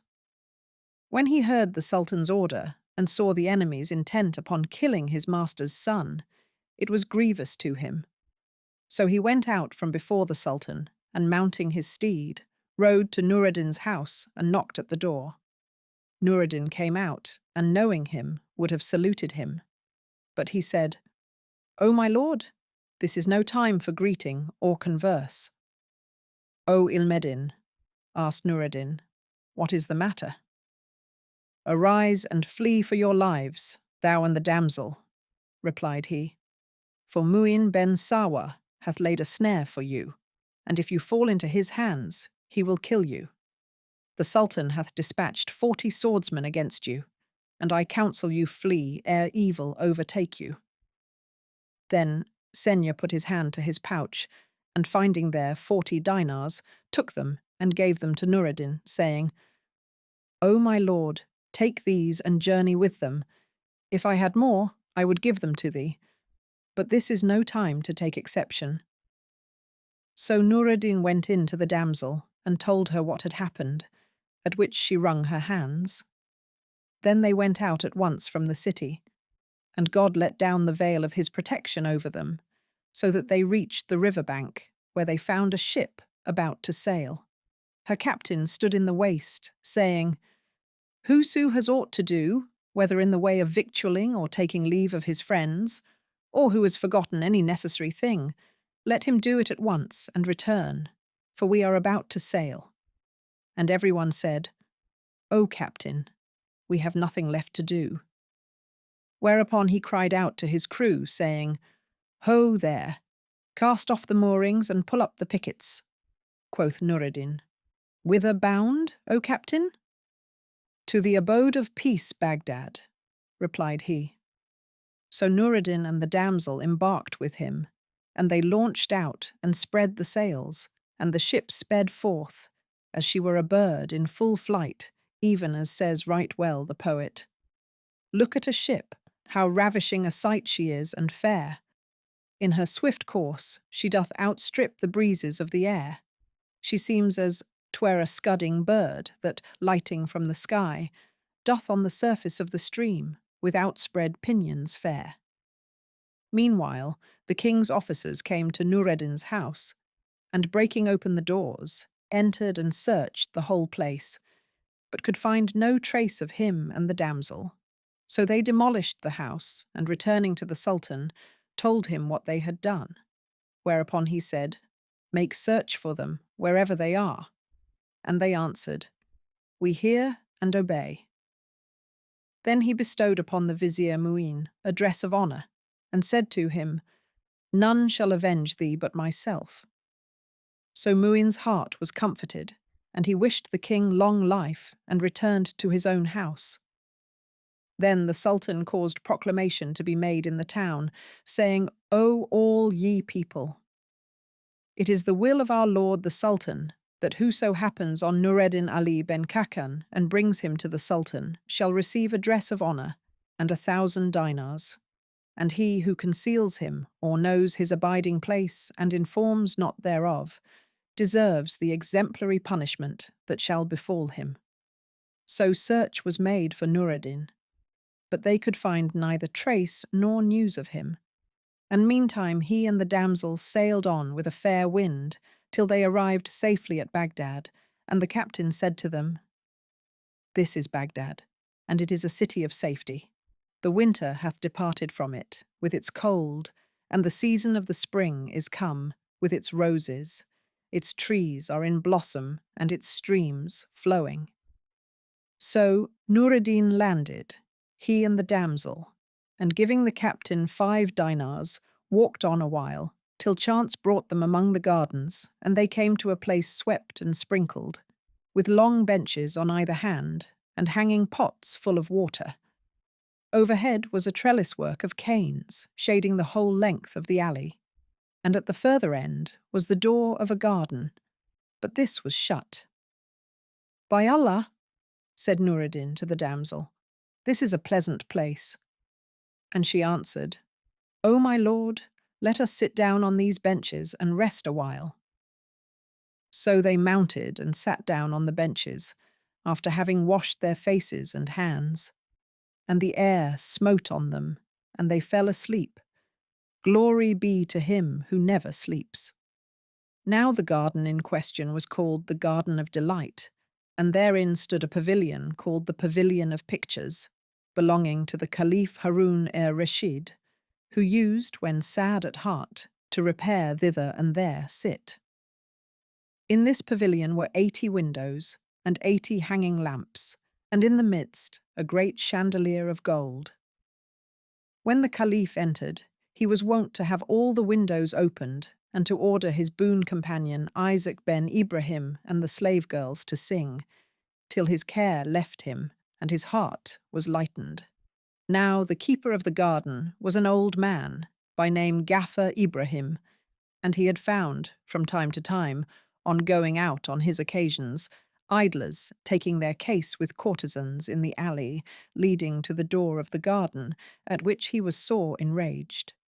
So he complained to the Caliph, who said, "Whomsoever thou findest at the door of the garden, do with him as thou wilt." As chance would have it, he had occasion to go abroad that very day, and found these two sleeping at the gate, covered with one veil. Whereupon, "By Allah," said he, "this is fine. These two know not that the Caliph has given me leave to kill any one whom I may catch at the door of the garden, but I will give them a sound drubbing, that none may come near the gate in future." So he cut a green palm stick, and went out to them, and raising his arm, till the whiteness of his armpit appeared, was about to lay on to them, when he bethought himself, and said, "O Ibrahim, wilt thou beat them, knowing not their case? Maybe they are strangers or wayfarers, and destiny hath led them hither. I will uncover their faces, and look on them." So he lifted up the veil from their faces, and said, "They are a handsome pair. It were not fitting that I should beat them." Then he covered their faces again, and going to Noureddin's feet, began to rub them. Whereupon the young man awoke, and seeing an old man of venerable appearance rubbing his feet, was abashed, and drawing them in, sat up, then took Ibrahim's hand and kissed it. Quoth the old man, "O my son, whence art thou?" "O my lord," replied Noureddin, "we are strangers." And the tears started to his eyes. "O my son," said Ibrahim, "know that the Prophet, whom God bless and preserve, hath charged us to be hospitable to strangers. Wilt thou not rise, O my son, and pass into the garden, and take thy pleasure therein, and gladden thy heart?" "O my lord," said Noureddin, "to whom does the garden belong?" And he replied, "O my son, I inherited it from my family." Now his object in saying this was to put them at their ease, and induce them to enter the garden. So Noureddin thanked him, and rose, he and the damsel, and followed him into the garden. They entered, through a gateway, vaulted like a gallery, and overhung with vines bearing grapes of various colours, the red like rubies, and the black like ebony, and passing under a bower of trellised boughs, found themselves in a garden. And what a garden! There were fruit trees growing singly and in clusters, and birds warbling melodiously on the branches, whilst the thousand-voiced nightingale repeated the various strains. The turtle-dove filled the place with her cooing, and there sang the blackbird, with its warble like a human voice, and the ringdove, with her notes like a drinker exhilarated with wine. The trees were laden with all manner of ripe fruits, 2 of each, the apricot in its various kinds, camphor and almond, and that of Khorasan, the plum, whose colour is as that of fair women, the cherry that does away discoloration of the teeth, and the fig of 3 colours, red and white and green.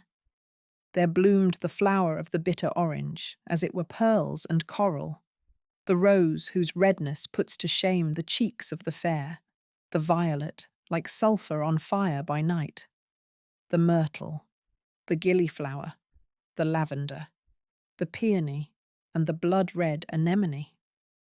The leaves were jewelled with the tears of the clouds.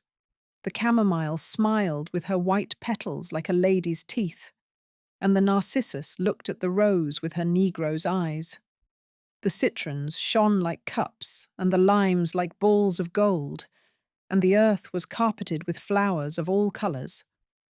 For the spring was come, and the place beamed with its brightness, whilst the birds sang and the stream rippled and the breeze blew softly, for the attemperance of the air. Ibrahim carried them up into the pavilion, and they gazed on its beauty and on the lamps aforesaid in the windows. And Noureddin called to mind his banquetings of time past, and said, "By Allah, this is a charming place." Then they sat down, and the gardener set food before them, and they ate their fill and washed their hands. After which Noureddin went up to one of the windows, and calling the damsel, fell to gazing on the trees, laden with all manner of fruits. Then he turned to the gardener, and said to him, "O Gaffer Ibrahim, hast thou no drink here? For folk used to drink after eating." The old man brought him some fresh, sweet cold water, but he said, "This is not the kind of drink I want." "Belike," said Ibrahim, "thou wishest for wine." "I do," replied Noureddin. "God preserve me from it," said the old man. "It is 13 years since I did this thing, for the Prophet, whom God bless and preserve, cursed its drinker, its presser, its seller, and its carrier." "Hear 2 words from me," said Noureddin. "Say on," replied Ibrahim. "If," said Noureddin, "that unlucky ass there be cursed, will any part of the curse fall on thee?" "Not so," replied the old man. "Then," said Noureddin, "take this dinar and these 2 dirhams and mount the ass and stop at a distance from the wine shop. Then call the first man thou seest buying, and say to him, 'Take these 2 dirhams and buy me this dinar's worth of wine and set it on the ass.' Thus thou wilt be neither the purchaser nor the carrier of the wine, and no part of the curse will fall on thee."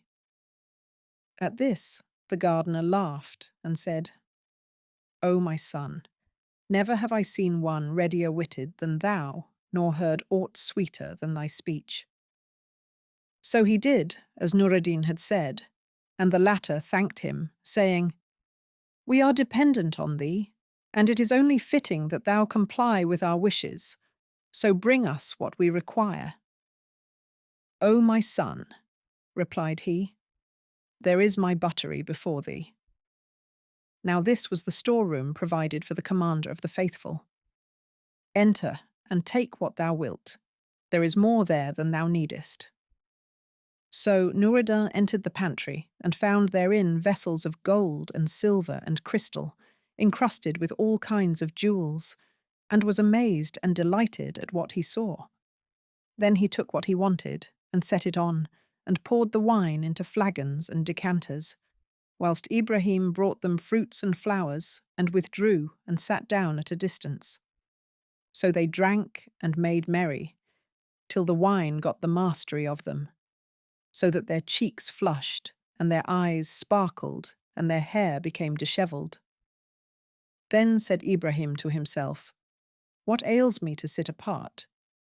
Why should I not sit with them? When shall I find myself in company with the like of these 2, who are like 2 moons?" So he came and sat down at the corner of the dais, and Noureddin said to him, "O my lord, my life on thee, come and sit with us."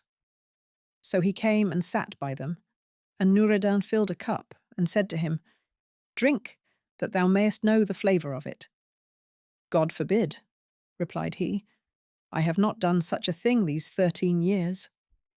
Noureddin did not press him, but drank off the cup, and throwing himself on the ground, feigned to be overcome with drunkenness. Then said the damsel, "O Gaffer Ibrahim, see how he serves me." "O my lady," replied he, "what ails him?" "This is how he always treats me," said she. "He drinks a while, then falls asleep, and leaves me alone, with none to bear me company over my cup, nor to whom I may sing whilst he drinks." "By Allah," said he, and indeed her words touched his heart and made his soul incline to her. "This is not well." Then she looked at him, and filling a cup said to him, "I conjure thee, on my life, not to refuse me, but take this cup and drink it off and solace my heart." So he took it and drank it off, and she filled a second cup and set it on the chandelier, saying, "O my lord, there is still this one left for thee." "By Allah," I cannot take it, answered he. That which I have drunk suffices me. By Allah, said she, thou must indeed drink it. So he took the cup and drank, and she filled him a third cup, which he took and was about to drink, when, behold, Noureddin opened his eyes, and sitting up, exclaimed, Hello, Gaffer Ibrahim, what is this? Did I not adjure thee just now, and thou refusedst, saying, I have not done such a thing these 13 years? By Allah, replied he, and indeed he was abashed, it is her fault, not mine. Noureddin laughed, and they sat down again to carouse. But the damsel turned to Noureddin and whispered to him, O my lord, drink and do not press him, and I will show thee some sport with him. Then she began to fill her master's cup, and he to fill to her. And so they did time after time, till at last Ibrahim looked at them and said, What manner of good fellowship is this? God's malison on the glutton who keeps the cup to himself. Why dost thou not give me to drink, O my brother? What manners are these, O blessed one? At this they laughed till they fell backward.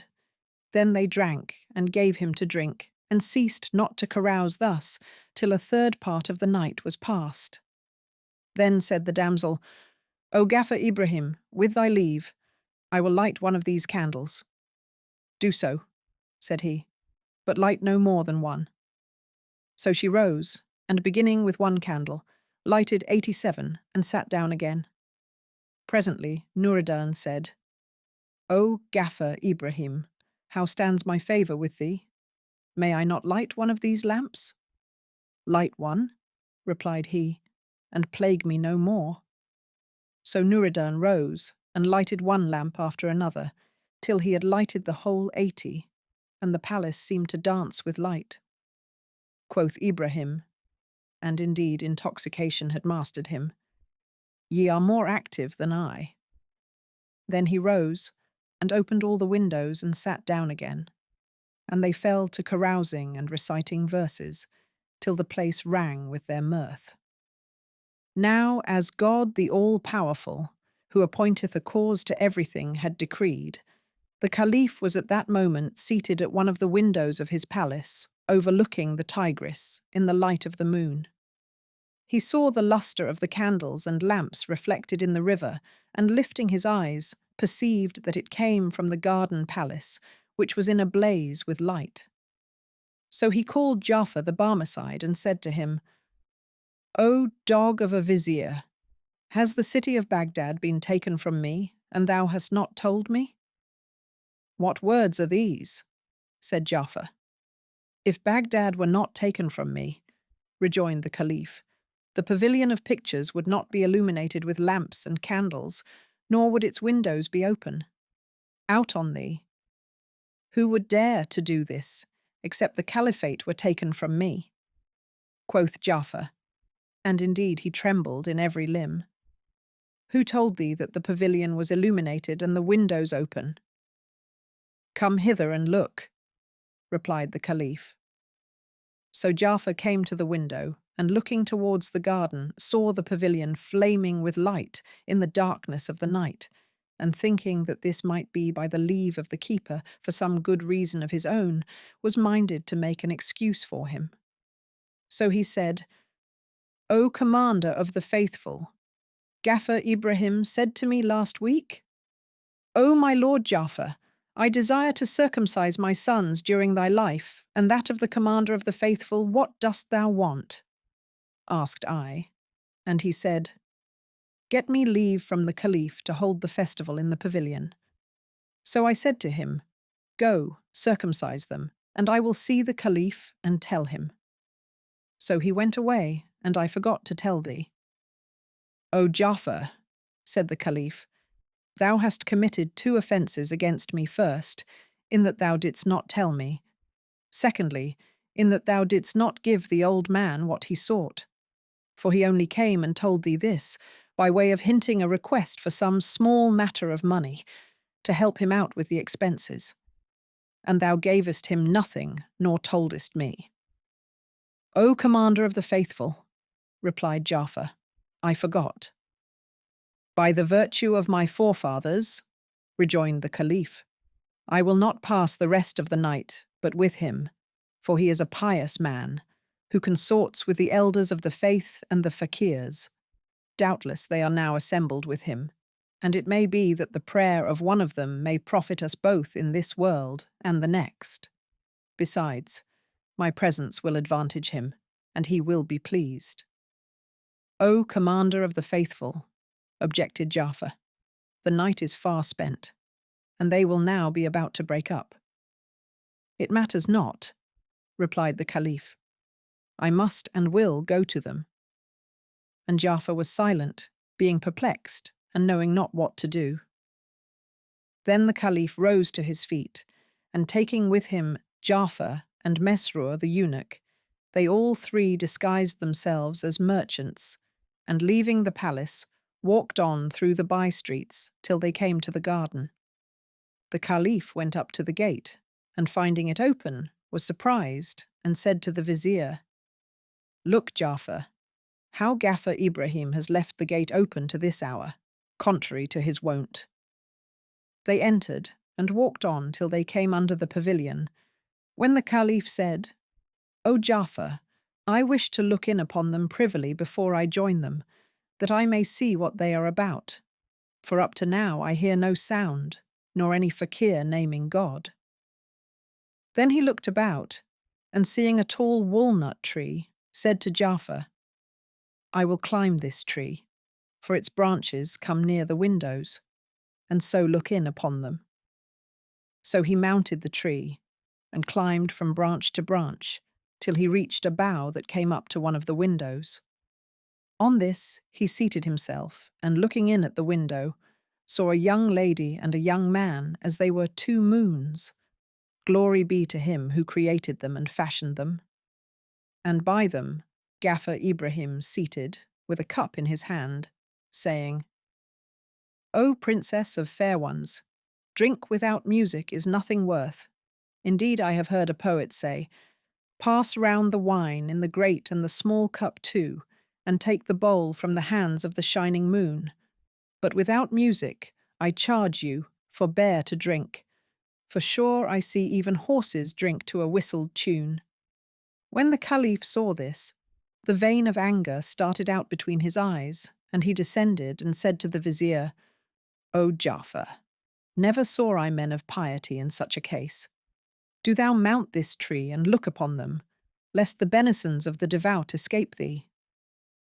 So Jafar climbed up, perplexed at these words, and looking in, saw Noureddin and the damsel and Gaffer Ibrahim with a cup in his hand.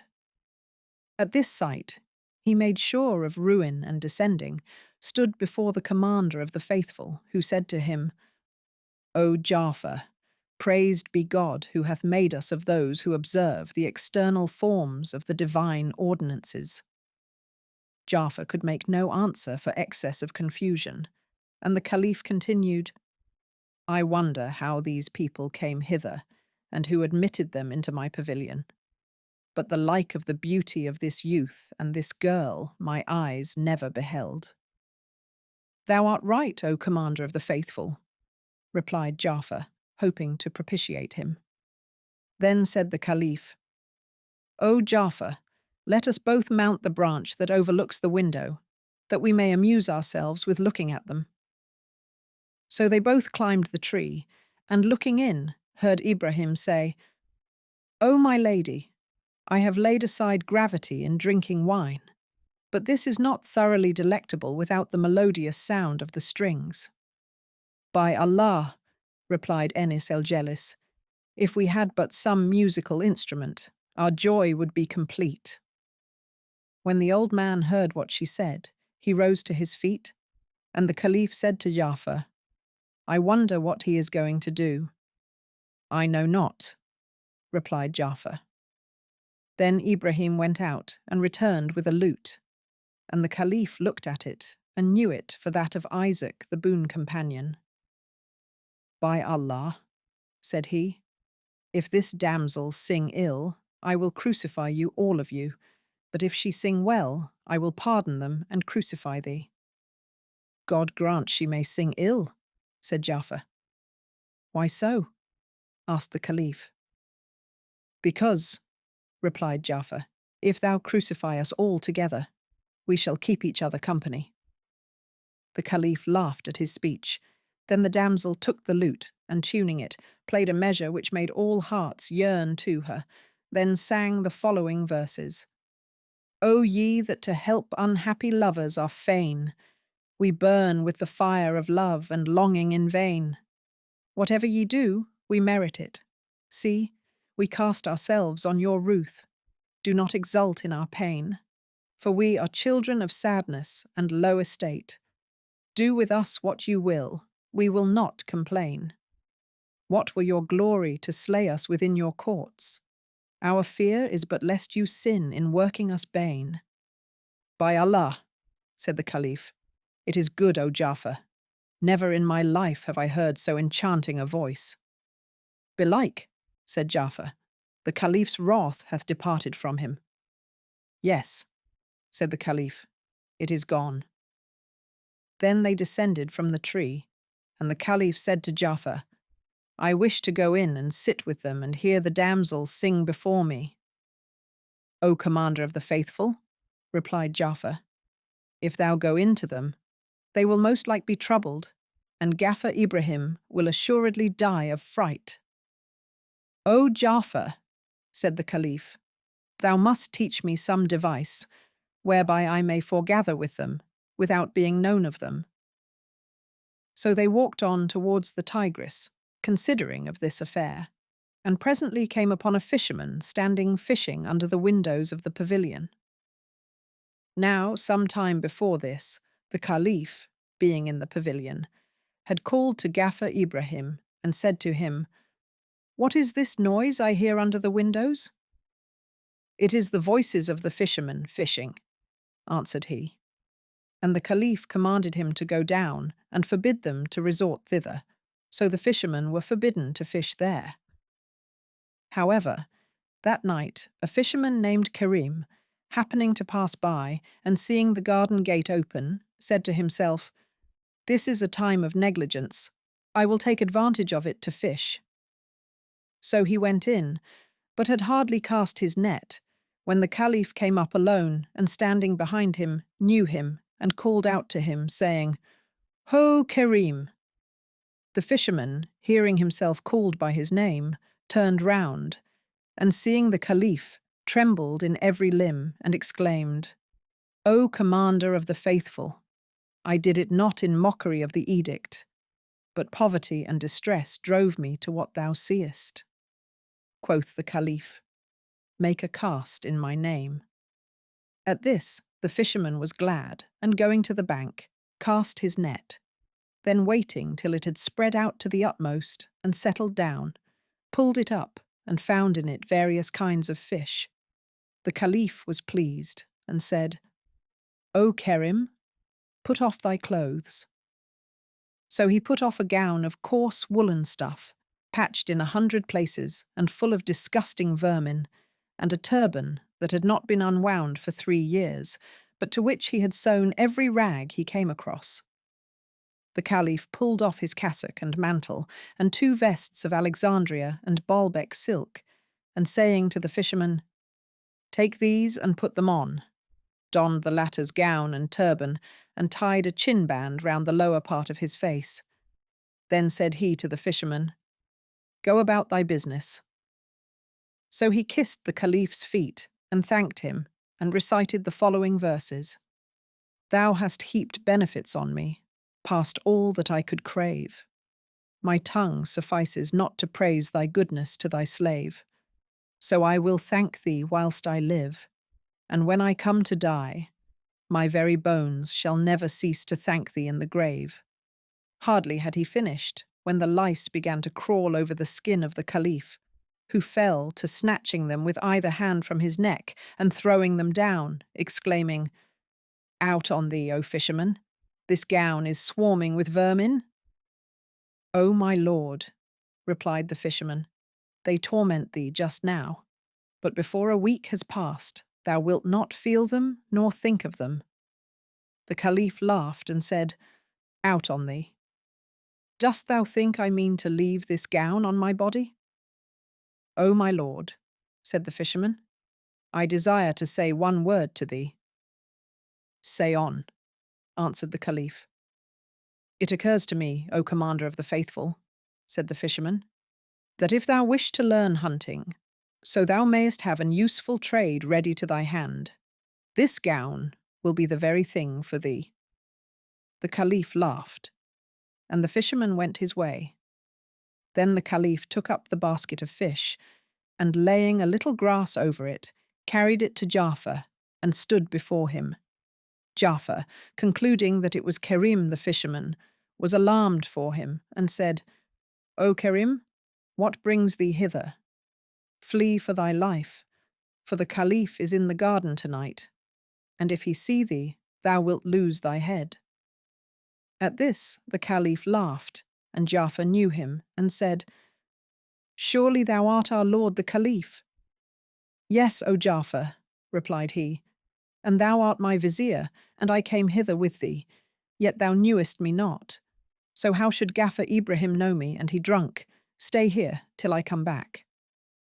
I hear and obey, answered Ja'far. Then the Caliph went up to the door of the pavilion and knocked softly, whereupon said Noureddin, O Gaffer Ibrahim, someone knocks at the door. Who is at the door? Cried the old man, and the Caliph replied, It is I, O Gaffer Ibrahim. Who art thou? Asked the gardener. I, Kerim the fisherman, rejoined the Caliph. I hear thou hast company, so have brought thee some fine fish. When Noureddin heard the mention of fish, he was glad, he and the damsel, and they both said to Ibrahim, O my lord, open the door, and let him bring the fish in to us. So he opened the door, and the Caliph entered, in his fisherman's disguise, and began by saluting them. Quoth Ibrahim, Welcome to the brigand, the robber, the gambler. Let us see thy fish. So the Caliph showed them the fish, and behold, they were still alive and moving, whereupon the damsel exclaimed, O my lord, these are indeed fine fish. Would that they were fried. By Allah, O my mistress, replied Ibrahim, thou art right. Then said he to the Caliph, O fisherman, why didst thou not bring us the fish ready fried? Go now and fry them and bring them to us. It shall be done at once, answered he. Said they, Be quick about it. So he went out, running, and coming up to Ja'far, cried out, Hello, Ja'far. Here am I, O commander of the faithful, replied he. They want the fish fried, said the Caliph. O commander of the faithful, answered Ja'far, give it to me, and I will fry it for them. By the tombs of my forefathers, said the Caliph, none shall fry it but I, with my own hand. So he repaired to the keeper's hut, where he searched and found all that he required, even to salt and saffron and marjoram and so forth. Then he laid the fish on the frying pan, and setting it on the brazier, fried them handsomely.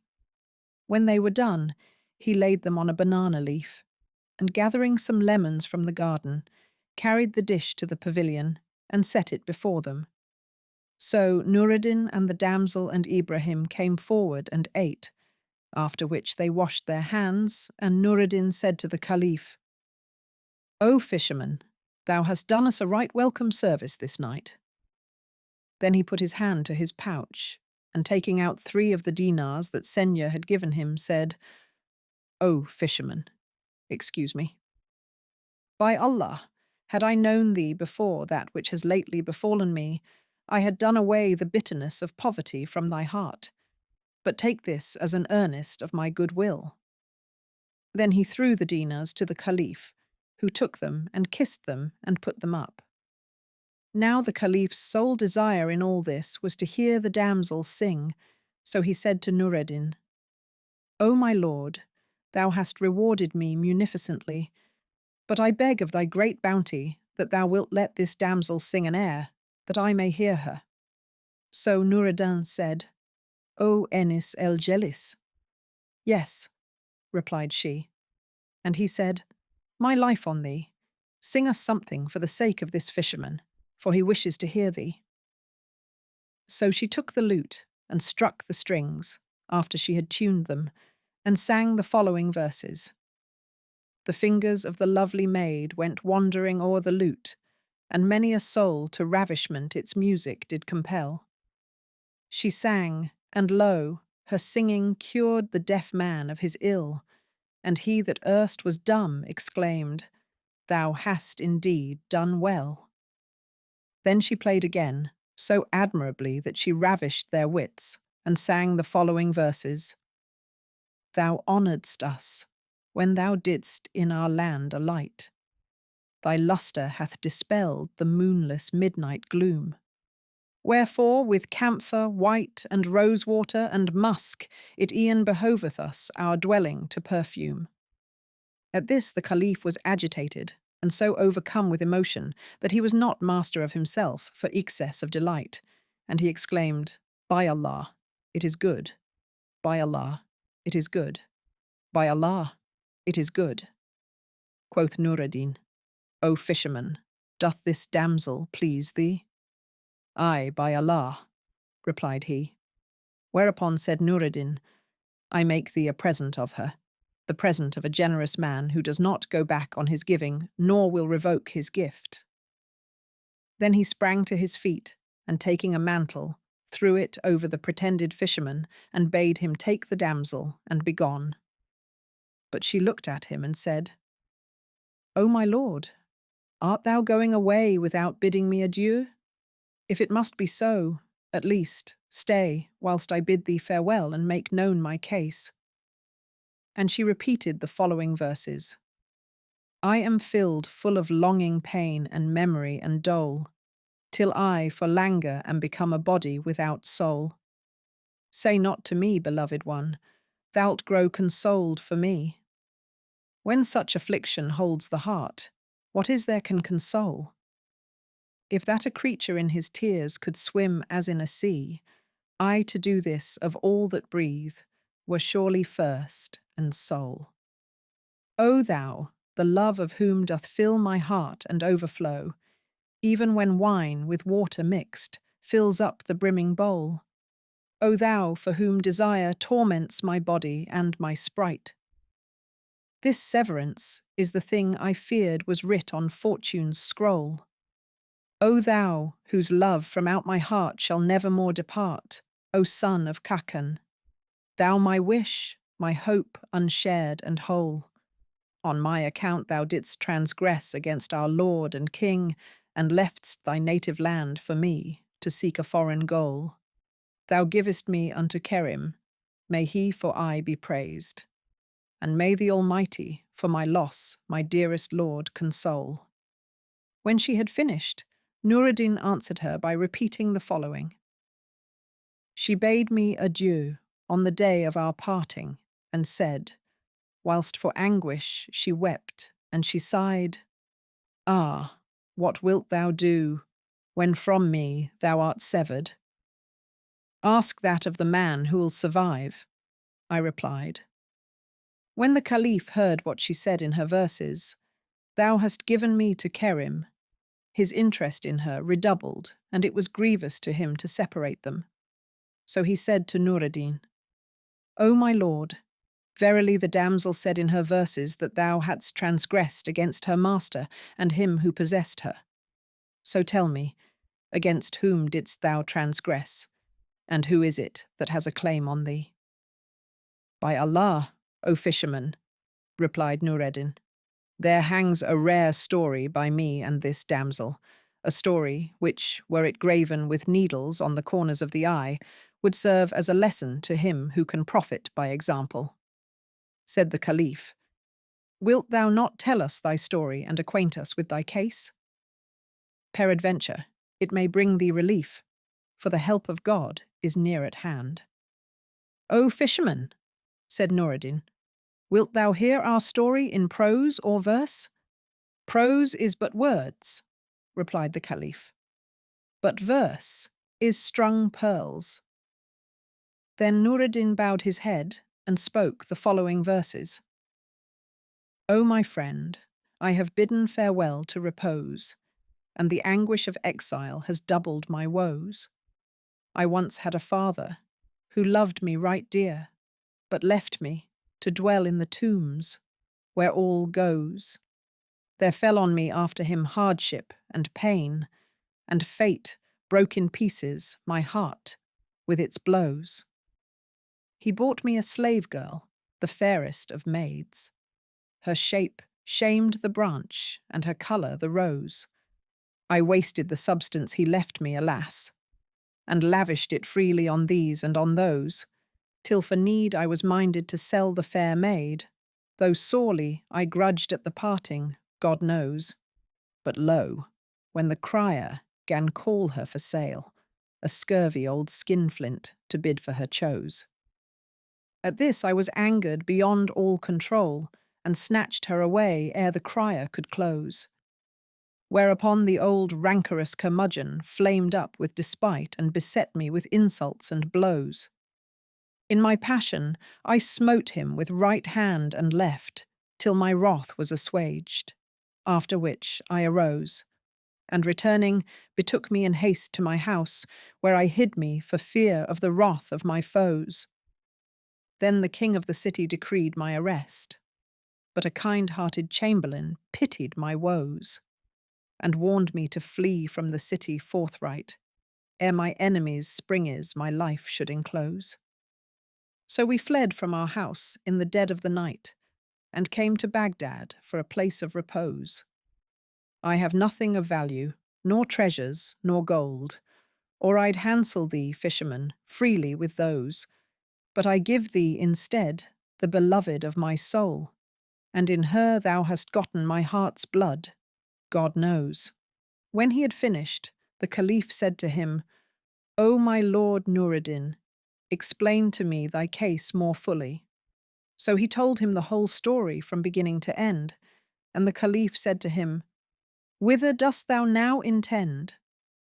God's world is wide, replied he. Quoth the Caliph, I will write thee a letter to carry to the Sultan Mohammed ben Suleiman ez Zaini, which when he reads, he will do thee no hurt. Whoever heard of a fisherman writing to kings? Said Noureddin. Such a thing can never be. True, replied the Caliph, but I will tell thee the reason.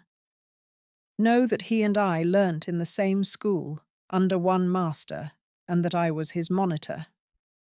Since that time, fortune has betided him, and he has become a sultan, whilst God hath abased me and made me a fisherman.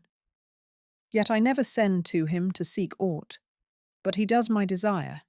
Nay, though I should ask of him 1,000 favours a day, he would comply. When Noureddin heard this, he said, Good, write that I may see. So the Caliph took pen and inkhorn and wrote as follows, In the name of God, the compassionate, the merciful. This letter is from Harun el-Rashid, son of el-Mehdi, to His Highness Mohammed ben Suleiman ez Zaini, whom I have compassed about with my favour and made governor for me in certain of my dominions. The bearer of these presents is Noureddin, son of Felts ben Kakan, the vizier. As soon as they come to thy hand, do thou put off thy kingly dignity and invest him therewith. And look thou oppose not my commandment, so peace be on thee. Then he gave the letter to Noureddin, who took it and kissed it, then put it in his turban and set out at once on his journey.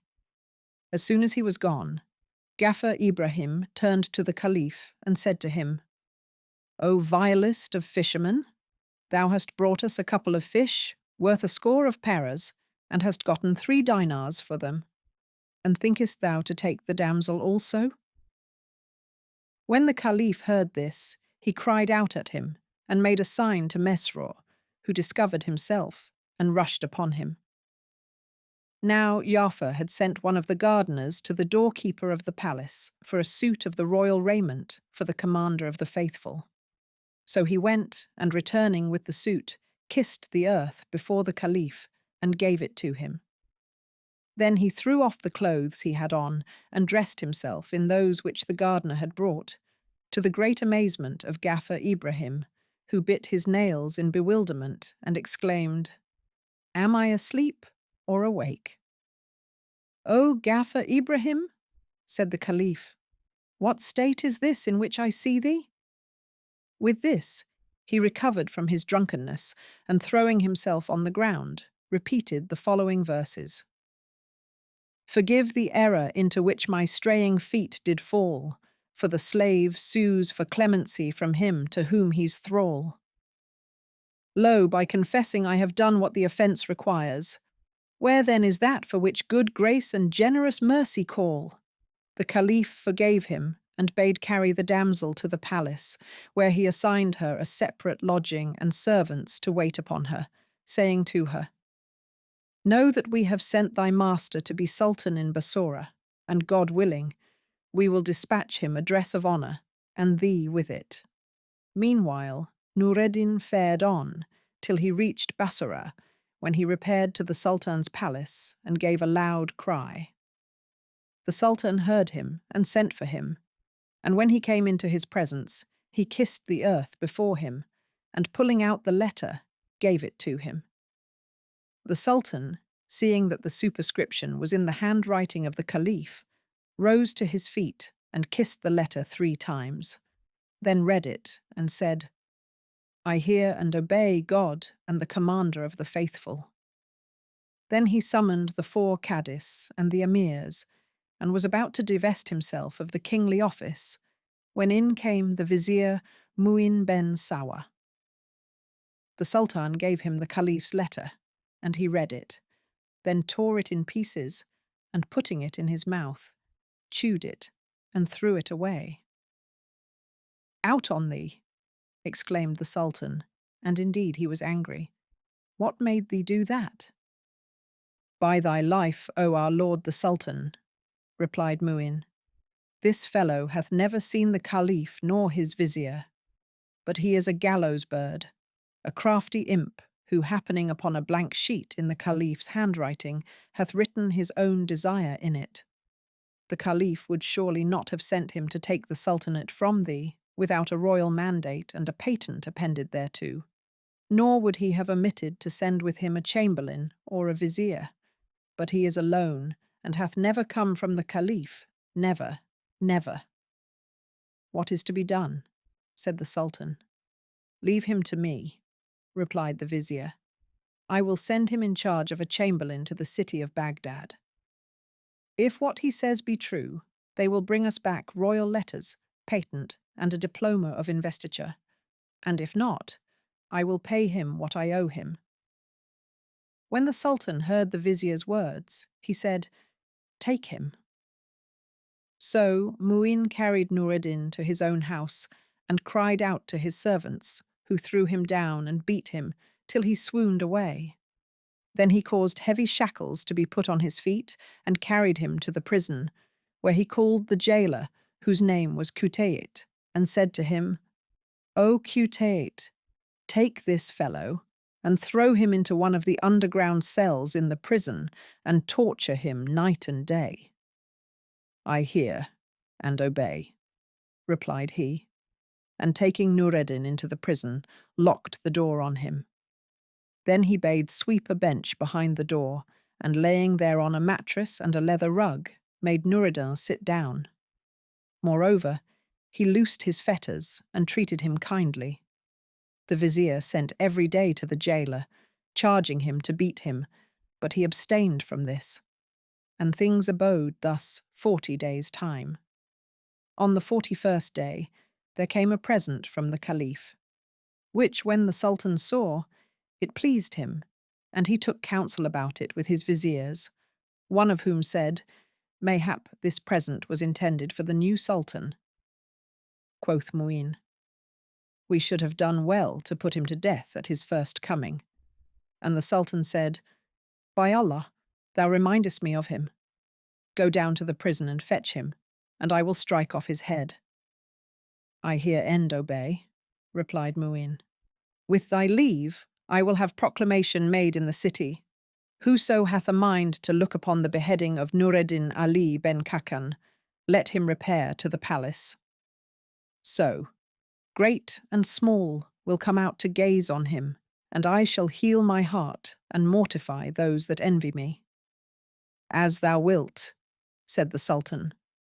Whereupon the vizier went out, rejoicing, and commanded the chief of the police to make the aforesaid proclamation. When the folk heard the crier, they all mourned and wept, even to the little ones in the schools and the traders in the shops, and some hastened to get them places to see the sight, whilst others repaired to the prison, thinking to accompany him thence. Presently, the vizier came to the prison, attended by 10 armed slaves, and the jailer said to him, "What seekest thou, O our lord the vizier?" "Bring me that gallows bird," replied the vizier, and the jailer said, "He is in the sorriest of plights for the much beating I have given him." Then Kutait went into the prison, where he found Noureddin repeating the following verses. "Who shall avail me against the woes that my life enwind? Indeed my disease is sore, and the remedy hard to find. Exile hath worn my heart and my spirit with languishment, and evil fortune hath turned my very lovers unkind. O folk, is there none of you all will answer my bitter cry? Is there never a merciful friend will help me of all mankind? Yet death and the pains of death are a little thing to me. I have put off the hope of life and left its sweets behind. O thou that sentest the guide, the chosen prophet to men, the prince of the intercessors, gifted to loose and bind, I prithee, deliver me, and pardon me my default, and put the troubles to flight that crush me, body and mind." The jailer took off his clean clothes and, clothing him in 2 filthy garments, carried him to the vizier. Noureddin looked at him, and knowing him for his enemy who still sought to compass his death, wept and said to him, "Art thou then secure against fate? Hast thou not heard the saying of the poet? Where are now the old Khosroes, tyrants of a bygone day? Wealth they gathered, but their treasures and themselves have passed away. O vizier," continued he, "know that God, blessed and exalted be he, doth whatever he will." "O Ali," replied the vizier, "dost thou think to fright me with this talk? Know that I mean this day to strike off thy head in despite of the people of Bassora, and let the days do what they will, I care not. Nor will I take thought to thy warning, but rather to what the poet says. Let the days do what they will, without debate, and brace thy spirit against the doings of fate. And also, how well says another, he who lives a day after his foe hath compassed his wishes. I trow. Then he ordered his attendants to set Noureddin on the back of a mule, and they said to the youth, for indeed it was grievous to them, "Let us stone him and cut him in pieces, though it cost us our lives." "Do it not," replied Noureddin. "Have ye not heard what the poet says? A term's decreed for me, which I must needs fulfill, and when its days are spent, I die, do what I will. Though to their forest dens the lions should me drag, whilst but an hour remains, they have no power to kill." Then they proceeded to proclaim before Noureddin, "This is the least of the punishment of those who impose upon kings with forgery." And they paraded him round about Bassora, till they came beneath the windows of the palace, where they made him kneel down on the carpet of blood, and the headsman came up to him and said, "O my lord, I am but a slave commanded in this matter. If thou hast any desire, let me know, that I may fulfill it. For now there remains of thy life but till the Sultan shall put his head out of the window." So Noureddin looked in all directions and repeated the following verses. I see the headsman and the sword. I see the carpet spread, and cry, Alas, my sorry plight! Alas, my humbled head! How is't I have no pitying friend to help me in my need? Will no one answer my complaint, or heed the tears I shed? My time of life is passed away, and death draws nigh to me. Will no one earn the grace of God by standing me instead? Will none take pity on my state and succour my despair with but a cup of water cold to ease my torments dread? The people fell to weeping for him, and the headsman rose and brought him a draught of water.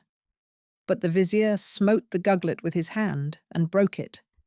Then he cried out at the executioner and bade him strike off Noureddin's head. So he proceeded to bind the latter's eyes, whilst the people cried out against the vizier, and there befell a great tumult and dispute amongst them. At this moment there arose a great cloud of dust and filled the air and the plain. And when the Sultan, who was sitting in the palace, saw this, he said to his attendants, Go and see what is the meaning of that cloud of dust. When we have cut off this fellow's head, replied Mu'in. But the Sultan said, Wait till we see what this means. Now the cloud of dust in question was raised by Ja'far the Barmecide, vizier to the Caliph, and his retinue, and the reason of his coming was as follows. The Caliph passed 30 days without calling to mind the affair of Noureddin Ali ben Khacan, and none reminded him of it, till one night, as he passed by the apartment of Enis el Jelis, he heard her weeping and reciting the following verse in a low and sweet voice. Thine image is ever before me, though thou art far away, nor doth my tongue give over the naming of thee I. And her weeping redoubled, when lo, the Caliph opened the door, and entering the chamber, found her in tears. When she saw him, she fell to the earth, and kissing his feet 3 times, repeated the following verses.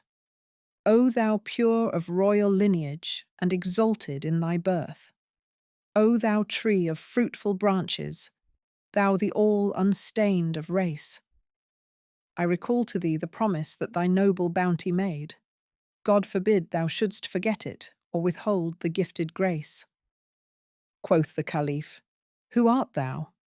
And she answered, I am she whom thou hadst as a present from Noureddin Ali ben Khacan, and I crave the fulfilment of thy promise to send me to him with the dress of honour, for I have now been here 30 days, without tasting sleep.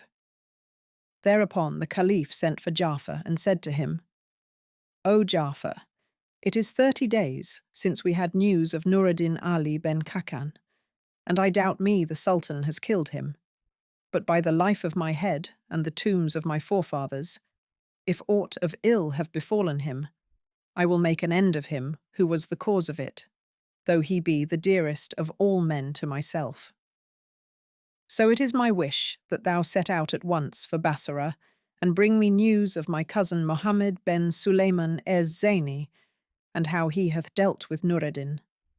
And do thou tell my cousin the young man's history, and how I sent him to him with my letter. And if thou find that the king hath done otherwise than after my commandment, lay hands on him and his vizier Mu'in ben Sawa, and bring them to us, as thou shalt find them. Nor do thou tarry longer on the road than shall suffice for the journey, or I will strike off thy head. I hear and obey, replied Ja'far, and made ready at once, and set out for Bassorah, where he arrived in due course. When he came up and saw the crowd and turmoil, he inquired what was the matter, and was told how it stood with Noureddin Ali, whereupon he hastened to go in to the Sultan, and saluting him, acquainted him with his errand and the Caliph's determination, in case of any foul play having befallen Noureddin, to destroy whosoever should have been the cause of it. Then he seized upon the Sultan and his vizier, and laid them in ward, and commanding Noureddin to be released. seated him on the throne in the place of Mohammed ben Sulayman. After this, Ja'far abode 3 days at Bassorah, the usual guest time, and on the morning of the 4th day, Noureddin turned to him and said, "I long for the sight of the commander of the faithful." Then said Ja'far to Mohammed ben Sulayman, "Make ready, for we will pray the morning prayer and take horse for Baghdad." And he answered, "I hear and obey." So they prayed the morning prayer and set out, all of them, taking with them the vizier Mu'in ben Sawa, who began to repent of what he had done. Noureddin rode by Ja'far's side, and they fared on without ceasing, till they arrived in due course at the abode of peace, Baghdad, and going into the Caliph's presence, told him how they had found Noureddin nigh upon death. The Caliph said to Noureddin, "Take this sword, and strike off thine enemy's head." So he took the sword, and went up to Mu'in ben Sawa. But the latter looked at him and said, "I did, according to my nature. Do thou according to thine." So Noureddin threw the sword from his hand, and said to the Caliph, "O Commander of the Faithful, he hath beguiled me with his speech." And he repeated the following verse, "Lo, with the cunning of his speech, my heart he hath beguiled. For generous minds are ever moved by artful words and mild."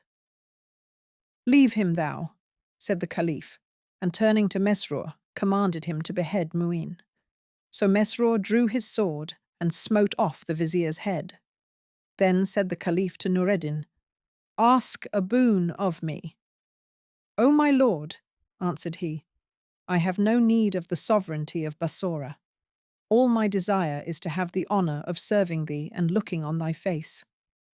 "With all my heart," replied the Caliph. Then he sent for Enis Jelis and bestowed plentiful favours upon them both, assigning them a palace at Baghdad and regular allowances. Moreover, he made Noureddin one of his boon companions, and the latter abode with him in the enjoyment of the most delectable life, till death overtook him. Ghanim ben Eyoub, the slave of love. There lived once at Damascus, in the days of the Caliph Harun Rashid, a wealthy merchant, who had a son like the moon at its full and withal sweet of speech, called Ghanim ben Eyoub, and a daughter called Fitneh, unique in her beauty and grace. Their father died, and left them abundant wealth, and amongst other things 100 loads of silk and brocade and bladders of musk, on each of which was written, "This is of the loads intended for Baghdad," he having been about to make the journey thither, when God the Most High took him to himself.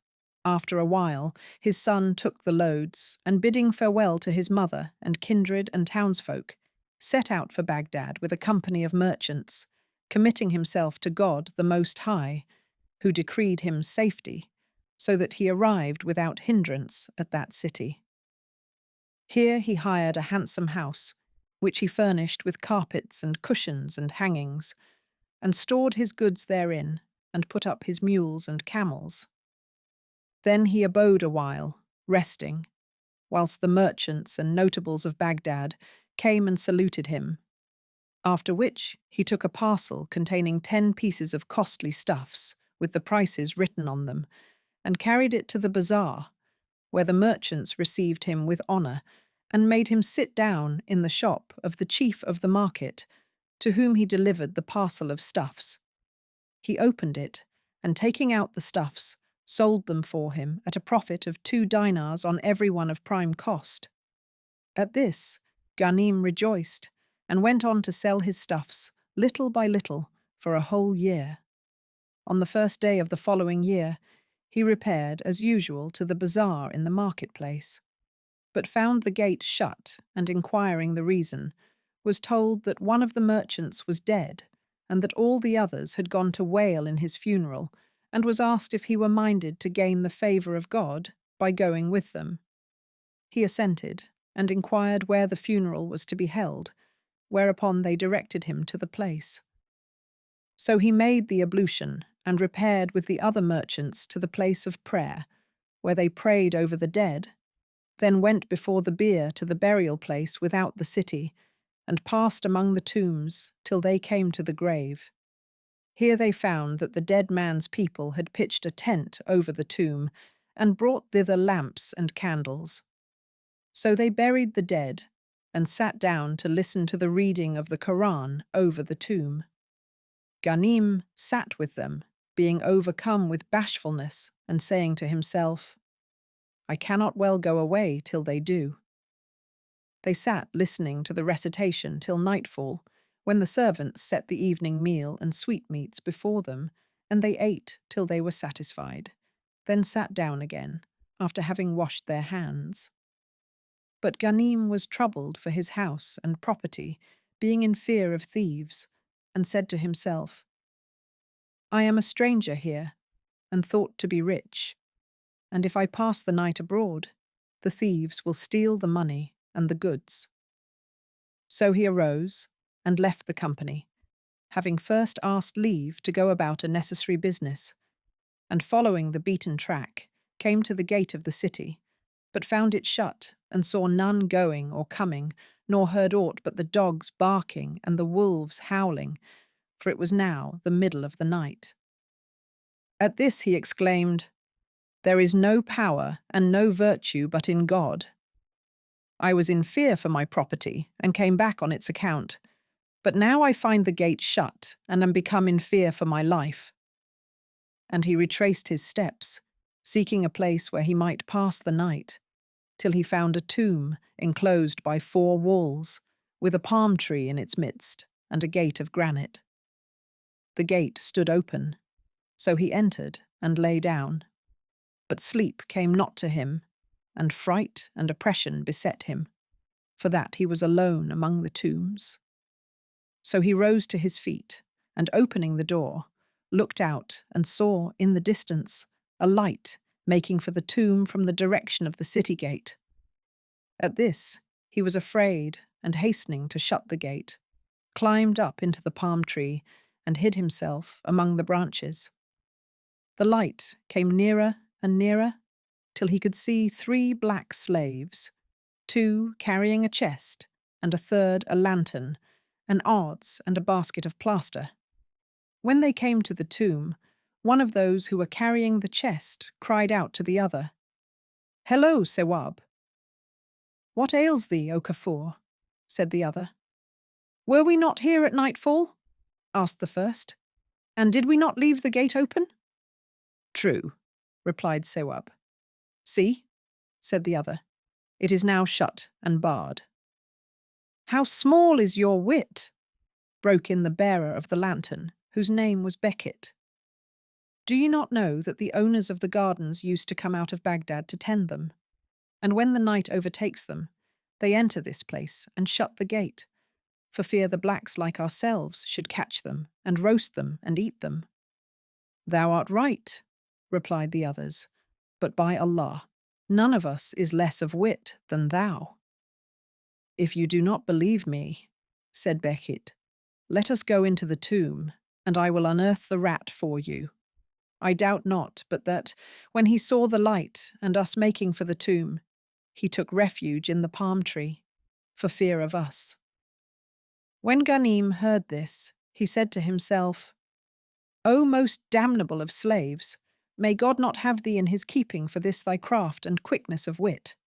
There is no power and no virtue, but in God the Most High, the Supreme. How shall I escape from these blacks? Then said the 2 bearers to him of the lantern, Climb over the wall and open the door to us, O Bekhit, for we are tired of carrying the chest on our shoulders. And thou shalt have one of those that we seize inside, and we will fry him for thee so featly that not a drop of his fat shall be lost. But he said, I am afraid of somewhat that my little sense has suggested to me. We should do better to throw the chest over the wall, for it is our treasure. If we throw it over, it will break, replied they. And he said, I fear lest there be brigands within who kill folk and steal their goods. For they are wont, when night falls on them, to enter these places and divide their spoil. O thou of little wit, rejoined they, how could they get in here? Then they set down the chest, and climbing the wall, got down and opened the gate, whilst Bekhit held the light for them, after which they shut the door and sat down.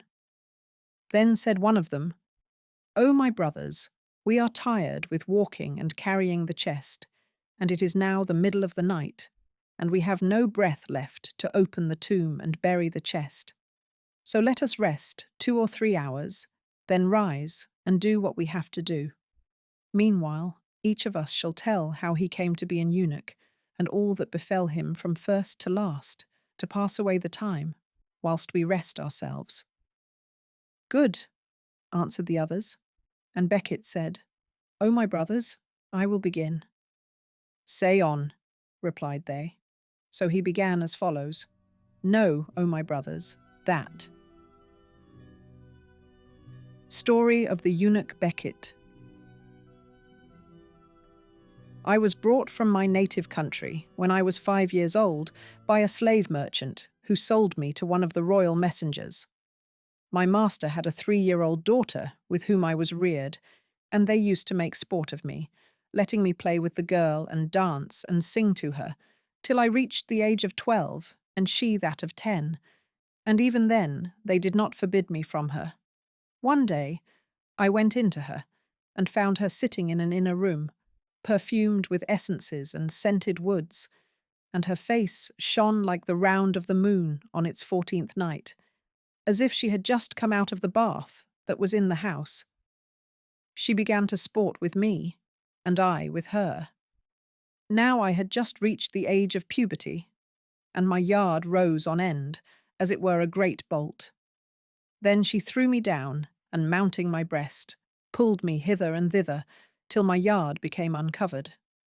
When she saw this, and it in point, she seized it in her hand, and fell to rubbing it against the lips of her kazi, outside her trousers.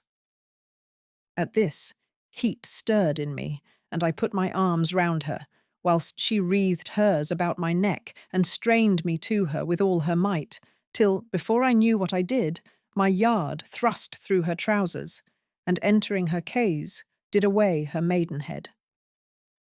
When I saw what I had done, I fled and took refuge with one of my comrades.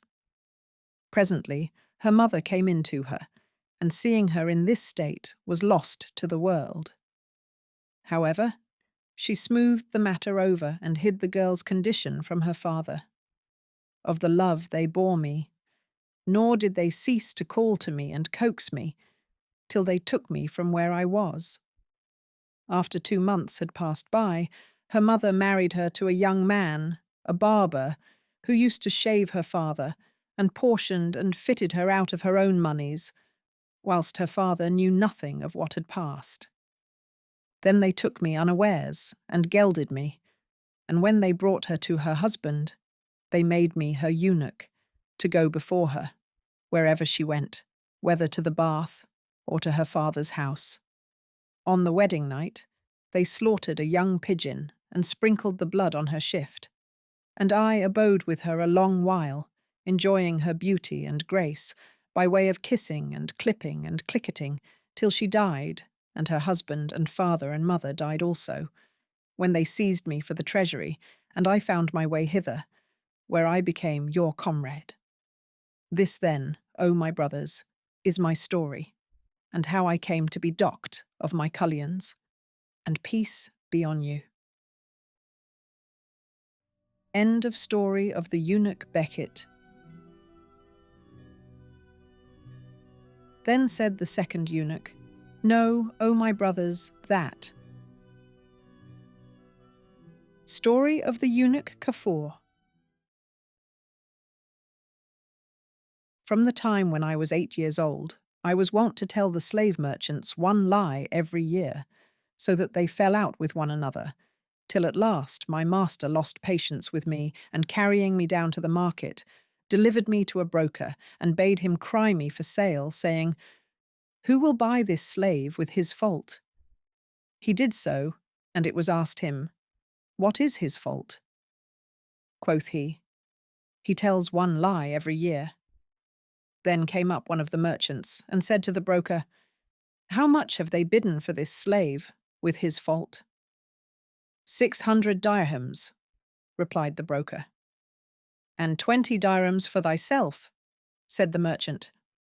So he brought him to the slave dealer, who took the money, and the broker carried me to my master's house and went away, after having received his brokerage. The merchant clothed me as befitted my condition, and I bode in his service the rest of the year, until the new year came in with good omen. It was a blessed season, rich in herbage and the fruits of the earth. And the merchants began to give entertainments every day, each bearing the cost in turn, till it came to my master's turn to entertain them in a garden without the city. So he and the other merchants repaired to the garden, taking with them all that they required of food and so forth, and sat, eating and drinking and carousing, till noon.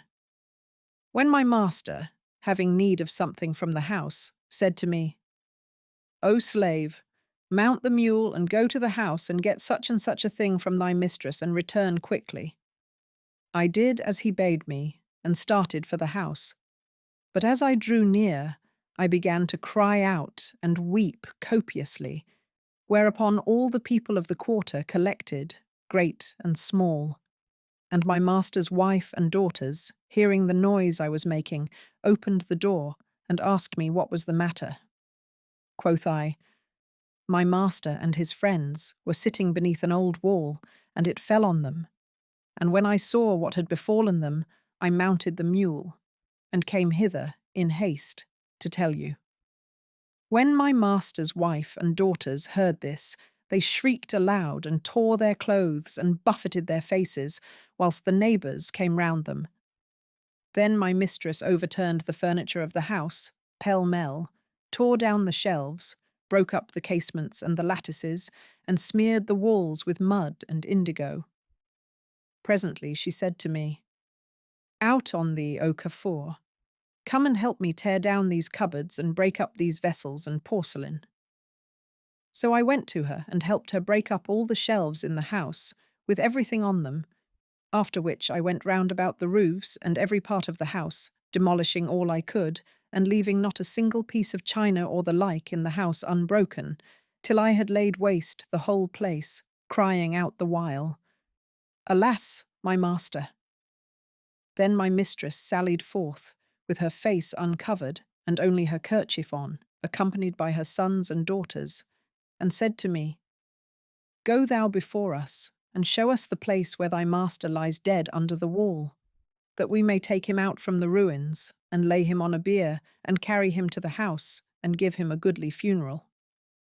So I went on before them, crying out, "Alas, my master!" And they, after me, bareheaded, crying out, "Alas, alas for the man!" And there was not a man, nor a woman, nor a boy, nor an old woman in the quarter, but followed us, buffeting their faces and weeping sore. On this wise I traversed the city with them, and the folk asked what was the matter, whereupon they told them what they had heard from me, and they exclaimed, "There is no power and no virtue but in God." Then said one of them, "He was a man of consideration, so let us go to the chief of the police and tell him what has happened." So they repaired to the magistrate and told him, whereupon he mounted, and taking with him workmen with spades and baskets, set out for the scene of the accident, following my track, with all the people after him. I ran on before them, buffeting my face and throwing dust on my head, and crying out, followed by my mistress and her children, shrieking aloud. But I outran them, and reached the garden before them. And when my master saw me in this state, and heard me crying out, "Alas, my mistress! Alas! Alas! Who is left to take pity on me, now that my mistress is dead? Would God I had died instead of her!" He was confounded, and his colour paled. Then said he to me, "What ails thee, O Kafour? What is the matter?" "O my lord," replied I. When thou sentest me to the house, I found that the wall of the saloon had given way, and the whole of it had fallen in upon my mistress and her children. And did not thy mistress escape? No, by Allah, O my master, answered I. Not one of them was saved, and the first to die was my mistress, thine elder daughter. Did not my younger daughter escape? Asked he. No, replied I, and he said, What became of the mule I used to ride? Was she saved? No, by Allah, answered I. The walls of the house and of the stable fell in on all that were in the dwelling, even to the sheep and geese and fowls, so that they all became a heap of flesh, and the dogs ate them. Not one of them is saved. Not even thy master, my elder son? Asked he. No, by Allah, repeated I. Not one of them was saved, and now there remains neither house nor inhabitants, nor any trace of them. And as for the sheep and geese and fowls, the dogs and cats have eaten them. When my master heard this, the light in his eyes became darkness, and he lost command of his senses and his reason, so that he could not stand upon his feet, for he was as one taken with the rickets, and his back was broken. Then he rent his clothes, and plucked out his beard, and casting his turban from his head, buffeted his face, till the blood streamed down, crying out, Alas, my children! Alas, my wife! Alas, what a misfortune! To whom did there ever happen the like of what hath befallen me? The other merchants, his companions, joined in his tears and lamentations, and rent their clothes, being moved to pity of his case. And my master went out of the garden, buffeting his face and staggering like a drunken man, for stress of what had befallen him, and the much beating he had given his face. As he came forth of the garden gate, followed by the other merchants, behold, they saw a great cloud of dust, and heard a great noise of crying and lamentation. They looked, and behold, it was the chief of the police, with his officers and the townspeople, who had come out to look on, and my master's family in front of them, weeping, sore, and shrieking and lamenting. The first to accost my master were his wife and children, and when he saw them, he was confounded and laughed, and said to them, How is it with you all, and what befell you in the house? When they saw him, they exclaimed, Praised be God for thy safety, and threw themselves upon him, and his children clung to him, crying, Alas, our father! Praised be God for thy preservation, O our father. Then said his wife, Thou art well. Praised be God, who hath shown us thy face in safety.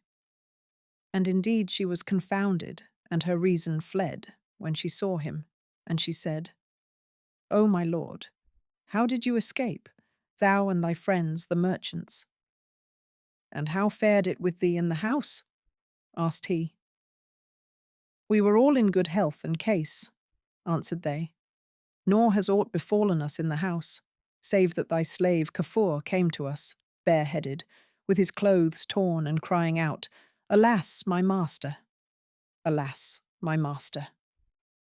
So we asked what was the matter, and he said, The wall of the garden has fallen on my master and his friends, and they are all dead. By Allah, said my master, he came to me but now, crying out, Alas, my mistress! Alas, her children! And said, My mistress and her children are all dead. Then he looked round, and seeing me with my torn turban hanging down my neck, shrieking and weeping violently and strewing earth on my head, cried out at me. So I came to him, and he said, Woe to thee, O pestilent slave, O whoreson knave, O accursed of race! What mischiefs hast thou wrought? But I will strip thy skin from thy flesh, and cut thy flesh off thy bones. By Allah, replied I, thou canst do nothing with me, for thou boughtest me with my fault, with witnesses to testify against thee that thou didst so, and that thou knewest of my fault, which is that I tell one lie every year. This is but half a lie. But by the end of the year, I will tell the other half, and it will then be a whole lie." "O dog! Son of a dog!" exclaimed my master. "O most accursed of slaves! Is this but a half lie? Indeed, it is a great calamity. Go out from me. Thou art free before God." "By Allah," rejoined I, "if thou free me, I will not free thee, till I have completed my year and told the other half lie. When that is done, take me down to the market and sell me as thou boughtest me, to whosoever will buy me with my fault. But free me not, for I have no handicraft to get my living by. And this my demand is according to the law, as laid down by the doctors in the chapter of manumission." Whilst we were talking, up came the people of the quarter and others, men and women, together with the chief of the police and his suite. So my master and the other merchants went up to him and told him the story, and how this was but half a lie, at which the people wondered and deemed the lie an enormous one. And they cursed me and reviled me, whilst I stood laughing and saying, "How can my master kill me when he bought me with this fault?" Then my master returned home and found his house in ruins, and it was I who had laid waste the most part of it, having destroyed things worth much money, as had also done his wife, who said to him, "It was Kafour who broke the vessels and the china." Thereupon his rage redoubled, and he beat hand upon hand, exclaiming, "By Allah, never in my life did I see such a son of shame as this slave. And he says this is only half a lie. How if he had told a whole one? He would have laid waste a city or two." Then in his rage he went to the chief of the police, who made me eat stick till I fainted. And whilst I was yet senseless, they fetched a barber, who gelded me and cauterized the parts. When I revived, I found myself an eunuch, and my master said to me, "Even as thou hast made my heart bleed for the most precious things I had, so will I grieve thy heart for that of thy members, by which thou settest most store." Then he took me and sold me at a profit, for that I was become an eunuch, and I ceased not to make trouble wherever I came, and was shifted from emir to emir and notable to notable, being bought and sold, till I entered the palace of the commander of the faithful. And now my spirit is broken, and I have abjured my tricks, having lost my manhood.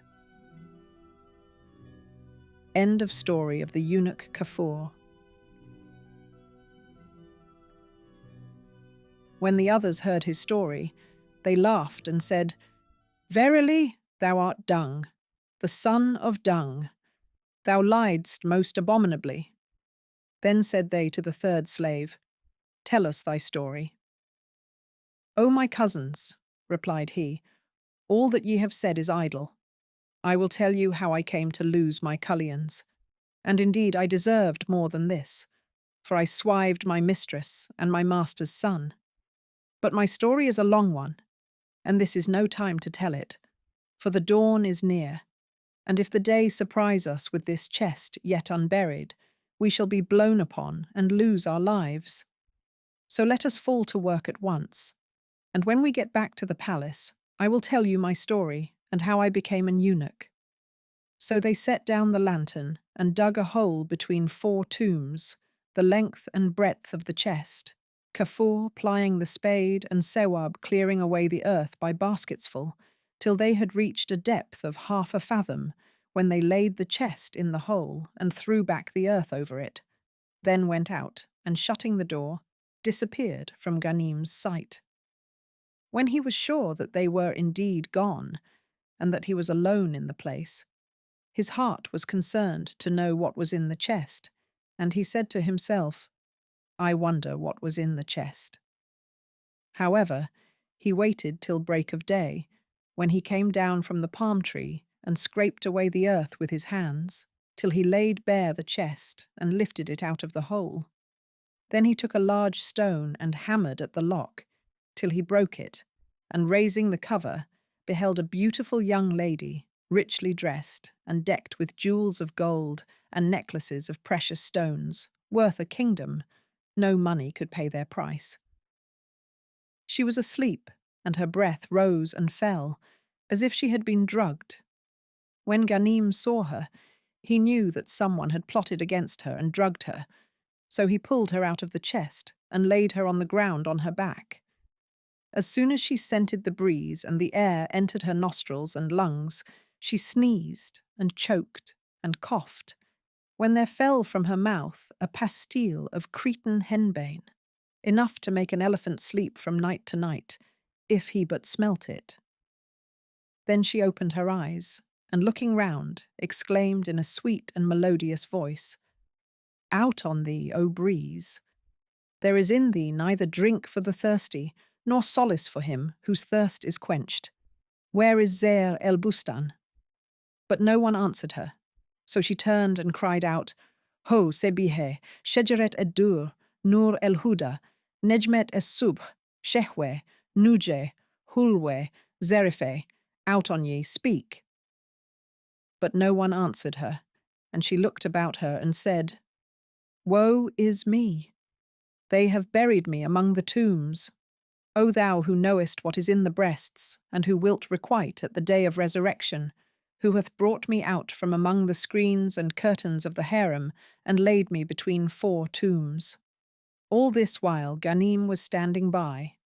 Then he said to her, "O my lady, here are neither screens, nor curtains, nor palaces. Only thy bond-slave Ghanim ben Eyoub, whom he who knoweth the hidden things hath brought hither, that he might save thee from these perils, and accomplish for thee all that thou desirest." And he was silent. When she saw how the case stood, she exclaimed, "I testify that there is no God but God, and that Mohammed is the apostle of God." Then she put her hands to her face, and turning to Ghanim, said in a sweet voice, "O blessed youth, who brought me hither, see, I am now come to myself." "O my lady," replied he, 3 black eunuchs came hither, bearing this chest, and told her all that had happened, and how his being belated had proved the means of her preservation from death by suffocation. Then he asked her who she was, and what was her story. "O youth," said she, "praised be God, who hath thrown me into the hands of the like of thee. But now put me back into the chest, and go out into the road, and hire the first muleteer or horse-letter thou meetest, to carry it to thy house. When I am there, all will be well, and I will tell thee my story, and who am I, and good shall betide thee on my account." At this he rejoiced, and went out into the road.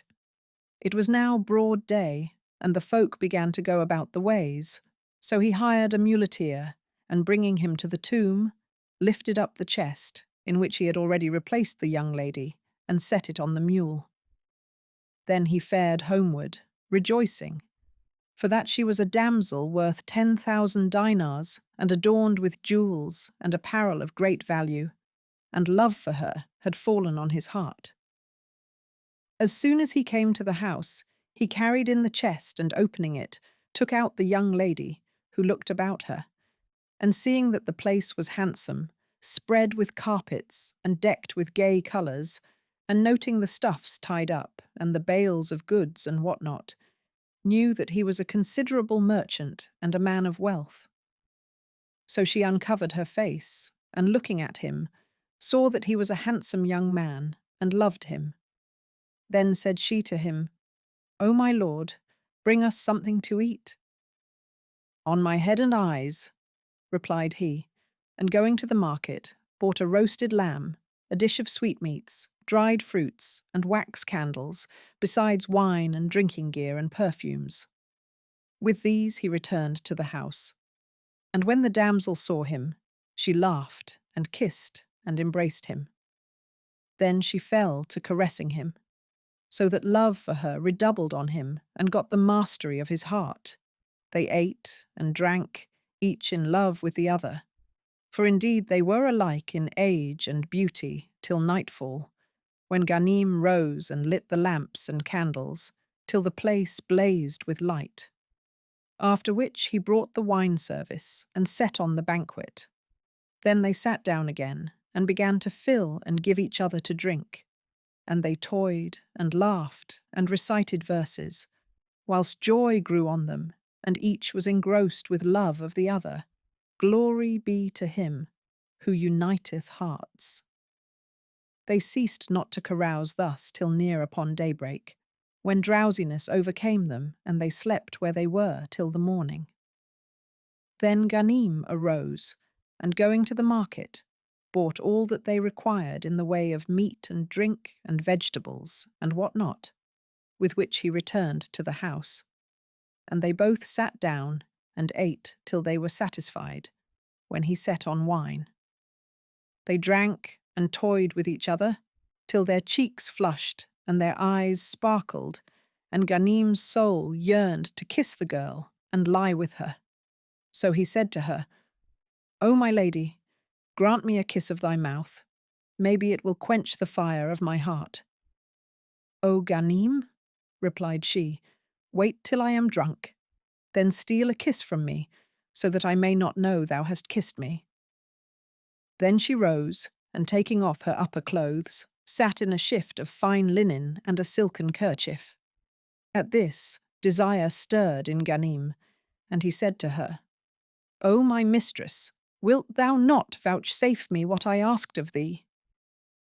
"By Allah," replied she, "this may not be, for there is a stubborn saying written on the ribbon of my trousers." Thereupon, Ghanim's heart sank, and passion grew on him, the more that what he sought was hard to get. And he recited the following verses: "I sought of her who caused my pain a kiss to ease me of my woe."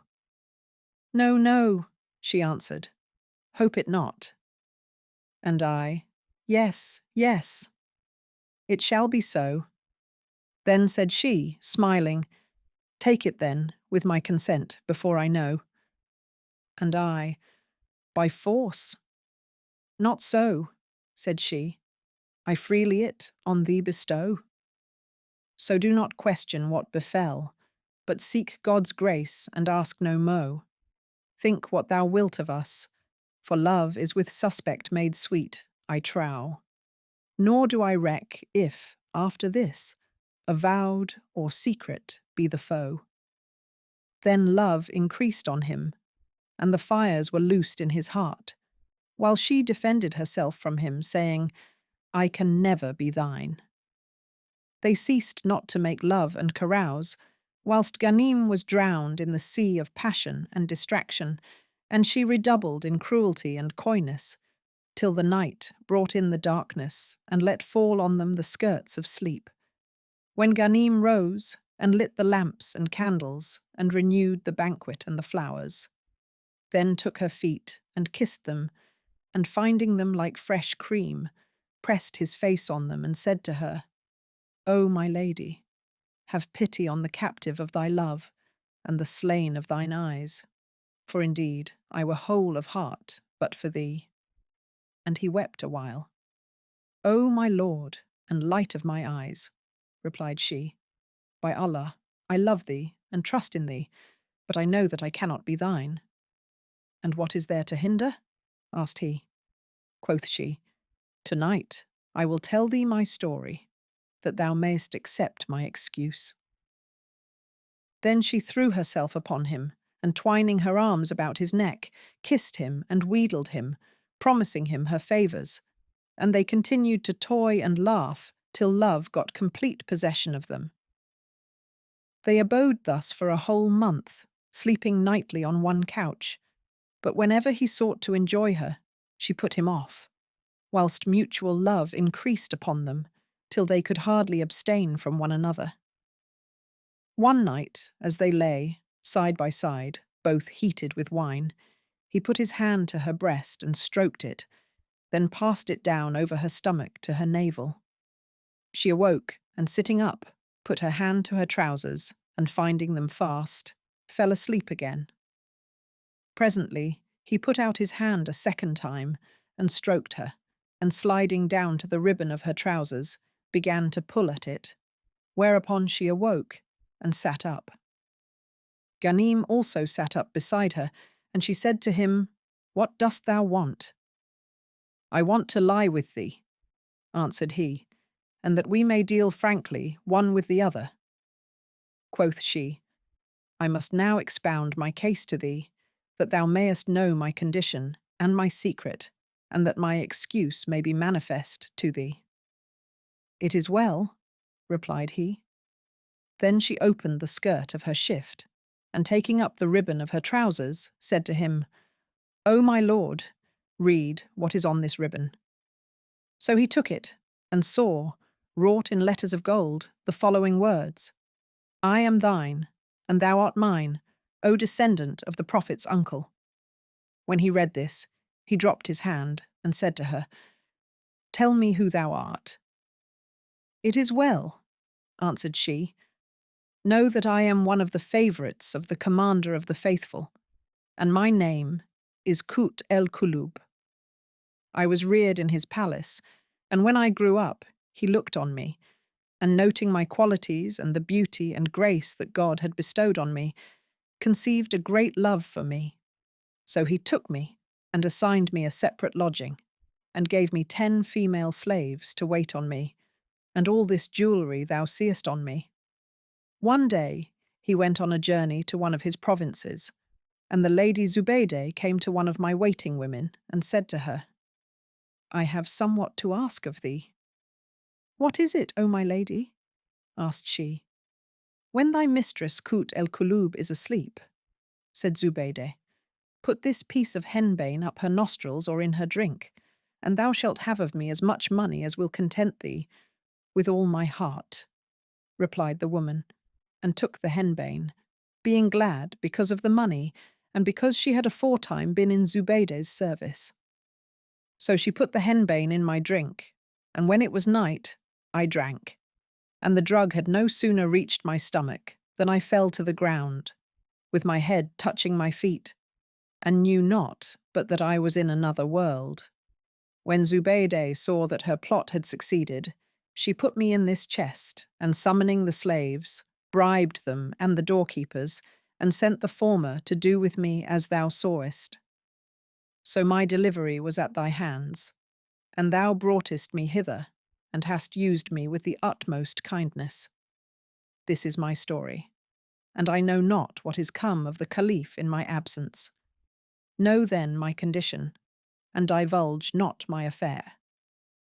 When Ghanim heard her words and knew that she was the favourite of the Commander of the Faithful, he drew back, being smitten with fear of the Caliph, and sat apart from her in one of the corners of the place, blaming himself and brooding over his case and schooling his heart to patience, bewildered for love of one who might not be his.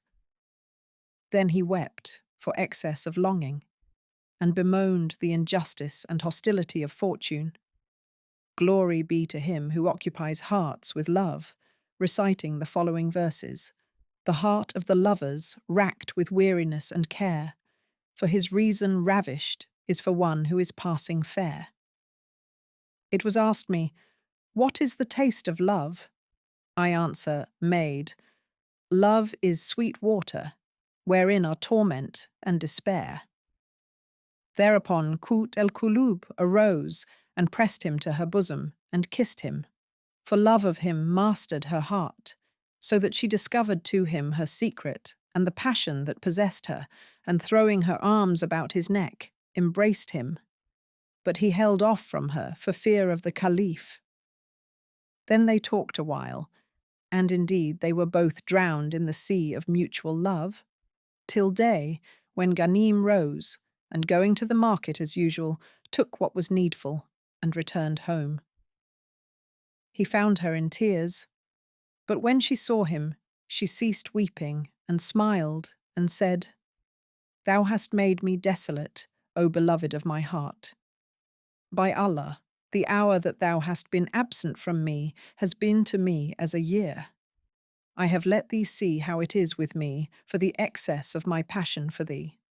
So come now, leave what has been, and take thy will of me." God forbid that this should be, replied he. How shall the dog sit in the lion's place? Verily, that which is the master's is forbidden to the slave. And he withdrew from her and sat down on a corner of the mat. Her passion increased with his refusal, so she sat down beside him and caroused and sported with him, till they were both warm with wine, and she was mad for dishonour with him. Then she sang the following verses. The heart of the slave of passion is all but broken in twain. How long shall this rigour last, and this coldness of disdain? O thou that turnest away from me, in default of sin, rather to turn towards, than away should gazelles be fain. Aversion, and distance eternal, and rigour and disdain. How can youthful lover these hardships all sustain? Thereupon Ghanim wept, and she wept, because he did. And they ceased not to drink till nightfall, when he rose and spread 2 beds, each in its place. For whom is the second bed? Asked she. One is for me, and the other for thee, answered he. Henceforth we must lie apart, for that which is the master's is forbidden to the slave. O my lord, exclaimed she, let us leave this, for all things happen according to fate and predestination. But he refused, and the fire was loosed in her heart, and she clung to him and said, By Allah, we will not sleep but together. God forbid, answered he, and he prevailed against her, and lay apart till the morning, whilst love and longing and distraction redoubled on her. They abode thus 3 whole months, and whenever she made advances to him, he held aloof from her, saying, Whatever belongs to the master is forbidden to the slave. Then, when this was prolonged upon her, and affliction and anguish grew on her, for the weariness of her heart, she recited the following verses. O marvel of beauty, how long this disdain? And who hath provoked thee to turn from my pain? All manner of elegance in thee is found, and all fashions of fairness thy form doth contain. The hearts of all mortals thou stirrest with desire, and on everyone's lids thou makest sleeplessness reign. I know that the branch has been plucked before thee. So, O Caparis branch, thou dost wrong, it is plain. I used erst to capture myself the wild deer. How comes it the chase doth the hunter enchain? But the strangest of all that is told of thee is, I was snared, and thou heardst not the voice of my pain. Yet grant not my prayer. If I'm jealous for thee of thyself, how much more of myself? Nor again, as long as life lasteth in me, will I say, O marvel of beauty, how long this disdain? Meanwhile, the Lady Zubaydah, when, in the absence of the Caliph, she had done this thing with Kut el-Kulub, abode perplexed, and said to herself, What answer shall I make the Caliph when he comes back and asks for her? Then she called an old woman who was with her, and discovered her secret to her, saying, What shall I do, seeing that Kut el-Kulub is no more? O my lady, replied the old woman, the time of the Caliph's return is at hand, but do thou send for a carpenter, and bid him make a figure of wood in the shape of a corpse. We will dig a grave for it, and bury it in the middle of the palace. Then do thou build an oratory over it, and set therein lighted lamps and candles, and command all in the palace to put on mourning. Moreover, do thou bid thy slave girls and eunuchs, as soon as they know of the Caliph's approach, spread straw in the vestibules, and when the Caliph enters and asks what is the matter, let them say, Kut el-Kulub is dead. May God abundantly replace her to thee. And for the honour in which she was held of our mistress, she hath buried her in her own palace. When the Caliph hears this, it will be grievous to him, and he will weep. Then will he cause recitations of the Quran to be made over her, and will watch by night over her tomb. If he should say to himself, My cousin Zubaydah has compassed the death of Kut el-Kulub out of jealousy, or if love-longing should master him, and he order to take her forth of the tomb, fear thou not. For when they dig and come to the figure, he will see it as it were a human body, shrouded in costly grave clothes. And if he desire to take off the swathings, do thou forbid him, and say to him, it is unlawful to look upon her nakedness. The fear of the world to come will restrain him, and he will believe that she is dead, and will cause the image to be restored to its place, and thank thee for what thou hast done. And so, if it please God, thou shalt be delivered from this strait. Her advice commended itself to Zubaydah, who bestowed on her a dress of honour and a sum of money, bidding her do as she had said. So she at once ordered a carpenter to make the aforesaid figure, and as soon as it was finished, she brought it to Zubaydah, who shrouded it and buried it, and built a pavilion over it, in which she set lighted lamps and candles and spread carpets round the tomb. Moreover, she put on black and ordered her household to do the same, and the news was spread abroad in the palace that Kut el-Kulub was dead. After a while, the Caliph returned from his journey and entered the palace, thinking only of Kut el-Kulub. He saw all the pages and damsels and eunuchs in mourning, at which his heart quaked. And when he went in to the Lady Zubaydah, he found her also clad in black. So he asked the cause of this, and was told that Kut el-Kulub was dead, whereupon he fell down in a swoon. As soon as he came to himself, he inquired of her tomb, and Zubaydah said to him, Know, O Commander of the Faithful, that for the honour in which I held her, I have buried her in my own palace. Then he repaired to her tomb in his travelling dress, and found the place spread with carpets and lit with lamps.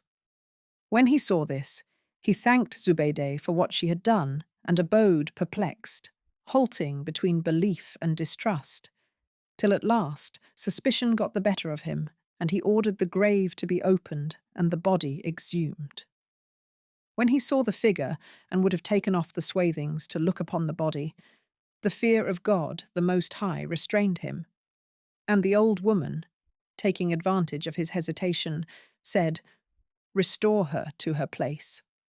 Then he sent at once for readers and doctors of the law, and caused recitations of the Koran to be made over her grave, and sat by it, weeping, till he lost his senses. He continued to frequent the tomb for a whole month, at the end of which time he chanced one day, after the divan had broken up, and his emirs and viziers had gone away to their houses, to enter the harem, where he laid down and slept a while, whilst one damsel sat at his head, fanning him, and another at his feet, rubbing them.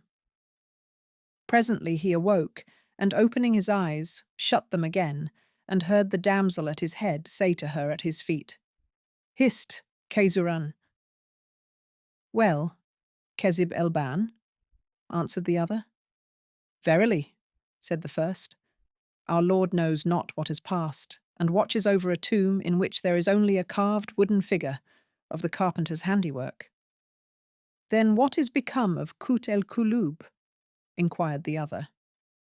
No, replied Kezib Elban, that the Lady Zubaydah bribed one of her waiting women to drug her with henbane, and laying her in a chest, commanded Eyoub and Kafour to take it and bury it among the tombs. Quoth Kayzuran, and is not the Lady Kut el-Kulub dead? No, replied the other, God preserve her youth from death. But I have heard the Lady Zubaydah say that she is with a young merchant of Damascus, by name Ghanim ben Eyoub, and has been with him these 4 months, whilst this our Lord is weeping and watching a nights over an empty tomb. When the Caliph heard the girls talk, and knew that the tomb was a trick and a fraud, and that Kut el-Kulub had been with Ghanim ben Eyoub for 4 months, he was sore enraged, and rising up, summoned his officers of state, whereupon the vizier Ja'far the Barmecide came up and kissed the earth before him, and the Caliph said to him, O Ja'far, take a company of men with thee, and fall upon the house of Ghanim ben Eyoub, and bring him to me, with my slave girl Kot el-Kulub, for I will assuredly punish him." "I hear and obey," answered Ja'far, and setting out with his guards and the chief of the police, repaired to Ghanim's house. Now the latter had brought home a pot of meat, and was about to put forth his hand to eat of it, he and Kut el-Kulub, when the damsel, happening to look out, found the house beset on all sides by the vizier and the chief of the police and their officers and attendants, with drawn swords in their hands, encompassing the place, as the white of the eye encompasses the black. At this sight, she knew that news of her had reached the caliph, her master, and made sure of ruin, and her colour paled and her beauty changed. Then she turned to Ghanim and said to him, "O my love, fly for thy life." "What shall I do?" said he, "and whither shall I go, seeing that my substance and fortune are in this house?" "Delay not," answered she, "lest thou lose both life and goods." "O my beloved and light of my eyes," rejoined he, "how shall I do to get away, when they have surrounded the house?" "Fear not," said she, and taking off his clothes, made him put on old and ragged ones, after which she took the empty pot, and put in it a piece of bread and a saucer of meat, and placing the whole in a basket, set it on his head, and said, "Go out in this guise, and fear not for me, for I know how to deal with the caliph." So he went out amongst them, carrying the basket and its contents, and God covered him with his protection, and he escaped the snares and perils that beset him, thanks to the purity of his intent. Meanwhile, Ja'far alighted, and entering the house, saw Kut el-Kulub, who had dressed and decked herself after the richest fashion, and filled a chest with gold and jewellery, and precious stones and rarities, and what else was light of carriage and great of value. When she saw Ja'far, she rose, and kissing the earth before him, said, "O my lord, the pen hath written from of old that which God hath decreed." "By Allah, O my lady," rejoined Ja'far, "I am commanded to seize Ghanim ben Eyoub." "O my lord," replied she, "he made ready merchandise and set out therewith for Damascus, and I know nothing more of him. But I desire thee to take charge of this chest and deliver it to me in the palace of the commander of the faithful." "I hear and obey," said Ja'far, and bade his men carry the chest to the palace, together with Kut el-Kulub, commanding them to use her with honour and consideration.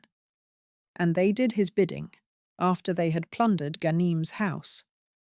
Then Ja'far went into the caliph and told him what had happened, and he bade lodge Kut el-Kulub in a dark chamber, and appointed an old woman to serve her, thinking no otherwise than that Ghanim had certainly debauched her and lain with her.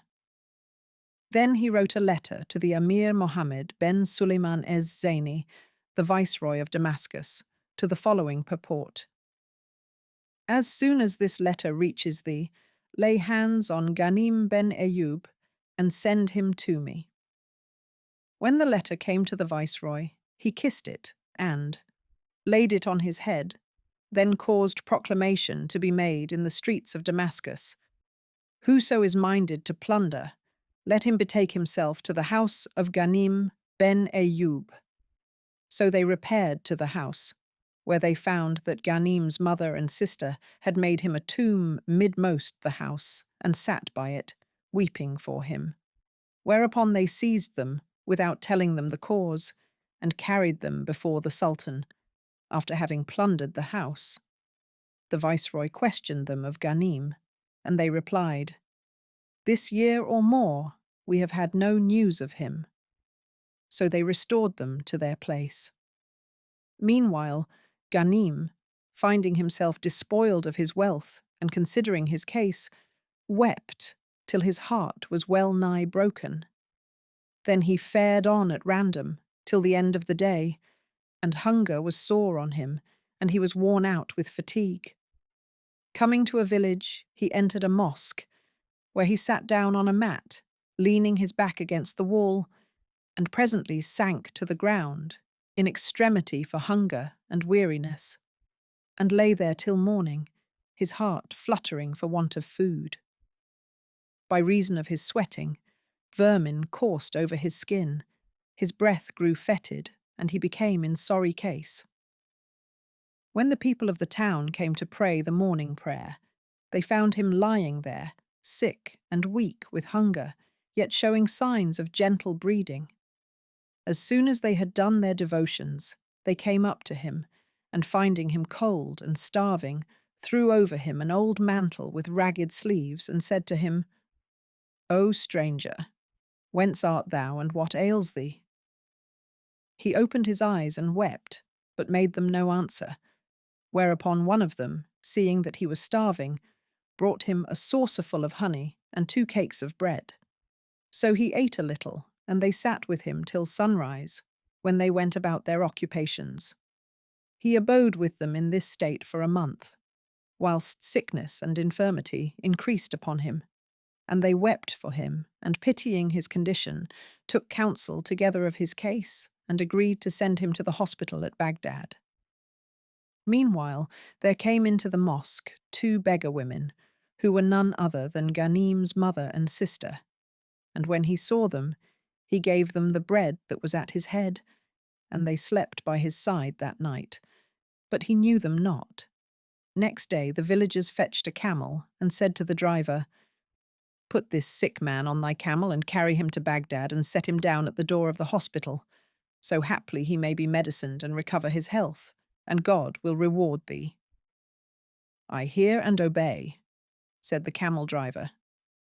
So they brought Ghanim, who was asleep, out of the mosque, and laid him, mat and all, on the back of the camel. And his mother and sister came out with the rest of the people to look on him, but knew him not. However, after considering him, they said, "Verily, he favours our Ghanim. Can this sick man be he?" Presently he awoke, and finding himself bound with ropes on the back of a camel, began to weep and complain. And the people of the village saw his mother and sister weeping over him, though they knew him not. Then they set out for Baghdad, whither the camel driver forewent them, and setting Ghanim down at the door of the hospital, went away. He lay there till morning, and when the people began to go about the ways, they saw him and stood gazing on him, for indeed he was become as thin as a skewer, till the syndic of the market came up and drove them away, saying, "I will gain paradise through this poor fellow, for if they take him into the hospital, they will kill him in one day." Then he made his servants carry him to his own house, where he spread him a new bed, with a new pillow, and said to his wife, "Tend him faithfully." "Good," answered she. "On my head be it." Then she tucked up her sleeves, and heating some water, washed his hands and feet and body, after which she clothed him in a gown belonging to one of her slave girls, and gave him a cup of wine to drink, and sprinkled rose water over him. So he revived and moaned, as he thought of his beloved Kut el Kulub, and sorrows were sore upon him. Meanwhile, Kut el Kulub abode in duress 80 days, at the end of which time the Caliph, chancing one day to pass the place in which she was, heard her repeating verses and saying, "O my beloved, O Ghanim, how great is thy goodness, and how chaste is thy nature. Thou didst good to him who hath injured thee, thou guardedst his honour who hath violated thine, and didst protect the harem of him who hath despoiled thee and thine.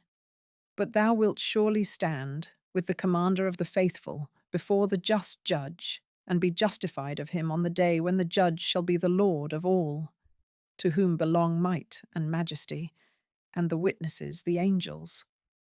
When the Caliph heard her complaint, he knew that she had been wrongfully entreated, and returning to his palace, sent Mesrour the eunuch for her. She came before him, with bowed head, tearful-eyed and mournful-hearted, and he said to her, "O Kut el Kulub, I find thou taxest me with injustice and tyranny, and avouchest that I have wronged him who did me good. Who is this that hath guarded my honour, and whose honour I have violated, and who hath protected my harem, whilst I have enslaved his? Ghanim ben Eyoub, replied she, for by thy munificence, O commander of the faithful, he never approached me by way of lewdness, nor with evil intent. Then said the Caliph, there is no power and no virtue but in God. Ask what thou wilt of me, O Count el-Kulub, and it shall be granted to thee. O commander of the faithful, said she, I ask of thee my beloved Ghanim ben Eyoub. The Caliph granted her prayer, and she said, O commander of the faithful, if I bring him to thee, wilt thou bestow me on him? If he come, replied the Caliph, I will bestow thee on him, the gift of a generous man who does not go back on his giving.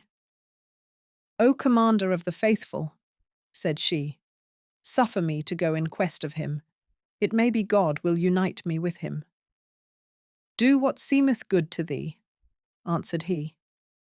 So she rejoiced, and taking with her 1,000 dinars, went out and visited the elders of the various religious orders, and gave alms for Ghanim's sake. Next day she went to the merchant's bazaar and told the chief of the market what she sought, and gave him money, saying, bestow this in alms on strangers. The following week she took other 1,000 dinars, and going to the market of the goldsmiths and jewellers, called the syndic and gave him the money, saying, bestow this in alms on strangers. The syndic, who was none other than Ghanim's benefactor, looked at her and said, O my lady, wilt thou go to my house and look upon a strange youth I have there, and see how goodly and elegant he is? Now this stranger was Ghanim, but the syndic had no knowledge of him, and thought him to be some unfortunate debtor who had been despoiled of his property, or a lover parted from his beloved. When she heard his words, her heart fluttered, and her bowels yearned, and she said to him, send with me someone who shall bring me to thy house. So he sent a little boy, who led her thither, and she thanked him for this. When she reached the house, she went in and saluted the syndic's wife, who rose and kissed the ground before her, knowing her. Then said Kut el-Kulub, where is the sick man who is with thee?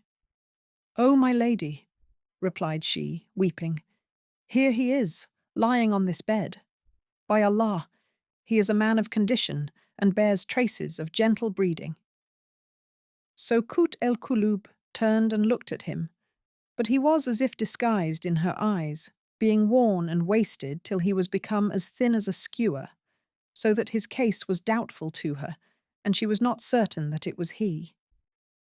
Nevertheless, she was moved to compassion for him, and wept, saying, verily, strangers are unhappy, though they be princes in their own land. And his case was grievous to her, and her heart ached for him, though she knew him not to be Ghanim. Then she appointed him wine and medicines, and sat by his head awhile, after which she mounted and returned to her palace, and continued to make the round of the bazaars in search of Ghanim. Meanwhile, Ghanim's mother and sister arrived at Baghdad, and fell in with the charitable syndic, who carried them to Kut el-Kulub, and said to her, O princess of benevolent ladies, there be come to our city this day a woman and her daughter, who are fair of face, and the marks of gentle breeding and fortune are manifest upon them, though they are clad in hair garments, and have each a wallet hanging to her neck, and they are tearful-eyed and sorrowful-hearted. So I have brought them to thee, that thou mayest shelter them and rescue them from beggary, for they are not fit to ask alms, and if God will, we shall enter paradise through them. O my lord, exclaimed she, thou makest me long to see them. Where are they? Bring them to me. So he bade the eunuch bring them in, and when she looked on them and saw that they were both possessed of beauty, she wept for them, and said, By Allah, They are people of condition and show signs of former fortune. "O my lady," said the syndic's wife, "we love the poor and destitute because of the recompense that God hath promised to such as succour them.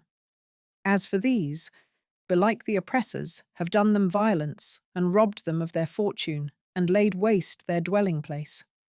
Then Ghanim's mother and sister wept sore, recalling their former prosperity and contrasting it with their present destitute and miserable condition, and thinking of Ghanim, whilst Kut el-Kulub wept because they did.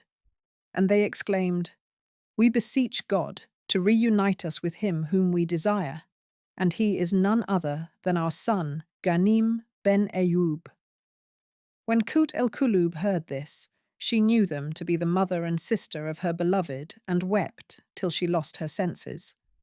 When she revived, she turned to them and said, "Have no care, and grieve not, for this day is the first of your prosperity and the last of your adversity."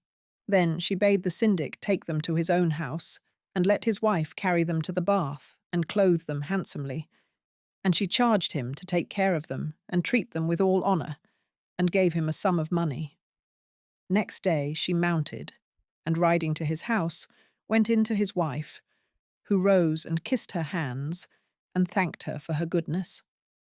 There she saw Ghanim's mother and sister, whom the syndic's wife had taken to the bath and clothed afresh, so that the traces of their former condition were now plainly apparent. She sat a while, conversing with them, after which she inquired for the sick youth, and the syndic's wife replied, "He is in the same state." Then said Kut el-Kulub, "Come, let us go and visit him." So they all went into the room where he lay and sat down by him. Presently Ghanim heard them mention the name of Kut el-Kulub, whereupon his life came back to him, wasted and shrunken as he was, and he raised his head from the pillow and cried out, "O Kut el-Kulub!" "Yes, O friend," answered she. "Draw near to me," said he. So she looked at him earnestly and knew him, and said to him, "Surely thou art Ghanim ben Eyoub?"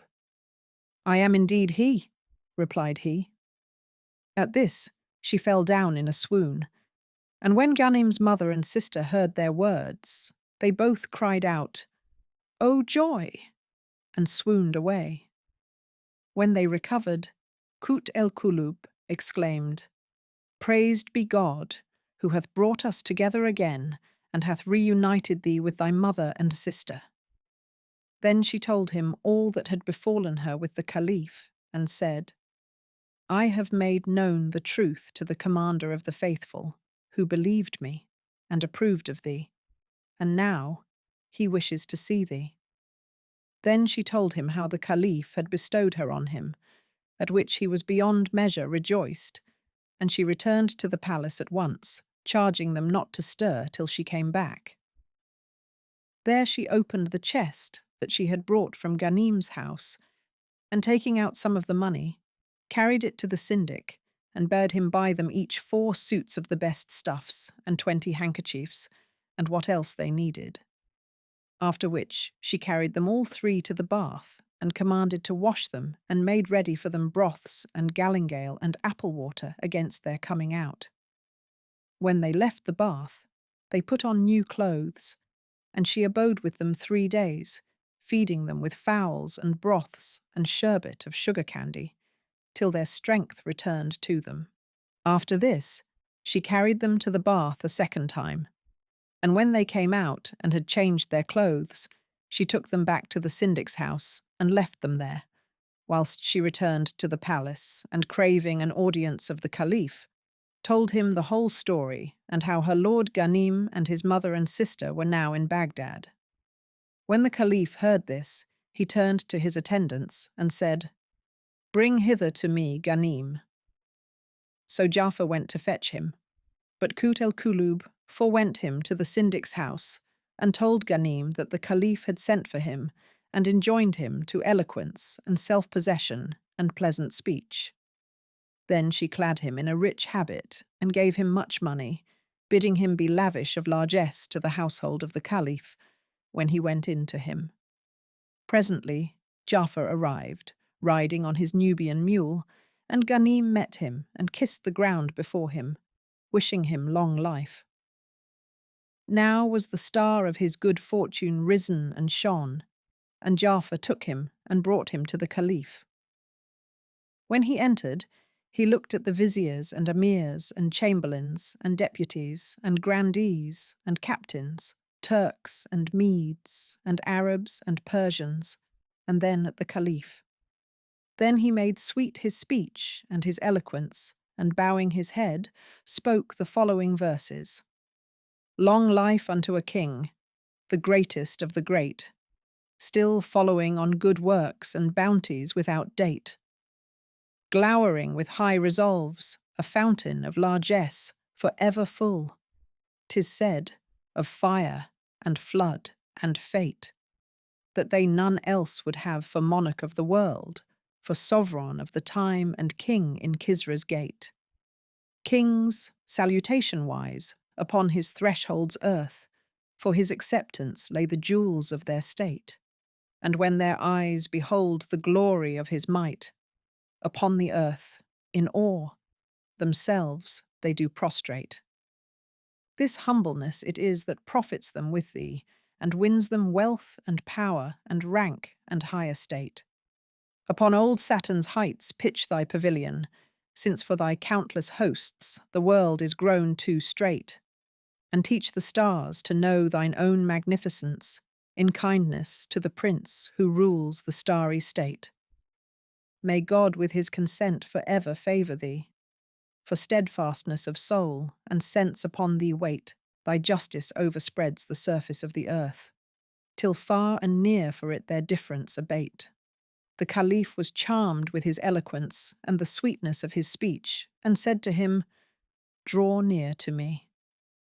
So he drew near, and the Caliph said, Tell me thy story, and expound to me thy case.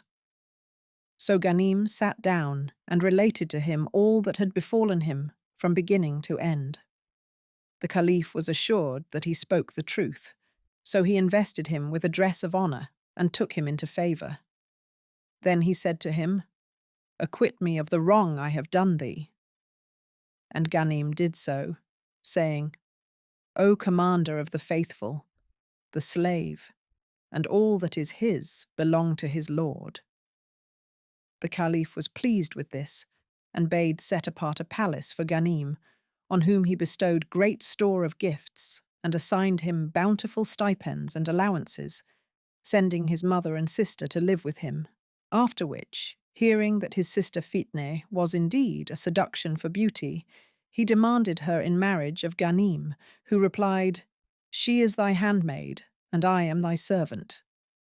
The Caliph thanked him and gave him 100,000 dinars, then summoned the Qadi and the witnesses, who drew up the contracts of marriage between the Caliph and Fitneh on the one hand, and Ghanim and Kut el-Kulub on the other. And the two marriages were consummated in one and the same night. On the morrow, the Caliph ordered the history of Ghanim to be recorded and laid up in the royal treasury, that those who came after him might read it and wonder at the dealings of destiny, and put their trust in him who created the night and the day.